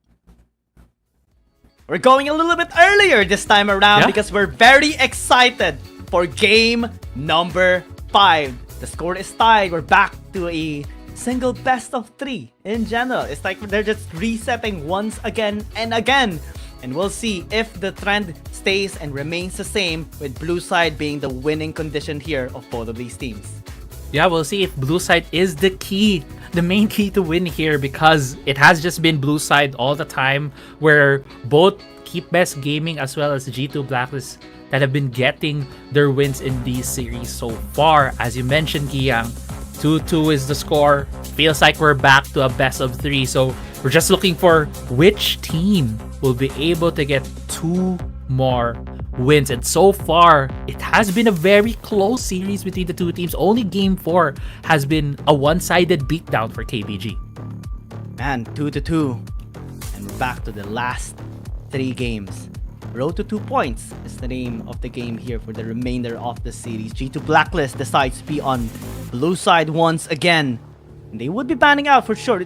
It has been the Vi, Ezreal, Gragas ban for the past few games that they have been in blue side. They have taken the Shen down though. Finally, a respect towards the Thon Shen. Yeah, definitely a respect to the Thon Shen. It's also very curious so far, whenever KBG is on blue side, they get the Akali as their first pick. But when they're on red side, they always ban it first. And so far, Anra 9 has shown amazing performances on this Akali, even getting a pentakill in that 4th game. So we'll see what KB... we can just see here how confident Anra 9 is. He's even taking away that Akali from himself. Do you see this? Do you see this, Crazy Apple? Yes. Is this scenario familiar? Very much This is something so. that we have talked about yesterday in situation 1, to be honest. Will this be a Yone ban? No, the evidence has to be taken away every single time. So it's situation B we're seeing right now. Keepers Gaming banning out at least just one with a Hecarim. Akali always has to be banned away against Aaron. The Evelyn respected against KD. And this time it opens up Camille, opens up the Ezreal. Many champions are available to be picked up here. Lee Sin that the Thon did use a while ago as well is going to be denied this time by KD. They're really tunneling right now on the champion pool here of the Thon, taking away all of the champions that he usually uses, instead going for Lee Sin first pick for G2 Blacklist. Felt like they, as you mentioned, right, the Ezreal, the Camille, the Gragas even, something that they could have picked up, but instead they have given those champions towards KBG. Ezreal and Camille looks to be the lock-in here for that side of for KBG. Now the question we have right now is, will G2 Blacklist go with a Senna composition once again? Because this time they don't have the Camille. They can go still with the Renekton here for Ime. It's still going to be very risky. The Ezreal damage is going to be a little irritating later on. They go with the Renekton. This is where we will see if they're going with the Senna comp. 3rd pick usually is the name of the game here when they go and decide on that route. Keeps Gaming will be watching. Yeah. Also with the lock-in right there for the Renekton, this opens up the Fiora pick for KBG. Although, right now for KBG, it does feel like it's KG who's going to be using that Camille. We haven't seen the Thon or Anra 9 pilot that champion, so it kind of locks in KBG into the Camille top side, not going to be allowing KBG to have that immense pressure in the top side. Aatrox is locked in here. Maybe Aatrox is going to be the jungler for the Thon. Can be Aatrox jungle, can be Camille jungle. We have seen both ways on those two champions. But I think it's going to be KG utilizing the Aatrox in the top lane to match up against the Renekton, both of which will have decent sustain in the laning phase and great ganking ability for the Thon if ever he's the one using the Camille. Ashe being banned here by KBG, again targeting the Golden Kite with his playmaking champions. You have seen him play the Varus earlier as well. Might be the last ban here for KBG on the side for G2 Blacklist. I feel like they should be banning supports, maybe taking away the Ord and the Nautilus again from UU, taking away a lot of that playmaking potential, but instead they're taking away champions from Anra 9. Will this be a Vladimir ban as well by G2? Or are they going to be letting Andran go with a Vladimir and maybe decide on picking something like a Lucian into the mid lane for Aaron? Because oftentimes that champion has always been taken away, respected, banned away by their opponents. But this time it hasn't seemed to be the case. Yasuo is going to be taken down instead. Might signal the Ornn ban here for G2 Blacklist, or at least respect the potential engages here of UU. Let's see. Yeah. Could also be a Galio.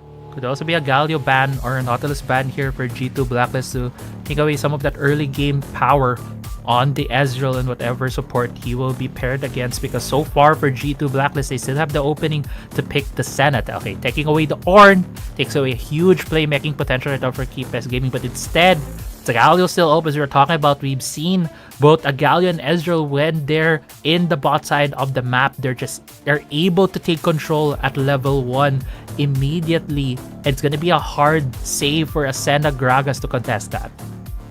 Ooh, Nautilus being picked up can be a flex pick as well. Now this is going to be a little complicated this time for G2 Blacklist, because this Aatrox, Camille, and Nautilus can go in the jungle. We haven't seen either though being picked up by Daton as a jungle champion, but regardless, it can be flexed out still and has to be considered here by G2 Blacklist. They take the Varus, while the combo, the OG combo back in Season 1 with the Gragas and Lucian of Aaron is gonna be locked in. Okay, for G2 Blacklist, they're looking more into that early to mid-game potential of these champions. Lucian is a lane bully, and whoever who will be matching up in the mid lane, he will have that range advantage, unless it's gonna be the Vladimir here. Might just be the Vladimir pick, but no, actually, as you mentioned, right, Nautilus could be flex. Seems like it's gonna be in the hands of the Daton. Will this be Camille in the mid lane or Anran using the Aatrox? That's the only thing that can change up the situation right now. I think Camille's going to be a better option into the mid lane. That's going to be made here as well. They keep us gaming because Aatrox can struggle a bit against the Lucian matchup. Top lane, it's going to be much better as well for KG and Ime. It's a bit more standard and stable as well. But great ganking ability. Camille, Nautilus, level 5. There's no escape for Aaron. Yeah, no escape for Aaron. No escape for Golden Kite. It's such a tricky position right now for G2 Blacklist. I feel like they pigeonholed themselves with that Lucian and Varus pick. With the Vladimir still open, they could have picked that in the mid lane instead, in the hands of Aaron. At least having a champion that has the pool to be able to dodge out some of these hard crowd control abilities for the side of KBG. But instead, they have two marksmen, squishy marksmen at that even though some of these champions from KBG don't deal huge amounts of damage, but the Daton, we are thinking that it's gonna be an AP Nautilus, so that's still gonna be a lot of damage coming out from that jungler. And almost every single champion that KBG has in their composition right now has crowd control. Yes. That's the scary part. So much space can be provided by Xiaoma to be safe in the backline, be untouchable in team fights. And G2 Blacklist has to step it up a notch, especially in the early game, to maybe bully out the Daton as well. Let's see. Invade coming in, spotting at least the ward of the Daton that he did place outside the red camp. And just that's the start. Yeah, actually KD is staying a while in this mid lane right now. Starting off an Anran 9. Actually spots him out, so G2 Blacklist and actually KBG knows that KD is here right now at the Raptor camp. Will he attempt a steal here? He has a faster wave clear. This camp clear this time. Bot side! First blood! Xiaoma is the one to be traded out, but better gold funneling on their side. KD though, unable to steal out the red buff, but they will continue on the invade. That's what we're talking about in the draft. The strength of an Ezreal in the early game is currently unmatched right now in the bot side of the map. The amount of mystic shots that you can throw, Yuyu though might be caught out here. Still continuing with the body slam. Yuyu gonna be flashing out. Draw. Not continuing anymore. A little bit overextended, and Xiaoma is doing a really good job poking them out. Goes in with the Arcane Shift. A little bit scary, but huge confidence actually by Xiaoma. Again, the auto attacks, the mystic shot continues to pummel down the dragon laners here of G2 Blacklist.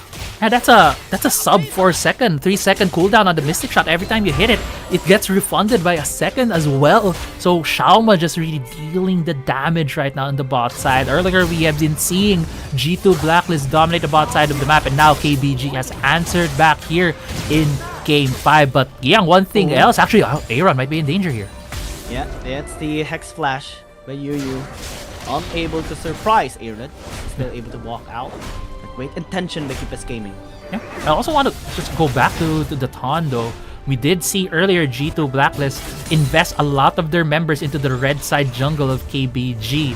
The Daton was able to secure his red buff, but I believe his Krugs as well as Raptors did go to the side of G2 Blacklist, and he wasn't able to counter jungle in the bot side of G2 Blacklist. So right now, in terms of the jungle matchup, it's going to be KD ahead in terms of gold as well as experience compared to the Daton. And that's a great way to just punish this Nautilus pick of the Daton. That's one of the downsides of picking this champion up. It can be easily camped out and easily suppressed during the laning phase, when the farming phase. Draw though is taking too much damage here in the bottom lane. Xiaoma doing a really good job. Exhaust gonna be coming through by Yuyu though. As a respect, that's at least a summoner spell exhausted on KBG. Yeah, good trade for Golden Kite and Draw. They were able to at least try and even things out in the bot side, where Draw got caught out by Yuyu there for a trade. They're able to put down some damage, so it wasn't just a one-sided affair in the bot side. Now though, the Ton, again, putting his sights in the mid lane. They have such a great crash potential. Aaron though.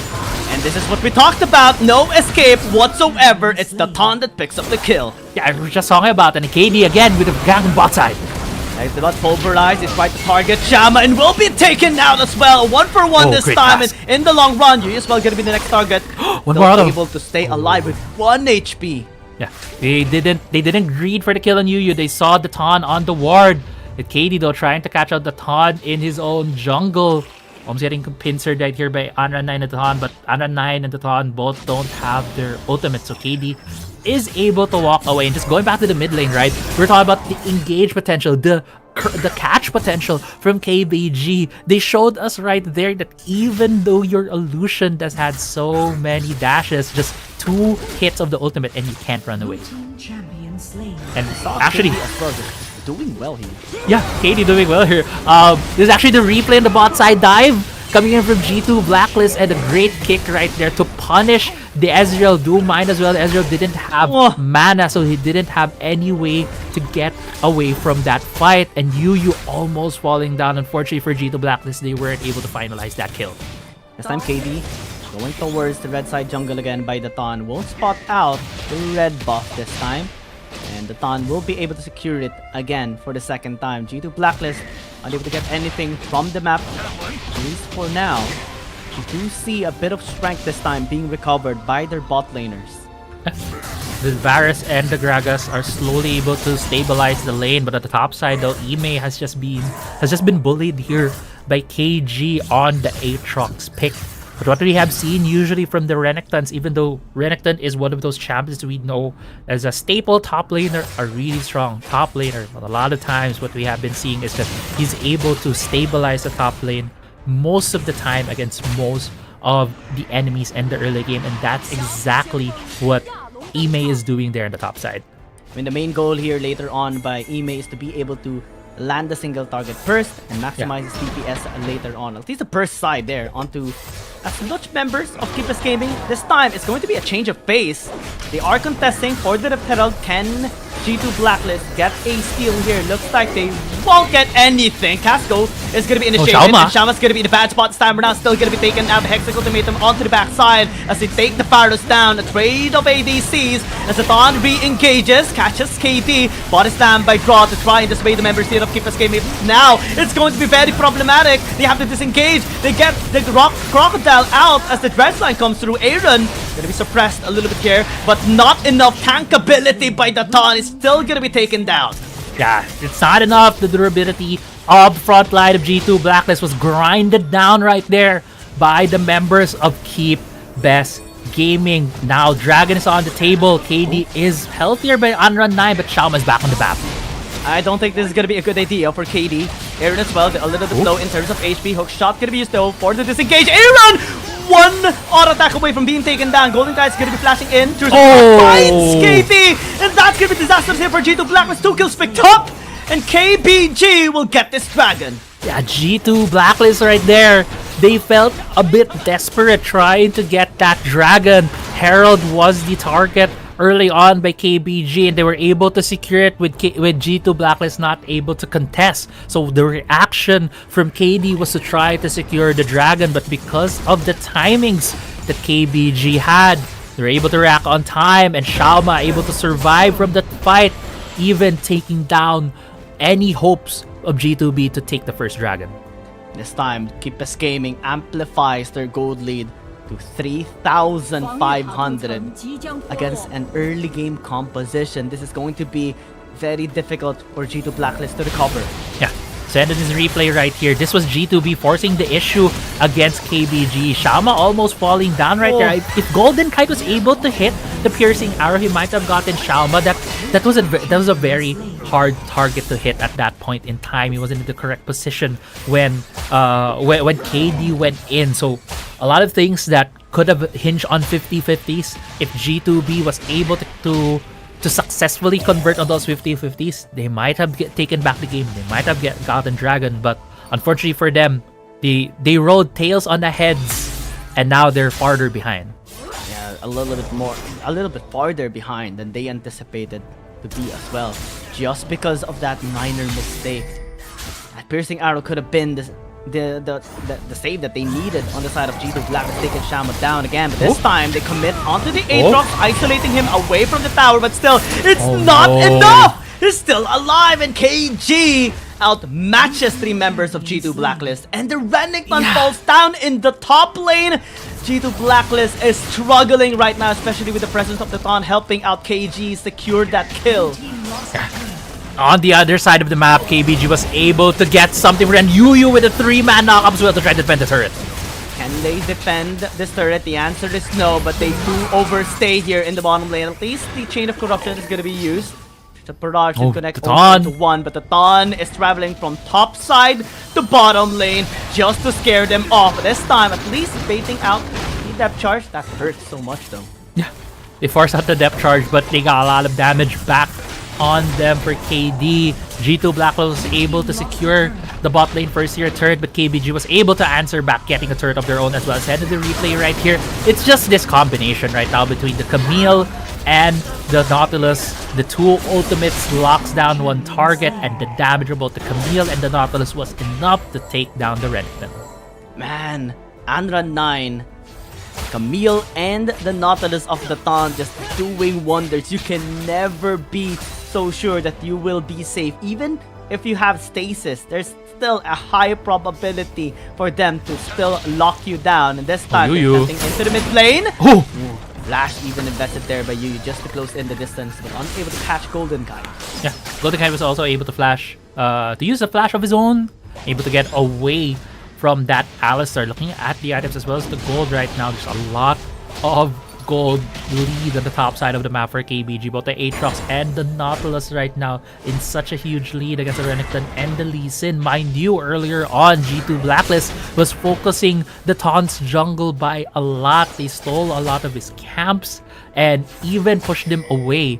But could really see here KBG and the Taun able to take all of that back.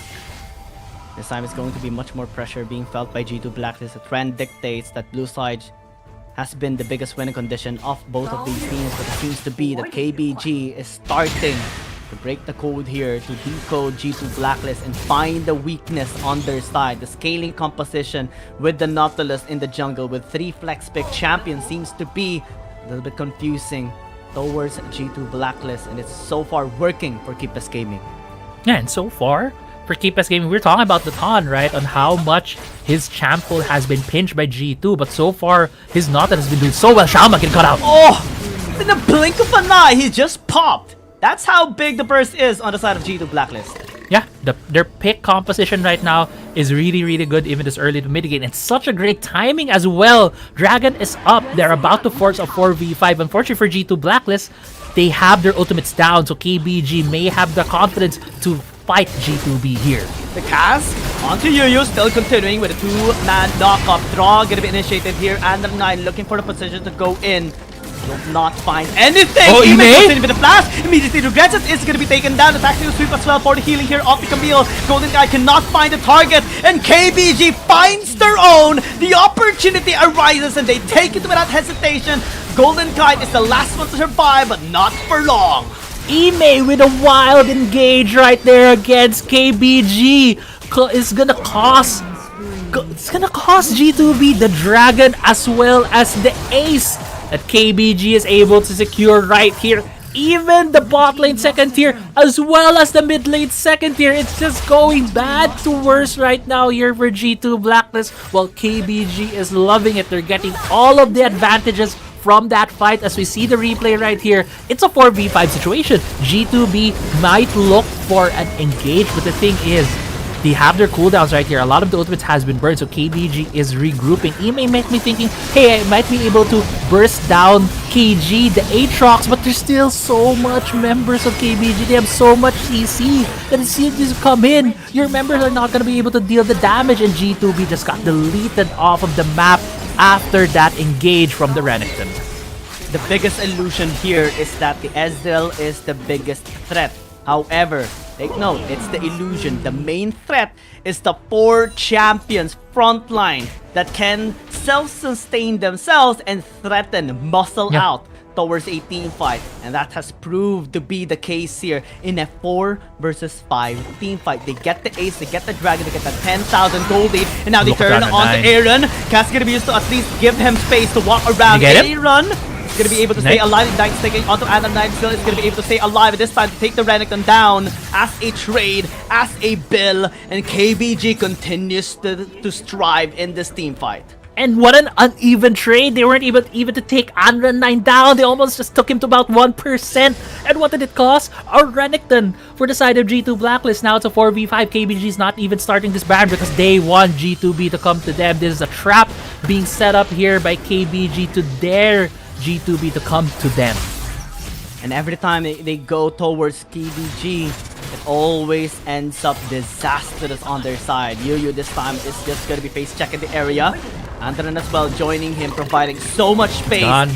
Definitely just stating to KD that he has no way to enter the Baron pit, not even the top side river. As Thrawn this time is going to be initiated, the Lucian Parag is going to be landing the dent as Andran closes the gap. Still continuing onto this fight. G2 Blacklist is going to be disengaging. Baron is going to be very useful for Keepless Gaming this time. Yeah, it's going to be very useful. No members of Keepless Gaming fell down when it took that Baron. So there's going to be 5 members who have the buff, 5 members who are going to be sieging these towers, these side lanes, and they have an Aatrox that can man the side, and they have a Camille, and then the Nautilus just walking around, and then an Ezreal ended Alistar staying mid lane. It's going to be such a tough ass here for G2 Blacklist. They need to choose a target. They need to choose the lane, take them down immediately, and that might be the only way for them to successfully defend and stop the bleeding. The KBG is just on a different level at this point in the game. They have all the leverage that they need. Slowly close out this game. They don't need to do anything anymore. Nothing too reckless on the side of Keepless Gaming. They have the better scaling composition. They have the items to work around with. They have the lead in terms of gold and the Baron as well to help push the towers down. Slowly but surely. Mid lane is going to be KD! turned onto Shamble. Though it's not going to be on point this time around. As Lee Sin gets caught, KD falls down. And this time Aaron wants to join the party. Being cancelled there by draw, but still it's not going to stop them from pushing the towers down. Bottom lane with 2 cannon, Baron powered minions. They are just going to be bashing all 3 inhibitor towers at once. And G2 Blacklist are the ones to fall there. And KBG muscles through again in the fight. Goes straight into the Nexus with all the minions crashing there as well. Nexus seals are delaying the inevitable. But again, death is inevitable. And KBG this time are gonna be the one to be match point in the series. Yeah, KBG handily takes down G2 Blacklist in Game 5 of the series. They are heading into match point when they get into Game 6, and what a game coming in from Keepless Gaming. We thought that we were asking, what's the Ton gonna play? They banned out 4-5 champions that we have seen the Ton play. Even the Lee Sin was picked up by Blacklist, by G2 Blacklist, and put in the hands of KD. And KD has shown really good performances on the Lee Sin before, but this Nautilus pick coming in from KBG was just such a different way for KBG to play. And I don't know, and so far KBG has shown that they can adapt to G2 Blacklist in this series. Absolutely, late game scaling compositions poses a lot of threat towards the 12 to 15 beyond mark of the game. And G2 Blacklist, they tried to get leverage into the early game. However, it's being prohibited by Keepless Gaming a lot, especially with the combination of the Nautilus and the Camille. It's a big brain play that they actually did in the drafting phase, being able to flex out 3 champions. That kind of messed with the minds there of G2 Blacklist in the drafting phase. They post with their comfort picks, with the Lee Sin, with the Lucian, with the Renekton for Ime, and the Varus as well for Golden Kite. But it's not enough for them to get the leverage in the early game. It has just been patience play for Keepless Gaming. And slowly but surely, they get the wins time and time again. And this time, only one more game win is necessary for them to be crowned the champions again, for this time for Season 2. Yeah, just one more win for Keepless Gaming to be back-to-back champions of Wild Rift League Asia. And for G Blacklist, I think they need to go back to what they were playing in the previous couple of games. Maybe get the Akali on Aaron. I don't know, but right now on that game for G2 Blacklist, they had a couple of plays that were still that were good. They were able to get Shaoma in the mid lane. That was a bit of a momentum for them. That was a great setup actually for Dragon, but just the over aggressiveness coming in from Ime really caused G2 Blacklist to go into a deeper hole than they were in that game. And Yuya as well, well-deserved MVP, especially because he had so many great initiations for fights, 2-man, 3-man, 4-man knockups that allowed KBG to have the better position in that fight, catching G2 Blacklist off guard and leveraging into any other fights that actually allowed them to get most of the objectives taken without any hesitation, and FG obstructions as well. Let's see what G2 Blacklist is going to be preparing for game number 6, potentially the last right here in the grand finals. We'll just go into a short break and we'll be back after this one.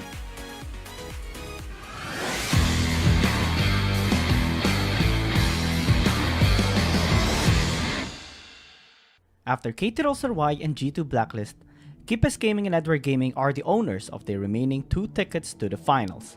Surprises unfolded in the last matches of the playoffs. ThunderTalk, the top-seeded team in the group stages, suffered a bitter defeat against FunPlus Phoenix, while the defending champions Keepes Gaming managed to regain their form. Now, let's recap the top 5 plays of the week. Starting with number 5, 0711 Spectacular Kick also made it to the top 5 highlights of the week. It was a smoothly executed play created by both Langui and a well-placed explosive cast, disrupting FunPlus Phoenix's ability to contest the Baron against Edward Gaming. On this Dragon, this is gonna be really the same setup that they did from the previous game. Langui, body slam. The Grand Entrance is gonna be used. Dominus as well. And the isolation gonna be pure with a kick as well by 0711, forcing FunPlus Phoenix to actually walk away. They have to disengage. Nobody died. BDG. Ooh, that was so close. Number 4. Stepping into the battle with a 3-man Dragon's Rage is what BO7 did when contesting the Dragon with ThunderTalk. As soon as the Dragon spawned up, the opportunity for an aggressive play opened up, giving FunPlus Phoenix a clean sweep. Shin is on the other side of that fight. Don's going to be going there. But Chow with the explosive cast to go out for the isolation, but he found Chang Si. So that may not be the best target. He goes for the Justice Punch. Shingdown 7 is not going to be able to steal it, as they will be giving it over to ThunderTalk. SkyFL there in the middle of it all. There is the Hero's Entrance saving them all. ThunderTalk, they are a little bit low, but can they get out there? Shin is going to get executed right there. Where the perfect execution. SkyFL going hard. That's 1, that's 2, and they are going to dive maybe for more. That's a 3rd kill onto Z, and now Shang Xi's down. It's just Soil. This could be the ace, and it will be for FPX. Number 3. Once again, the name BO7 is brought up, choosing a cleverly concealed spot. BO7's precise timing allowed him to approach and punish X-Bike's mistake, securing the Baron for FunPlus Phoenix. Challenge BO7, they are playing defense. They are distracting ThunderTalk, waiting for SkyFL to go for it. Oh my god, so tense. SkyFL makes his way into the Baron pit. The steal coming in for FPX, and they've trapped ThunderTalk inside the pit. They've already gotten 3. Now Soil is gone, and Shin is the last man standing once again, but he will be standing now. What a hold from FPX. What a play from SkyFL. Number 2. The formidable Langui, a cow-themed champion, may have caused FunPlus Phoenix a lot of difficulties. In the 13-minute mark of the second match between Edward Gaming and ThunderTalk, Langui initiated a powerful engage, crushing 3 members of FunPlus Phoenix, and Edward Gaming secured 4 takedowns. Right now, 0711 red zone out the members here of FPX just with his near presence. Actually, Langui doing a really good job already! Whoa! The knockup's gonna be perfect, and EDG's right now is just gonna be unstoppable in this onslaught. On 1-8 is gonna be joining though with the Red Ender. Langui going for the double knockup, and SkyFell has to flash away alone, getting targeted here, but unable to be tapped by the members of FPX. And everyone is just dying on the side of this red side team. EDG getting 4 kills to none. And number 1. Keepes Gaming's impressive performance is making a strong comeback in the final series of the playoffs. In the deciding match against Edward Gaming in the branch finals, the Ton dashed Edward Gaming's hopes of victory with a 3-man steal followed up by KG's destruction of the opponents.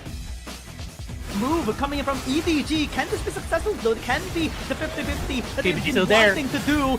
2,000, 1,000. The Ton is going in. The Ton gets it. Thank you along the way as well. And then going out, from away. And KBG gonna be infiltrated. Still gets one kill. And they turn again out to the members of EDG this time around. 0-7 level is gonna be caught. Unable to cast it all in time. Alone still trying to kite. KBG still alive. The Stand United is just saving grace of KBG. It's a disaster for EDG. Thank you so much for tuning in to this week's Top 5 highlights. Let's follow the final matches of the championships and keep cheering for the teams we love. My name is Giyang, and see you again on the next video.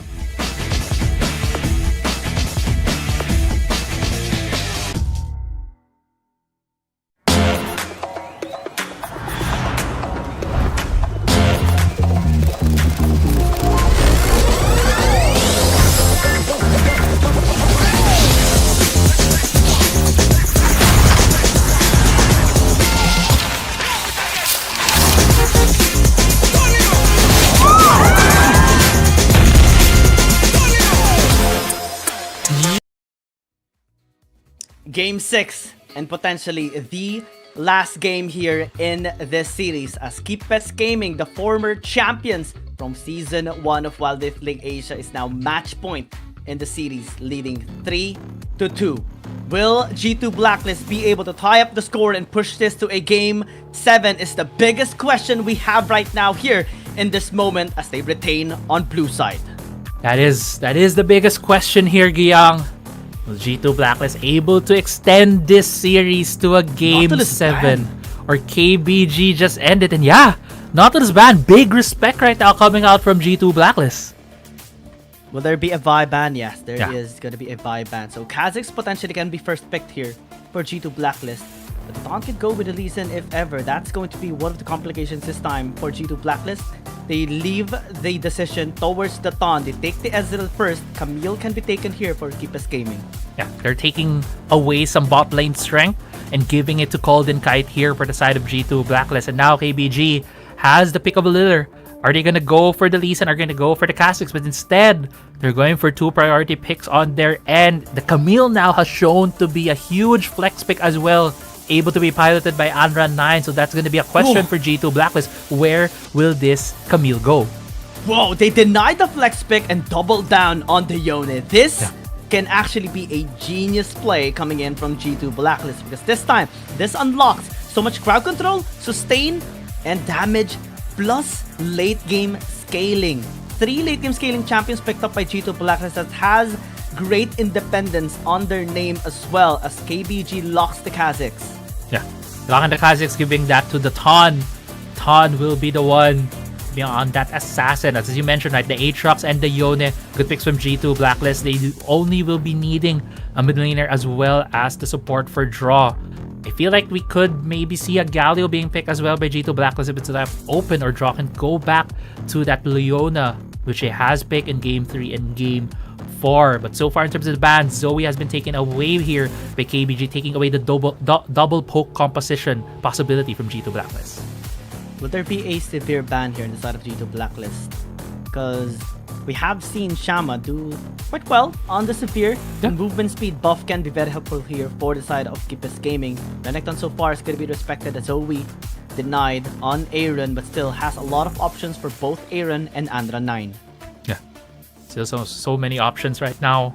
Severe could be a ban. I do like the Vladimir and the Zoe just really taking things away from G2 Blacklist. Already KBG has shown that Anran9 can pilot the Camille, so it doesn't matter if some of those champions are taking away. Some of the best carry performances we have seen on Anran9 are taken away. We'll see what's going to be the last ban here by G2 Blacklist. It could be, as you mentioned, that Silver could also be a Fiora ban coming out from them.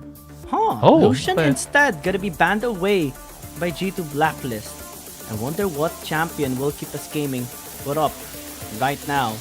Will this be an ADC, potentially a severe for Shama once again, or an Ashe? Wow, okay. We had an inkling that this can be an Ashe just because Camille, Kha'Zix, Gragas. What's next for that is Ashe all the time. Yeah, Ashe, really good champion in terms of just getting these picks from long range, can set up a gank for KBG from far away, and the Kha'Zix is gonna jump in along with the Camille to really finalize that kill. So yeah, good pick composition right now coming out from KBG. Let's see what's gonna be the response here from G2 Blacklist. They still need a support. They still need possibly a mid laner here from Aaron. An Alistar here would be a good champion to tank the Ash Arrow. If he does get hit, he can just pop his ultimate to cleanse himself away of that CC. This is going to be a bit of a crucial point here for Aaron. Yes, we do see the hover on the Jace. This is going to be great. But what's lacking here on the side of G2 Blacklist is a mage. And this is what I've been anticipating. The Gwen pick of Anran9 always has been a great option here that no other mid laners can actually do aside from Z. Yeah, it's only Z that we have seen. The Gwen, and we were just mentioning, in terms of the bans from KBG, they took away 3 champions we have seen Anran9 on, and Gwen is one of those champions who are left open, and this is going to be real. This is going to be Jace jungle going back a ways back into the regular season here for G2 Blacklist, and it's going to be Aaron on that Yone. I wonder if this is going to be effective as they think it would be, because the last time we have seen it was during the match against Edward Gaming, game number 1, in which we saw KD definitely struggling, keeping up with the pace of 0711 that used Kha'Zix during that time. So in this case, it can still remain the same with the Thon using Kha'Zix in the jungle. So G2 Blacklist has to be a lot more creative in their laning phase, going towards the mid game. Late game as well is going to be a lot more complicated on their side because the Gwen can be so destructive in positioning. Just one great placement on Miss, of course, as he goes in towards the flank position against G2, can mess up with the formation of them. Exactly. And the thing is, right, with a Gwen, she deals a lot of true damage in her kit as well. Especially when she uses her ultimate, her needlework. It's just gonna wreck through G2 Blacklist if they are in a bad position. But again, that's gonna be something that we're looking towards to as we get later in this game. Actually, Aaron and KD did swap between them. It's gonna be Aaron on the Jace in the mid lane and Yone on KD. I actually thought that it's going to be a Jace jungle. So much better, at least in the laning phase. Aaron would be able to at least poke out Gwen with range advantage and also just Jace things. Bullying is the name of the game all the time with that pick. And Anran9 should be playing this a little bit more passively. You're actually doing a really good job just holding out those 4 minions, preventing Golden Kite from actually CSing. Yeah. And Golden Kite and Draw were just really having a lot of respect there in the bot side of the map. Ime and KD, though, are actually counter jungling, but mid lane, oh no. Okay, Aaron does get away, even though he was exhausted right there by Anran9. But going back into the jungle, the Thon is only getting his blue side jungle, while his red side jungle has been finished off here by G2B. Yes, all 3 camps has been taken out already by KD. A bit of a mess there as well in the top side, was spotted by a ward by KG, but regardless, he has interfered with the farming already of the Thon. Yeah. And look at KD, he's already going into his side of the jungle. The Thon, though, will be trying to match him, but he is spotted on the ward. Don't feel like he's gonna be able to do anything about this. So the Thon right now is left figuring out what to get, and it just might be the Scuttle Crab secure for him in the bot side of the map. Just nothing. No camps anymore on top side. Just scavenge a bit here. On the bottom side, River is going to be helped out by Yuyu to maybe secure the top side Scuttle Crab as well to at least reach level 4. But regardless of the situation, G2 Blacklist jungler did a really good job being helped out by Ime as well a while ago. Yep. Look at the Thon right now. Since KG has a bit of an advantage on the top side because Ime did help out KD in that red side jungle invade, the Thon right now has the opening, but KD is here challenging the Thon. Is equal in terms of level. The Thon does have a bit of a bad situation here in the top side, especially in the farming state that he is in. And KD will prevent him from getting any more camps. Yeah. This is a bad start for the Thon. Yeah, that's going to be a 3-camp advantage for the side of G2 Blacklist, especially on KD. This Yone is going to be accelerated, and one thing we know about Yone, he's such a great carry when he's able to have his items, and with those 3 camps advantage, he's going to be able to get his first item earlier, and it's going to affect the coming fights that we're gonna be seeing on that Herald and that Dragon. To add to that, we have been seeing Herald has been a main objective for these teams. Was whoever has gotten the Herald has a higher chance of winning. So right now, I feel like for G2 Blacklist, they really need to put a lot of their attention on that first Herald. Yep. Eyes on Sham as well, because he is level 5 already. Can work his way with the arrow, connecting still to Golden Guy. The Dawn gonna be flashing in, cast, not landing effectively towards Golden Guy. Still is gonna be tanking a lot here by Draw. The Fate still unable to land here on Yui, but still is gonna be able to pick up the kill. And as well gonna be disabling the shock blast. What a... Shama did flash, but unable to escape. 2 kills picked up here by G2 Blacklist. Great prediction right there from Aaron, able to target out the flash of the Ashe. If the Ashe walks straight, didn't even flash, he's still gonna get hit either way. So great positioning on that accelerated shock blast coming in from Aaron, and now they have so much more momentum here in the bot side. Draw also catching out Anra9 in the mid lane. Unable to get any plates as well, wasn't able to cash in for that one plate in the mid lane. 2,363. Might have been able to get one, but still, regardless, so much gold injected to G2 Blacklist side and denied to KBG. Yes, head to this replay right here. Great arcane shift right there from Golden Kite, increasing the distance from him and the other team. And Draw just flashing in and pushing Yuya towards the turret was enough damage to allow KD finish off the kill right there on the Gragas. And Shaoma was very much overextended. If he didn't flash, he would still die because Aaron could have just ran in there, changed to melee form, and jumped in. So I think, honestly, at the end there, efficiency says you shouldn't use your flash, but that was still an escape that the Ashe tried to do in the bot side and map. But still checkbait in that scenario, right? G2 Yeah. Blacklist had Exactly. a great start this time around for this game. And this game, it did not anticipate anything that was happening in the entire game. Such a great start, such a great Draw. deny towards the Thon, great gank into the bottom lane, great gank catch. into the mid lane towards Yuyu this time. Does have the cast, will use it to isolate, but it's not enough to push them back. Yeah, and with that kill, it opens up G2 Blacklist to get this Dragon right now. And with the support off of the map, G2 Blacklist might even be able to contest the Herald, but actually, KBG's here. Golden Kite is going to be the target, but Anran still struggling because of the headbutt. Pulverized! On the Steal knife? by the Ooh. Dawn! But what will be the cost? 2 kills picked up by G2 Blacklist to answer back. Thank you very much. In terms of the Dragon there for KBG, another steal by the Ton. But with those 2 kills and with the jungler down, this would be an easier Rift Herald take. KB just needs to secure this one. Grotto not able to land the headbutt there. The Pulverize was used already. Ime Adjust. using the World Ender. Hexing GG. onto the backline. KD might actually be in a bad spot. Still taken to death. Smites the Gromp and is able to steal a bit of health away from the target. And stay alive as well, but they have to give the Rift Herald away. 2 for 2 for KBG.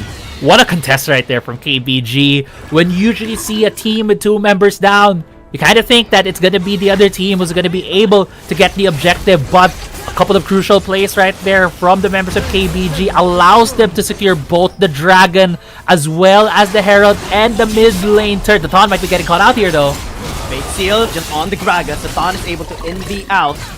Yuyu, I don't think this is going to be the best target here for G2 Blacklist. They have to fall back, and they do. KBG is such a built different team right now. They gave up kills in favor here of G2 Blacklist. We already see that they have the gold lead. Look at Aaron and KD on top of the charts. But in terms of the objectives, in terms of overall map control, it feels like it has been KBG because they were able to get the Dragon, the Herald, and the first turret in the mid lane. Although G2B might be able to at least equalize the turrets right now in the bot side. Able to get at least one.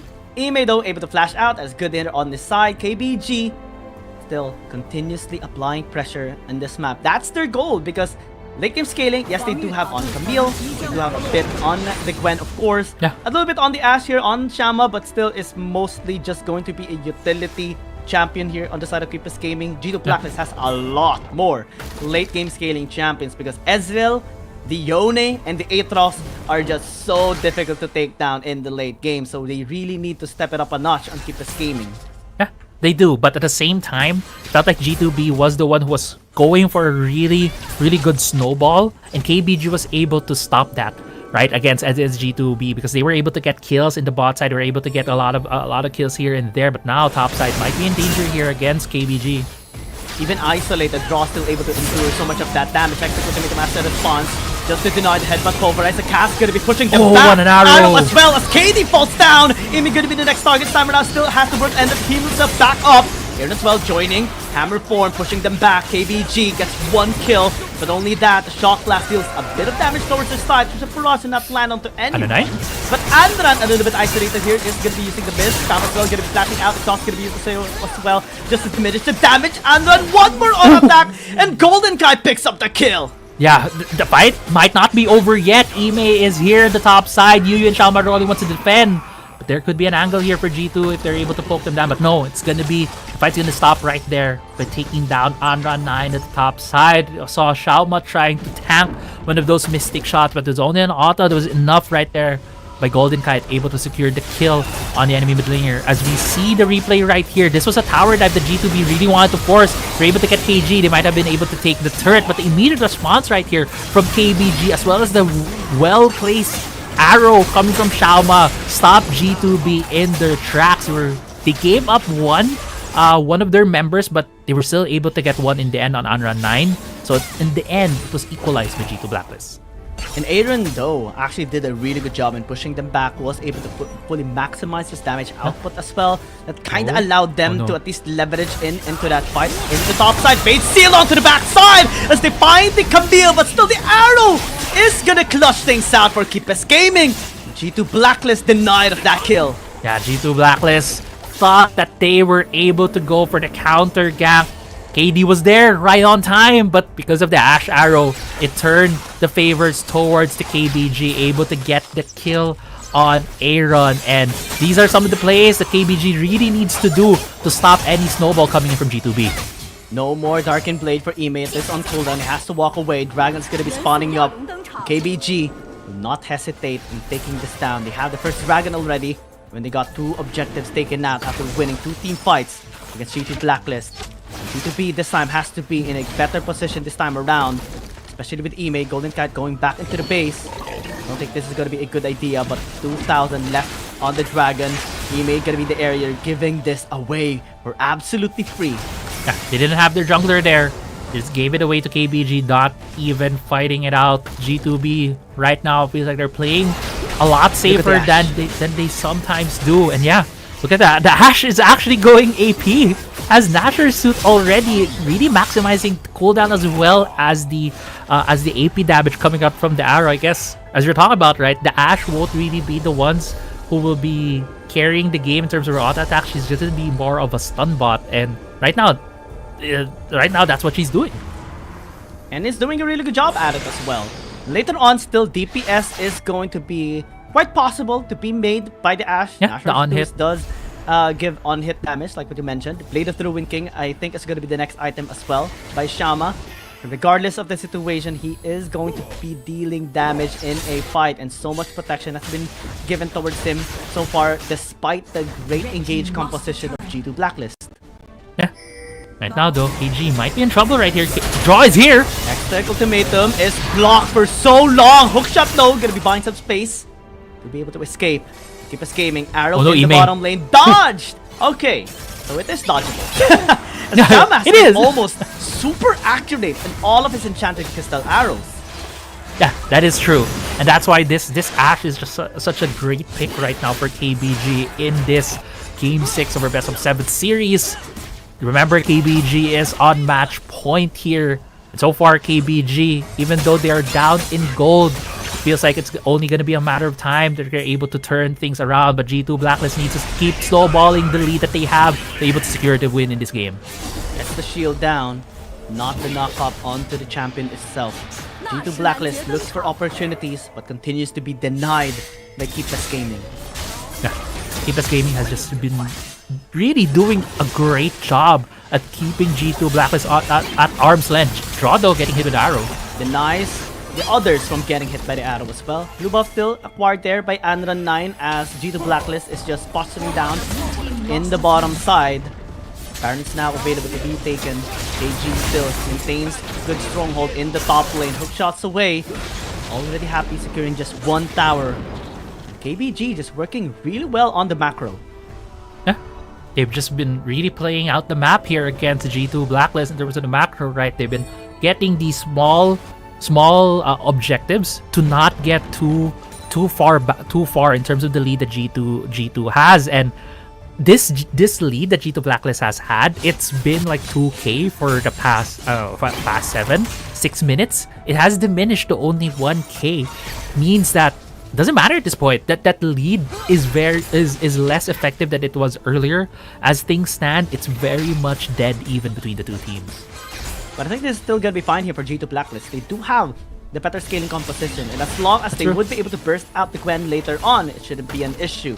What matters most is the interruptions, divide and conquer strategy here of Keepers Gaming. With the Gragas, this time they fully commit on the draw though. Under 9 doing a really good job. It's done here. The damage is gonna be pure.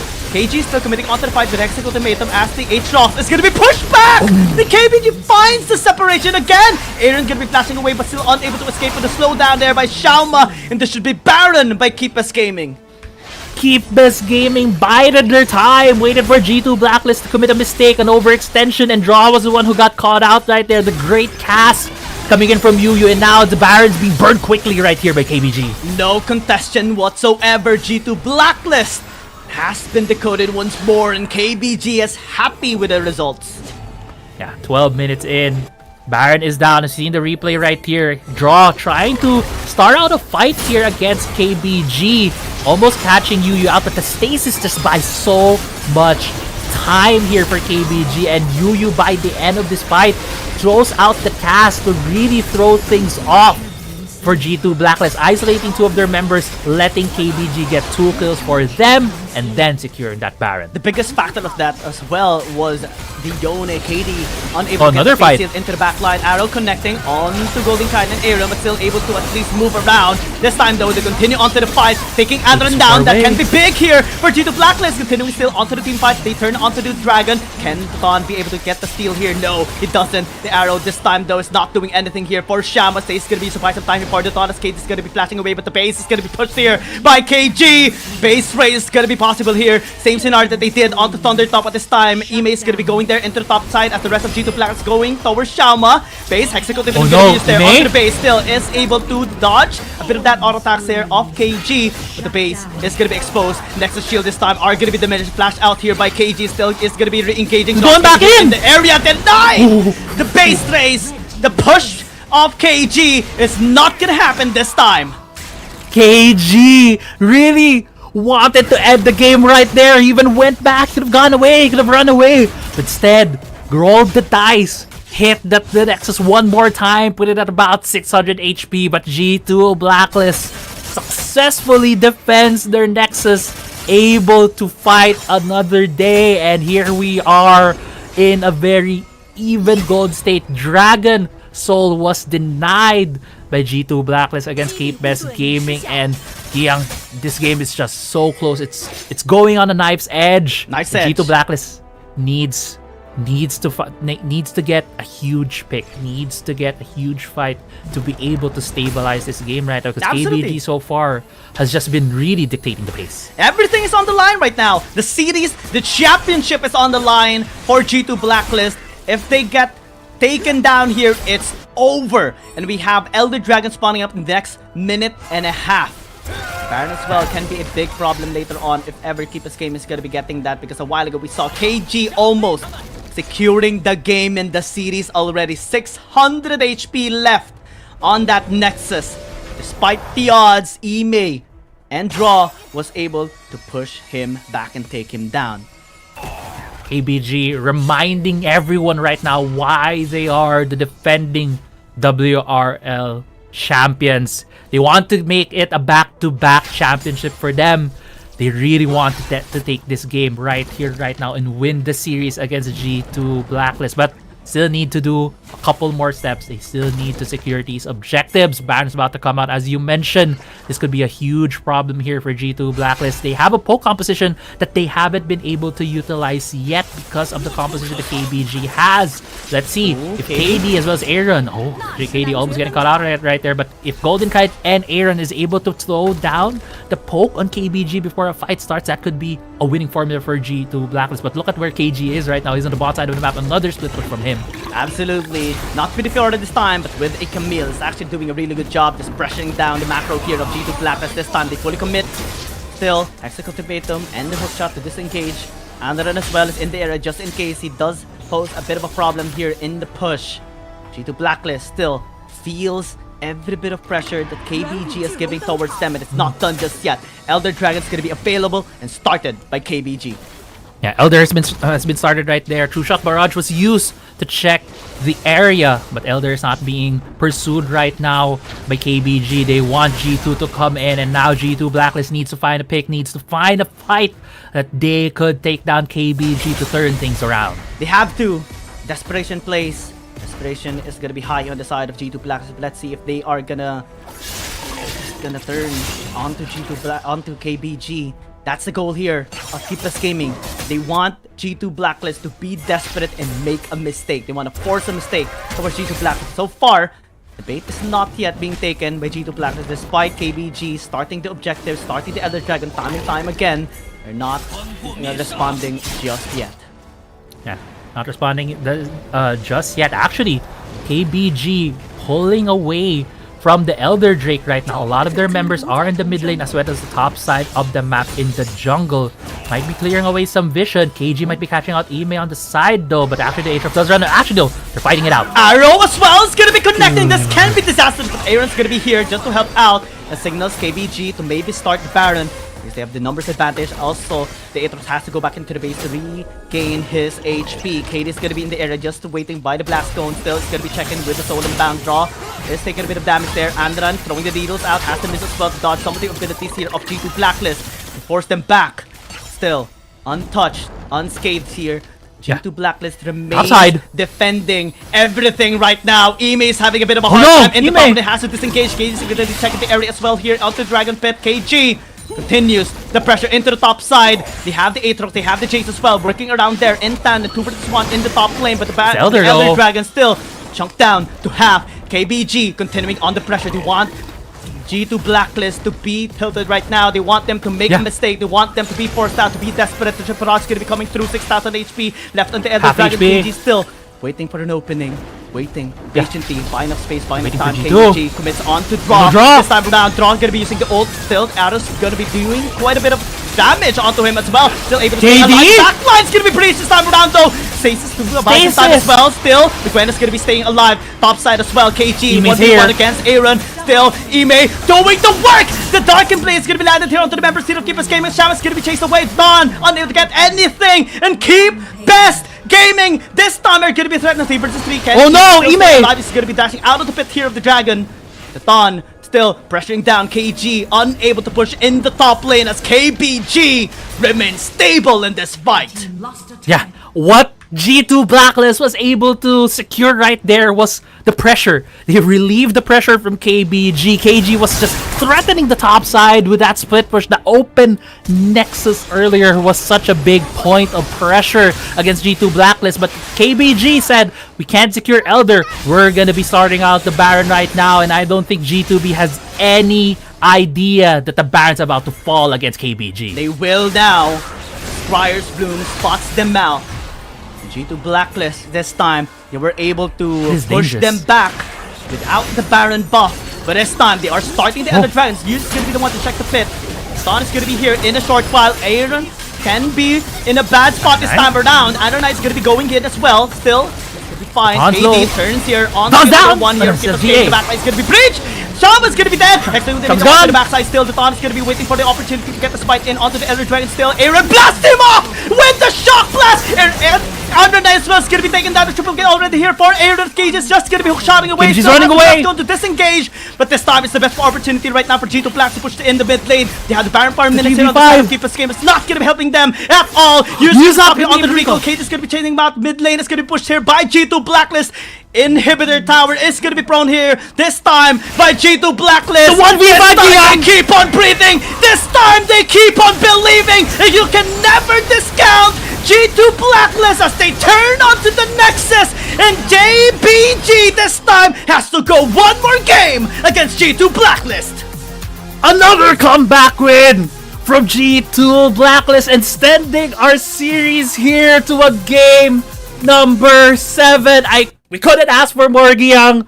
This series is going the distance between these two teams, the two best teams we have right now in Wild Rift, and it's gonna go into a game 7, and that comeback was unreal. Just the defense, the incredible defense that G2 Blacklist was able to stop KBG Gaming from taking the Elder Dragon, as well as taking their base. It's such an amazing defense right there, and yeah, we're gonna be heading into a game 7. Very uncharted territory for these two teams. The scaling was a little bit better on the side of G2 Blacklist. Shamo wasn't able to deal much damage as he intended to do, aside from the Enchanted Crystal Arrow and a couple of volleys there being thrown out.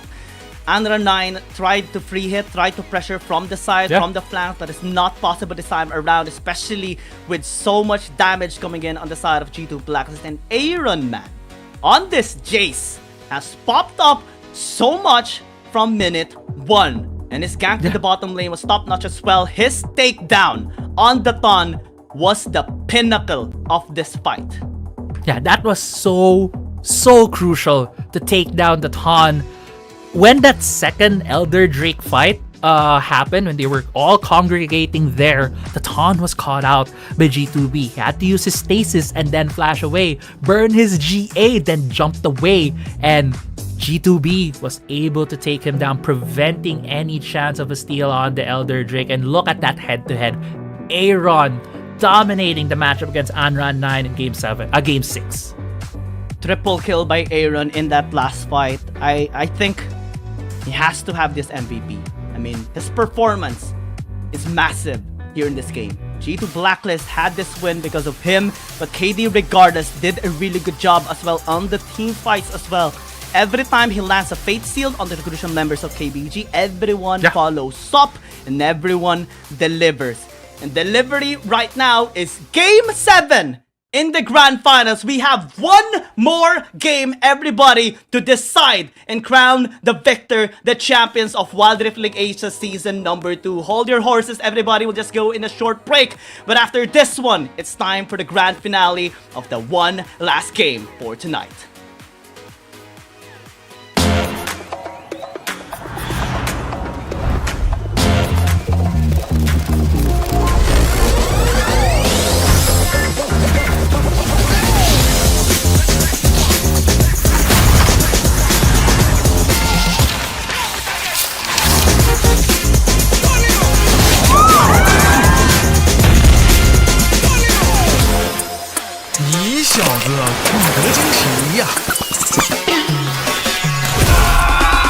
Let's go.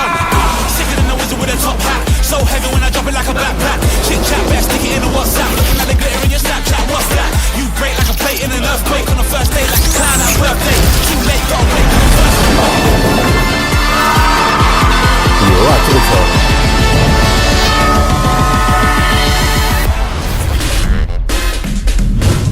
菜呢？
After KT and G2 Blacklist, Keepes Gaming and Edward Gaming are the owners of their remaining 2 tickets to the finals.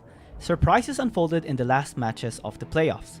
ThunderTalk, the top-seeded team in the group stages, suffered a bitter defeat against FunPlus Phoenix, while the Are you ready, everyone, for the final game of this whole tournament? The Grand Finals, Game 7 between Keepes Gaming and G2 Blacklist, the former champions of Season 1. And right now is being contested by one of the best teams right now in Southeast Asia. G2 Blacklist that grinded through everything, every matchup that they had, started in the quarterfinals to the semifinals after taking down KT, taking down EDG, and right now as they meet against Keepes Gaming for the second time in the grand finals, they're looking to take them down. Will they be able to do so is the biggest question, and we're about to find out.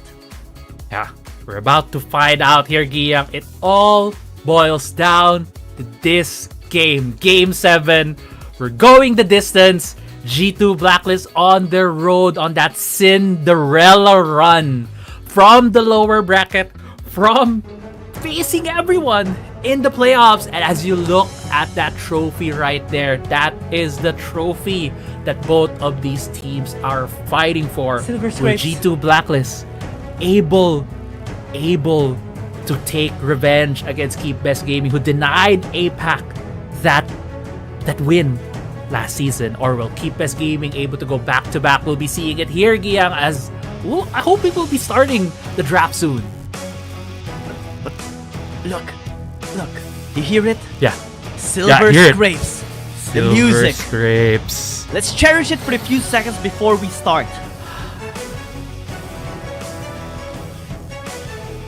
It's time!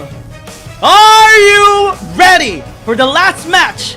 As Keepes Gaming decides to be on blue side for the last game in the entire tournament. Everything is on the line this time around. Keepes Gaming and G2 Blacklist fight it one last time. Drafting phase commenced. Lee Sin, Kaze is going to be respected here on KBG's side. Hecarim by potentially as well.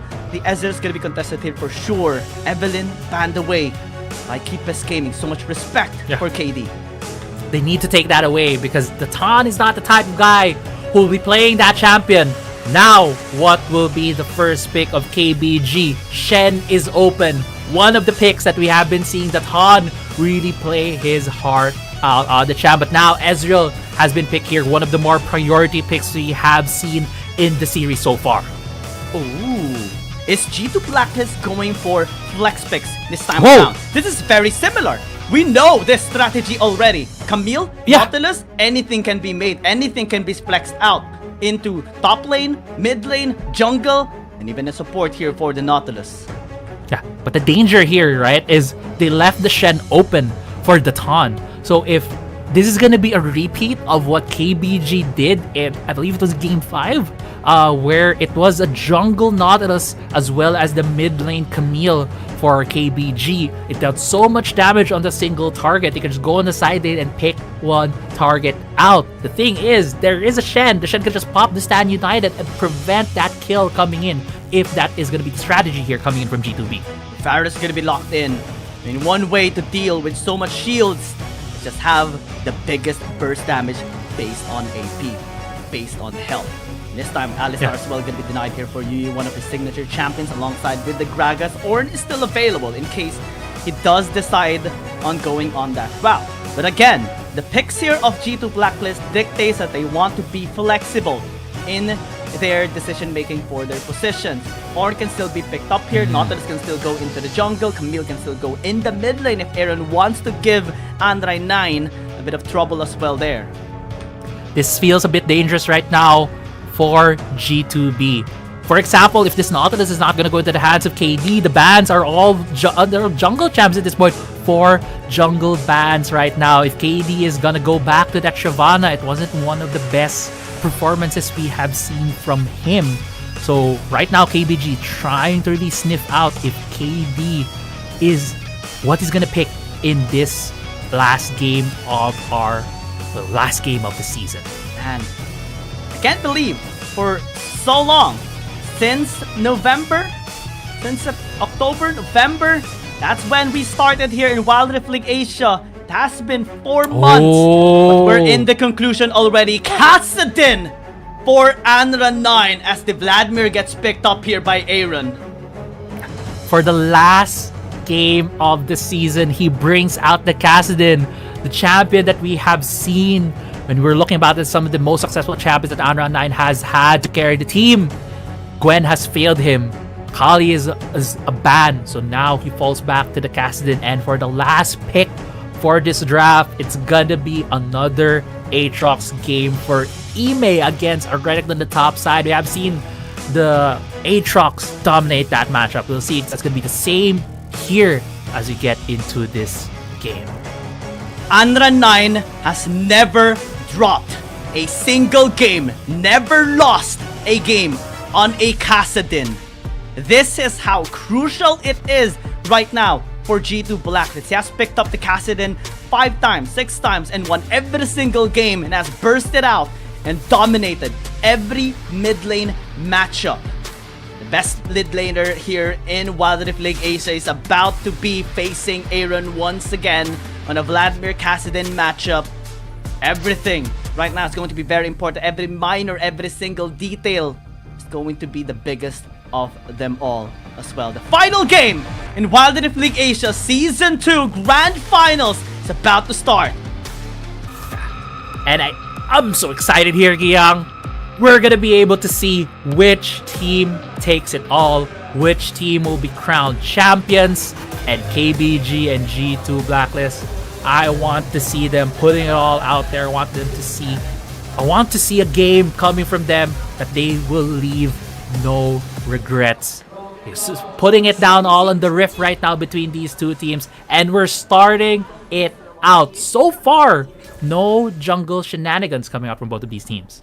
We did talk about the Aatrox pick a while ago, right? Offline when we were in a break. Aatrox is a very important pick for G2 Blacklist to deny towards Keep This Gaming as well. And since they have picked up the Camille, this gives an opportunity for KD to actually be the one to use it. Vladimir can be amplified later on. Kassadin can be locked in later on as well. Great winning conditions here on the side of G2 Blacklist. Many ways to suppress the members of Keep This Gaming, but it's all on the execution regardless. Yeah, there's a repeat as well of some of the games that we have seen earlier. Both Draw and Golden Kite shoves up the bot lane early, and then Draw rotates into the jungle, steals a bit of that Raptor camp to deny a bit of that gold coming in for the Shen. Ime though very low on the top side. Top side fight, bottom side fight. Draw's taking too much damage here in that instance. But Yu gets a taste as well with Golden Kite's damage. Shama did have a great performance on the Ezreal pick in that game number 5, and it's wanting to have the same one in this game 7. Yeah, Ezreal's just been such a crucial pick, especially on his recent buffs in a couple of patches before, but Ime and KG going all out. Yeah, Ignite is gonna be ticking. Ime does have a shield with a barrier. KG did win it a little bit. Does have seal sustain here. KD is gonna be here into the top side as well, just in case they overcommit onto this instance. KG does have some sort of leverage, can flash in still. He has flash. KD is lingering. KD's here. Area. Ime taunting, baiting down. Will KG take the bait? The answer is yes, as they turn with the Predator. Can actually get the steal. No! No steal on the kill there. Ime did use the flash. KG responded with his own flash. Or dash. KG really flirted with the idea of going all in, right? Against Ime, he just stood out of range on 3 instances of the Darkened Blade. He was hit even one of them. Then I feel like KD can just commit and get the kill outright. But actually bot lane though, another trade happening here, the bot side of the map. It has been won a bit by KBG, but Draw and Golden Kite are the ones who are currently shoving up the lane to bot side. The Blacklist getting a bit of gold lead. Just a bit there. In that instance, we saw Wave crashing into the tower as well, into the top side as KG did go back into the base. Golden Kite and Draw is anticipating. Oh no! A gank into the top side this time. The Ton helps out KG and secures first blood against G2 Blacklist.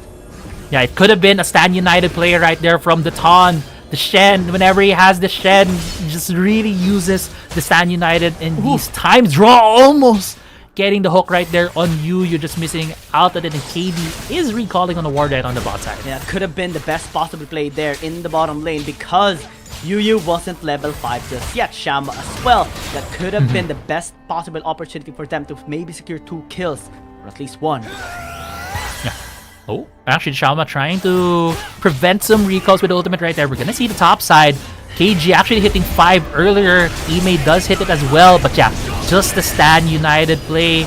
It is a duo I have seen so many times already, even in the PC version of League. Redacted and Shen, such a potent combination when these two are available. Yes, especially because they both have stuns as well. Taunt and the Ruthless Predator, especially at max rage, is gonna allow KG to suppress Ime for almost 4 seconds, and that's enough to take him down. He wasn't able to reach the tower in time alive as well. That's how big of a suppression is there on the side of the Renekton and the Shen. Yeah.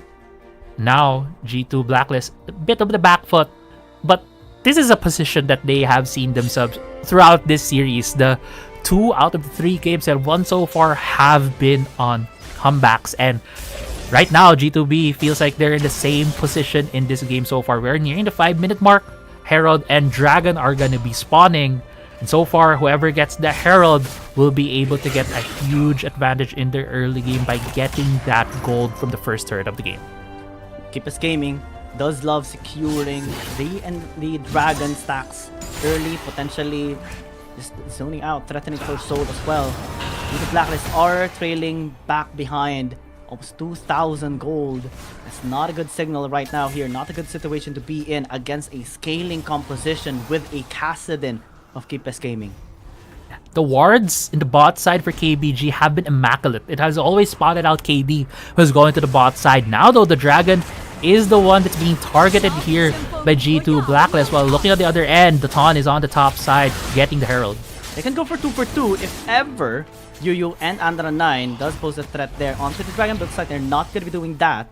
So just a bit of a handshake for now on the objectives. KG is pressuring topside regardless. This place already secured topside as well. Shen might actually go there. Oh! Not correct. Red Shine Astral. Stan United is going to be there into the mid lane. Daton, will he actually commit there on the Golden Kite? He does with a flash as well. And Golden Kite is going to be taken down with the Ignite as well. Taken out. Hexy to the mid one response there. Oh, Shama still is able to stay alive for so long. As KD is just going to be hook-shotting away. Draw doesn't have any man. Has to walk out towards the turret, but it's being denied. So had to use the flash just to disengage. It's going to be fine for now, but still, KBG mustering out the strengths is going to be able to secure this tower in the mid lane with all of the plates as well. Yeah, they get all the plates. Shelly is the one who takes down the turret in the mid lane. Might be getting a second tackle. Does get one. Damages the turret for 40% of its HP, and that's very bad right now for the side of G2 Black. Is going to the replay right here. Look at Golden Kite tries to catch out Shauma, but Shauma just walking to the side, not getting hit with the Chains of Corruption. Now the punish from KBG was immediate. Happy that Stan United, as well as the Call of the Forge God, to secure the kill on Golden Kite. This just gives so much tempo, so much momentum to KBG right now. They even summoned the Herald to take down the first turret of the game in the mid lane. And amplify the gold lead that they have. Look at the gold charts. 4 members of Keepers Gaming ahead against G2 Blacklist. And a 4,000 gold lead so far here in a 7-minute game. Aaron might actually get gathered into top side, force out the blood pool at least. Sanguine Pool, unable to defend this tower. Still can be resolved. He's able to at least zone out some of the members here of Keepers Gaming, since the plates are doing really well in defending this tower, preventing it from being taken down. It's about to be changed. Plates are about to be removed here. Yeah. And you know what team with the Kassadin is ahead? Is that when you don't talk about the Kassadin, because you don't see the Kassadin, he just farms on the side, scales into the game, and KBG with that huge win condition on Anra 9 already ahead. If this game goes any more longer, G2B is gonna find themselves in a huge hole against this Kassadin. And that's what they want. Aaron as well, having a bit of trouble against Andra 9, had to use a Sanguine Pull, able to flash away, able to get the outplay with the help of Draw! Man! Call of the Forge Charge gonna be into the top lane, but we will not find anything else. Draw! Going for that 50-50 play, just going for the prediction on the flash, on the Rift Walk from that. Kassadin catches him on the exact timing, punishing Anran9 for his aggression. Even though Anran9 did get 100 gold from the first strike, that's still a kill going in favor of G2B. That's something of a pressure that they have relieved from for themselves. And that's going to be very important. Every gold has to be injected here on Aaron so that he can maximize his damage output later on. If the orb has been picked up already on his side, going for possibly more items, Cosmic Drive or Revenant's Death Cap can be very useful for him later on. Kassadin though building so many resistance items. We have seen the crown already picked up this time though. Ime still going to be fine here in the bottom lane. KG will start to struggle against the Aatrox from mid game towards a late game. And that's going to be felt here by KBG later on. Yeah, you'll be feeling that Ime on this Aatrox will be outscaling the Renekton. KG does walk away from a possible gank coming in from KD. I'd also like to point out earlier KD had an opening to try to go on KG, but instead secured the scuttle, which gave them a lot more information on where Anran9 was when it was roaming down to the bot side of the map. Now we're heading to about this 9.5 minute mark. Second Drake's about to spawn, and we usually see games swing on this second Drake. And G2 Blacklist still continuing, staying true to its form, scaling, waiting for an opportunity, waiting for the correct power spikes of their composition. KBG actually has a bit of a pressure here because their Renekton is going to be falling off. We saw KG be the one to split push a while ago in that last game, but this time it's actually G2 Blacklist can do the same. KG taunting Ime. They do have the Sandy United ready and available. We have KBG going towards the bot side. Will be spotted out by the Squires Bloom. G2 Blacklist this time has to answer towards this dragon. Looks like they are just planning to give this away. An ample time to push some towers here in the top lane. Yeah, he decided to go for the easier objective, but Anran9 is still in that bush. Golden Kite is checking in. It's Stan United. Golden Kite still alive. The Thon gonna be going in, still committing onto the chase, and will taunt him down to take him out as well. G2 Blacklist. What are they to do? What are they to respond? Thon's gonna be the first target. Has to flash away. Still gonna be fine. The charge there by you. You what a saves charge. the day for the Thon. Denies any answer from G2 Blacklist. In the end, it was a 1-for-1. Aaron was able to secure the kill on Anran9, so it wasn't too bad of a trade right now for G2B. They're also able to get the turret on the top side, and they prevented KG from getting more advantages on the bot side of the map. As we head to this replay right here, we're gonna see Anran9 just being very patient sitting here, and this is what we've been talking about as well. Anran9 and the Ton, they've just been playing together so well, and the Ton was the one who was able to finalize the kills there on the Varus, but Aaron also in the area was able to get the trade back, evening things out for G2 Blacklist. This is where G2 Blacklist has to kind of step back a little bit because there are some death brushes that can be established here by KBG. From the Shen, from the Renekton, from the Ornn, from the Kassadin. Many things can be orchestrated here by Keep This Game and have been attempting that time and time again, especially here in this game. On this time around though, Aaron getting caught. They get the revenge for Anran9. Aaron just overextended in the lane. Usually that is a safe place for a Vladimir to farm, even against a Kassadin. But the thing is, there is a Shen on the map right now, and Shen just uses ultimate to get anywhere he wants to. And with that Kassadin, who has so many dashes because of that short cooldown on that Rift Walk, has allowed them to just chase down that Vladimir. 301 as well. On the Thon, Sunfire will picked up, Divine Sunderer as well, very far ahead compared to KD. He's going to be posing a lot of threat later on towards teamfights. We have seen him already on short skirmishes, just being able to impact so much on the positioning, on the advantage of Keep's Game, continuing still. This time he's extending his influence towards the blue buff, taking it away from Ime as well. Call of the Vortex going to be used there onto the Camille, able to knock him down for so long, and he is just going to be taken down. Ime going to be continuing onto this fight though. Thon still able to tank in so much damage. This time he turned onto draw, able to take him out. Still is going to be staying alive. Aaron going to be joining the fight though. Won't be able to get anything there. G2 Blacklist lost one member, unable to get any trade. Yeah, but they lost their jungler, they lost KD. It's 12-minute mark, Giyang Baron is up, and we always talk about how KBG loves to get these early Barons, but they're not even setting up a trap right now here against G2 Blacklist. They know that there's still a lot of catch potential here At the same time, we've seen KBG do a lot more aggressive things against G2 Blacklist. But as it stands, KBG knows that they do have the scaling on their side. They have the Kassadin, who was very much in a comfortable position at this point in time. And look at that gold graph on the left side. 4 members again still of KBG are ahead in gold against the members of G2 Blacklist. 7,000, right? This is going to be very difficult, very challenging for G2 Blacklist to be able to recover. Keep us gaming, again, staying true to their form, just playing this safely as possible, as efficiently as they can. Under 9 spotted into the ward. This might signal G2 Blacklist to maybe work around top side this time, as a Thon can be spotted out. Red line won't connect onto anyone. Not able to terrain, not able to close in the distance. And since the information has been provided here for KBG, they can continue pressuring down bottom side, maybe secure another tower to help out in terms of gold. Yeah, it's gonna help out in terms of gold as well as pressure.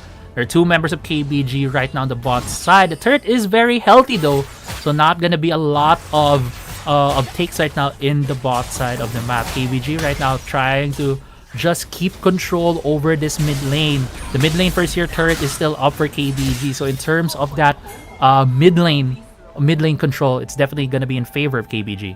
Second item picked up already here for Ime. Divine Sunderer for additional sustain. You want to go the distance here in every sort of team fight. That can be the best possible move here, strategy by G2 Blacklist in order to maybe take down the Shen and the Kassadin as well. Right now, they start the Ice Drake, still grouping up. They turn onto Yuyu, unable to catch him with the auto attack. Not in range this time around. For draw, they are going to be anticipating the engage here. KG going for the flap. Still, it's going to be buying up time with the stasis. They are turning onto Aaron. Can actually still stay alive. No! He gets obliterated here with the Kassadin. R9 is going to be chasing some of the members here of G2 Blacklist. Still, is going to be staying alive for so long still. Though, G2 Blacklist getting the pin down, getting the trade, able to get the Ice Drake as well. 3 members alive on Keep Us Gaming. They can go straight towards the Baron. Yeah, definitely they can go and start out this Baron right now. Only 2 members of G2 Blacklist is left alive after that Ice Drake fight. And this will be an uncontested Baron right now for KBG. It looks like only for G2 Blacklist. They're going to trade it out with the turret in the bot side. That does give them gold. That does give them a lane where there's going to be minions for them to be able to push out a bit more. The Baron buff is such a huge advantage right now that KBG has in their hands. As we get into this replay right here, we do see the fight being started right here by Yuyu with the Call of the Forge God, and Unrun 9 just has a really good flank at the back and just huge amounts of damage coming in from the Kassadin before he was exhausted by the G2B members. In the end, it was only 2 members left alive right there for Blacklist to be able to get the bot lane turret. And unable to get anything else. Now, KBG getting the bigger objective, getting the Baron on themselves, can start split pushing much better, and they have the composition as well to actually be effective in that as well. And G2 Blacklist grouping up into the top side, attempting to baby gank there towards KG, will be going back into the base just to answer towards the push. 2 towers falling down simultaneously here by Keep Us Gaming to get more gold injected towards their pockets. They're going to be starting to knock onto the base here of G2 Blacklist. Big responsibility here for G2 Blacklist to be able to defend here on their inhibitor towers. Trisha Parrot not going to be connecting her onto anybody. Still, the pressure's going to be on. Charge there by Yuyu, checking the air just in case someone's hiding there behind the terrain. But it's time tactical sweep, and the ultimate going to be used there. Stalling, buying a bit of time there with the Stand United. The Dawn's going to be entering the area. Golden Forge God as inhibitor into the mid lane is going to be taken down. Golden Forge God will connect it onto draw still. All 3 lanes being pushed here by KBG, working around with the Baron empowered minions. KD entering, might be regretting. KG gonna be flanking as well. KD still staying alive for a bit longer time. Shamus gonna be destroyed by Andal 9, but the base is gonna be exposed. KG this time around is gonna be a little bit overextended as a Nexus is exposed. This time KBG wants to go for the finish. Can they actually do so? The answer is no, just yet. KBG was still gonna be it, but they have opened up the base of G2 Blacklist. Yeah, no towers left for G2 Blacklist. KBG just wrecking the base right now of G2 Blacklist. Their only casualty was Shalma being chased down by Aaron on that Vladimir, and KBG just has such a huge lead at this point. So much pressure that they're able to exert on the map, it's gonna be so hard for G2 Blacklist to contest the Elder Drake that's about to spawn because their base is so exposed. If this Kassadin is just able to walk in with a minion wave, he can just immediately delete the nexus of G2 Blacklist. So G2 Blacklist needs to figure out a way to get a pick early on, need to figure out a way how to break this pressure that KBG is enforcing upon them. And this is the bigger problem of them all as well. KBG can just place for time. They have all the inhibitor towers taken away already. They have very many minions slowly pushing onto the towers, onto the base here of G2 Blacklist. Ime is gonna be stalked here by Under9. Can he actually still escape? Oh no, KG's on the other gonna end. be on the other end. Yes, he is gonna be engaging onto him, but doesn't know that Under9 is gonna be there as well. It's gonna be flashing away, but still is gonna be taken down. And KBG this time around still gonna be able to at least start in this Elder Dragon. Numbers advantage is going to be pressing onto them, especially because of Ana9 getting chain corruption, getting cursed out! Forward sword this time around. G2 Blacklist can now turn onto the Elder Dragon, but they have to send someone out into the top lane to defend the base. Aaron's going to be the one. Got the 4-shot going to be sent onto the KD. He can! Can he actually KD's escape? The already base is exposed! The teleport is denied! And KBG back-to-back champions in Wild Rift League Asia. This time in Season 2, it takes a little bit longer, but they win!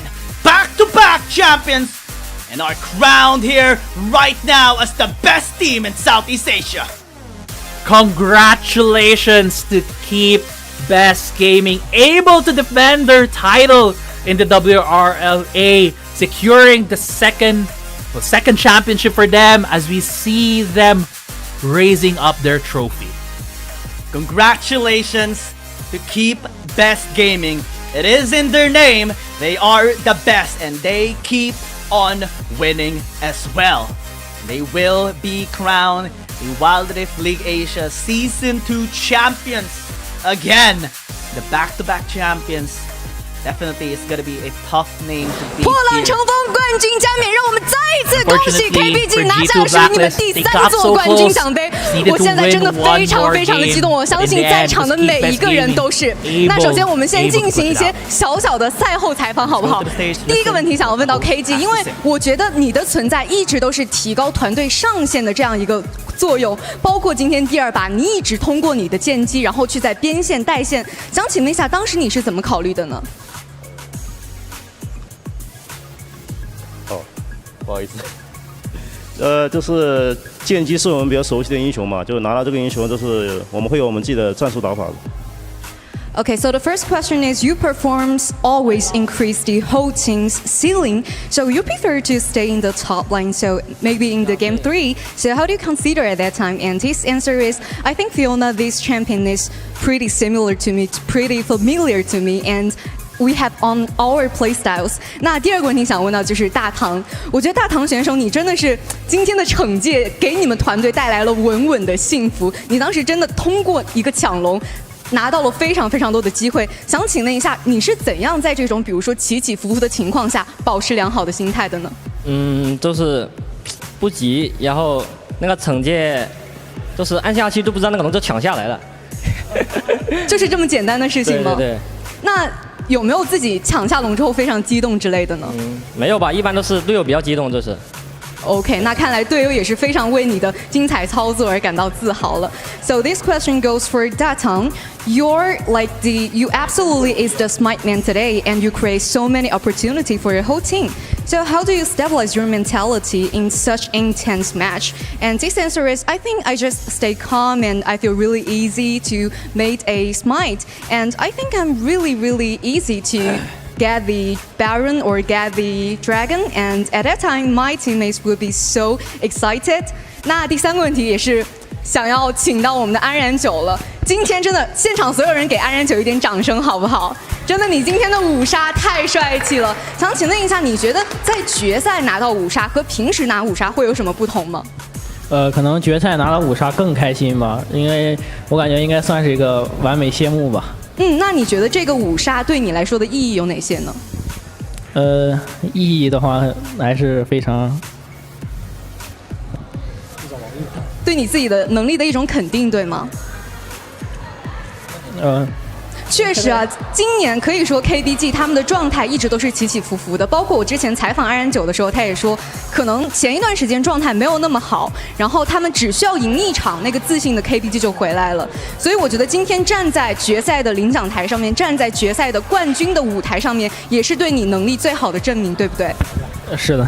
Okay, so this question goes for Anran 9. Today Anran 9 made a pentakill again, so compared to the usual, does there any difference? And his answer is, I think this is a compliment to my individual performance, and maybe it's ups and downs in the regular season, but right now we just stand in the final stage, we just raise up the champion trophy. 那第4个问题想问到的就是小马了。作为队内可以说是最稳健的选手，你经常会和悠悠在双人撸展现一些非常精彩的操作，然后也是逐步的扩大你们团队的一个优势。想请问一下，现在站在冠军的领奖台上面，你最想要感激的是谁呢？最想要感激的就是悠吧，因为我觉得我们一开始不是最强的，就是我们通过这几个月的努力，就是在慢慢进步，就是我和他就是在慢慢进步，然后走到了这里，我非常感谢他。确实看得出来你们的配合真的是越来越熟练了，包括今天的比赛，看到奥恩开团的那一瞬间，然后你能够及时的跟上去补伤害，能够展现你们团队到底有多默契。So this question goes for 小马. As the most stabilized one, you can broaden your advantages step by step.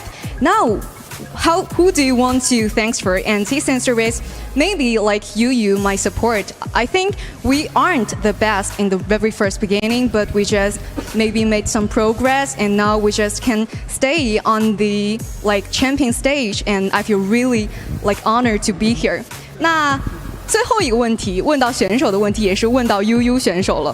作为我觉得你真的是开团非常的快准狠了，包括你今天的奥恩、牛头，然后还有一些你的酒桶，真的是打得非常非常的好。想请问一下，这3个英雄当中，你最喜欢的你的本命英雄是哪一个呢？我肯定是最喜欢酒桶嘛，因为酒桶从我刚打职业开始我就在玩这个英雄，到现在我还在玩这个英雄，包括队友跟对手都很尊重我这个英雄，所以我觉得酒桶是我的本命英雄。确实，包括刚刚解说也是提到了，真的是每一个队遇见 KBG 的时候，都会第一手想要搬掉你的酒桶，因为你的酒桶实在是给人的压慑力太强了。So this question goes for Yu. Yu's engagements are fast, exactly, and powerful. Today's your own Alistar and your Gragas are super amazing. So which one is your favorite one? And his answer is absolutely Gragas, because when I became a pro player, I just started to use Gragas, and I think all of my teammates and all of my coach are pretty respect my own champion. So I think I'm really thankful to them. 那么最后一个问题想问到的是教练了。其实教练这个赛季是第一次跟我们的 KBG 相遇，也是第一次跟 KBG 合作，但是你们展现出来的默契真的是异于常人的感觉，你们真的是合作了非常非常久。你觉得在你眼中这5个少年是什么样的形象呢？就是我觉得 KBG 的选手个人实力都很强嘛，然后他们的职业素养都很高，然后很高兴跟他们一起拿到这个冠军。OK， 确实啊，感觉教练其实可能刚刚来到我们的 KBG， 但是你一直给 KBG 都是展现了属于你的那一套独特的打法，包括你也是一直能够稳定军心的那一个存在。所以说今天能够在总决赛的舞台上，也是通过6个人不断的努力配合，才能达到今天这样一个好的结果，对吗？This question goes for the coach. This is the first season you guys cooperate, but super in sync. How do you describe them? And his answer is, I think all of the teammates are super cute, and I think they are really disciplined, and I'm really honored to be on the stage with them. 那么接下来呢，也是要公布我们今天最激动人心的一个 title 了，那就是我们的 FMVP。我们今天英雄联盟手游 WRL A2 总决赛 FMVP 的获奖者是，你们觉得是谁？九哥啊，我觉得是9哥对吗？哎，对，刚刚安然9说觉得是打野，没错，我们今天的 FMVP 就是大唐选手，也是请大唐选手稍微往前一步走好吗？我们来接受一下采访，可以稍微往那边走一点，对。Okay, congratulations to the Datang on winning the FMVP. 那也想请问一下，其实我记得你们最早夺冠的时候，你就是 FMVP， 然后今天又是 FMVP， 你觉得这2次拿到这样的一个殊荣有什么不同吗？也是拥有一群非常好的教练组嘛，还有我们的选手，然后都是我们一起合作拿出来这个 FMVP 嘛。对，确实，有没有什么话想要对他们说的？想对他们说就是辛苦了，然后特别是这个赛季，首先感谢俱乐部嘛，然后最感谢就是九哥嘛，因为他一直在我们教练在换了之后，然后一直在磨合我们跟教练那个就是统一嘛，然后就赛季输的时候可能会打的就是很艰难，就是我们那个常规赛输了很多，然后到季后赛的话慢慢就磨合好了，然后就现在拿到这个冠军，拿到这个 FMVP 嘛，所以说很感谢他们。确实感觉你们可能一路磨合下来非常的不容易，包括你们展现属于你们的韧性，然后展现你们的适应性都是非常非常强的。刚刚其实九哥哭的时候，我内心也是非常触动的。但是你们今天，我觉得5个人都是我心中的 FMVP， 因为你们的表现真的都太出色、太亮眼了。So this question goes for 大唐 and I remember like you are the first FMVP when you got the first champion trophy. Compared to the last time, what's the differences? And his answer is, I think I want to thanks to all of my teammates, especially like Anran9 and my coaches, because you know in this regular season in the very first beginning we just haven't adapted like the coach's style, but Anran9 told us, and Anran9 just told us step and steps, told us how to like adapt like the Jinx like style or something else, and I'm really thankful to all of them. 那也是感谢大唐。那么接下来，让我们有请腾讯互动娱乐英雄联盟手游电竞业务负责人甘霖为我们的大唐选手颁奖。Next, please welcome Tencent K6 Esports Director Forrest Khan to present the award.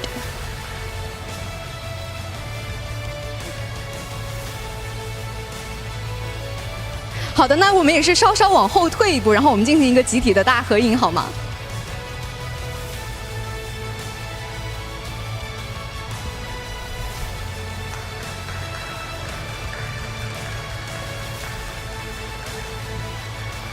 好的，也是感谢各位，你们可以继续在台下分享属于你们的这一份喜悦，好不好？因为真的这一份胜利来得太不容易了，真的谢谢。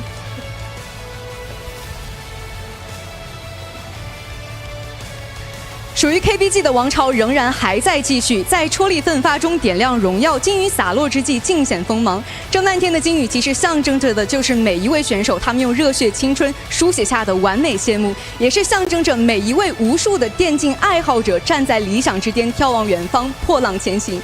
这个赛季我们见过了太多不负风雨的赶路人，我也坚信他们一定会在有朝一日与璀璨荣光不期而遇。感谢今天到场的所有嘉宾以及选手，谢谢所有人这一整年为 WRL 做出的努力与奉献，谢谢各位。那今年我们属于 WRL 的故事到这里就全部结束了，亲爱的召唤师，让我们下个赛季再见，拜拜。Thanks for all of you guys and see you next season.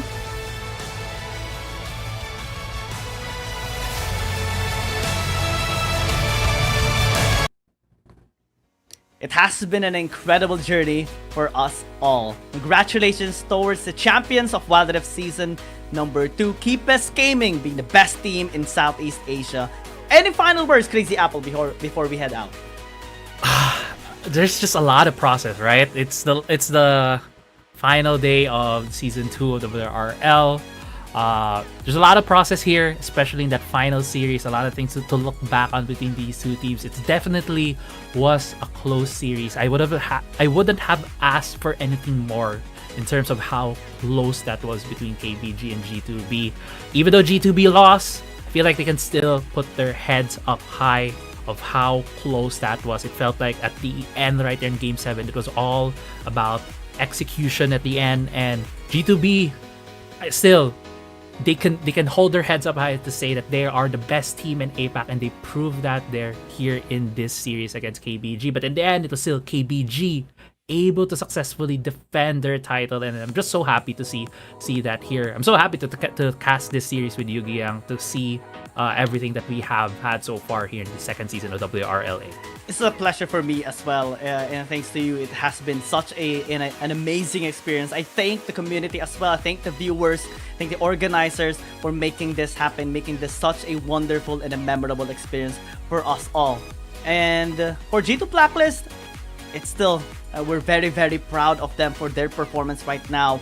Game 7 series against the best team in the world in a very close series as well. They can walk firmly walk proudly. I'll just say it in Tagalog. Lakad matatag pa rin tayo sa Pinas. Laban pa rin Pilipinas. They are gonna be continuing to break the code here and continue to walk forward into the next run that they're going to be having against these strong teams. It is also Pressure Shoutcasting alongside with you, alongside with Infinity, alongside with Autolus, Dash, G10, Yuko, and Daedum as well. We look forward for the next season on season number 3 in Wild Rift League Asia. Tonight, we're going to be bidding good night and see you again on the next run.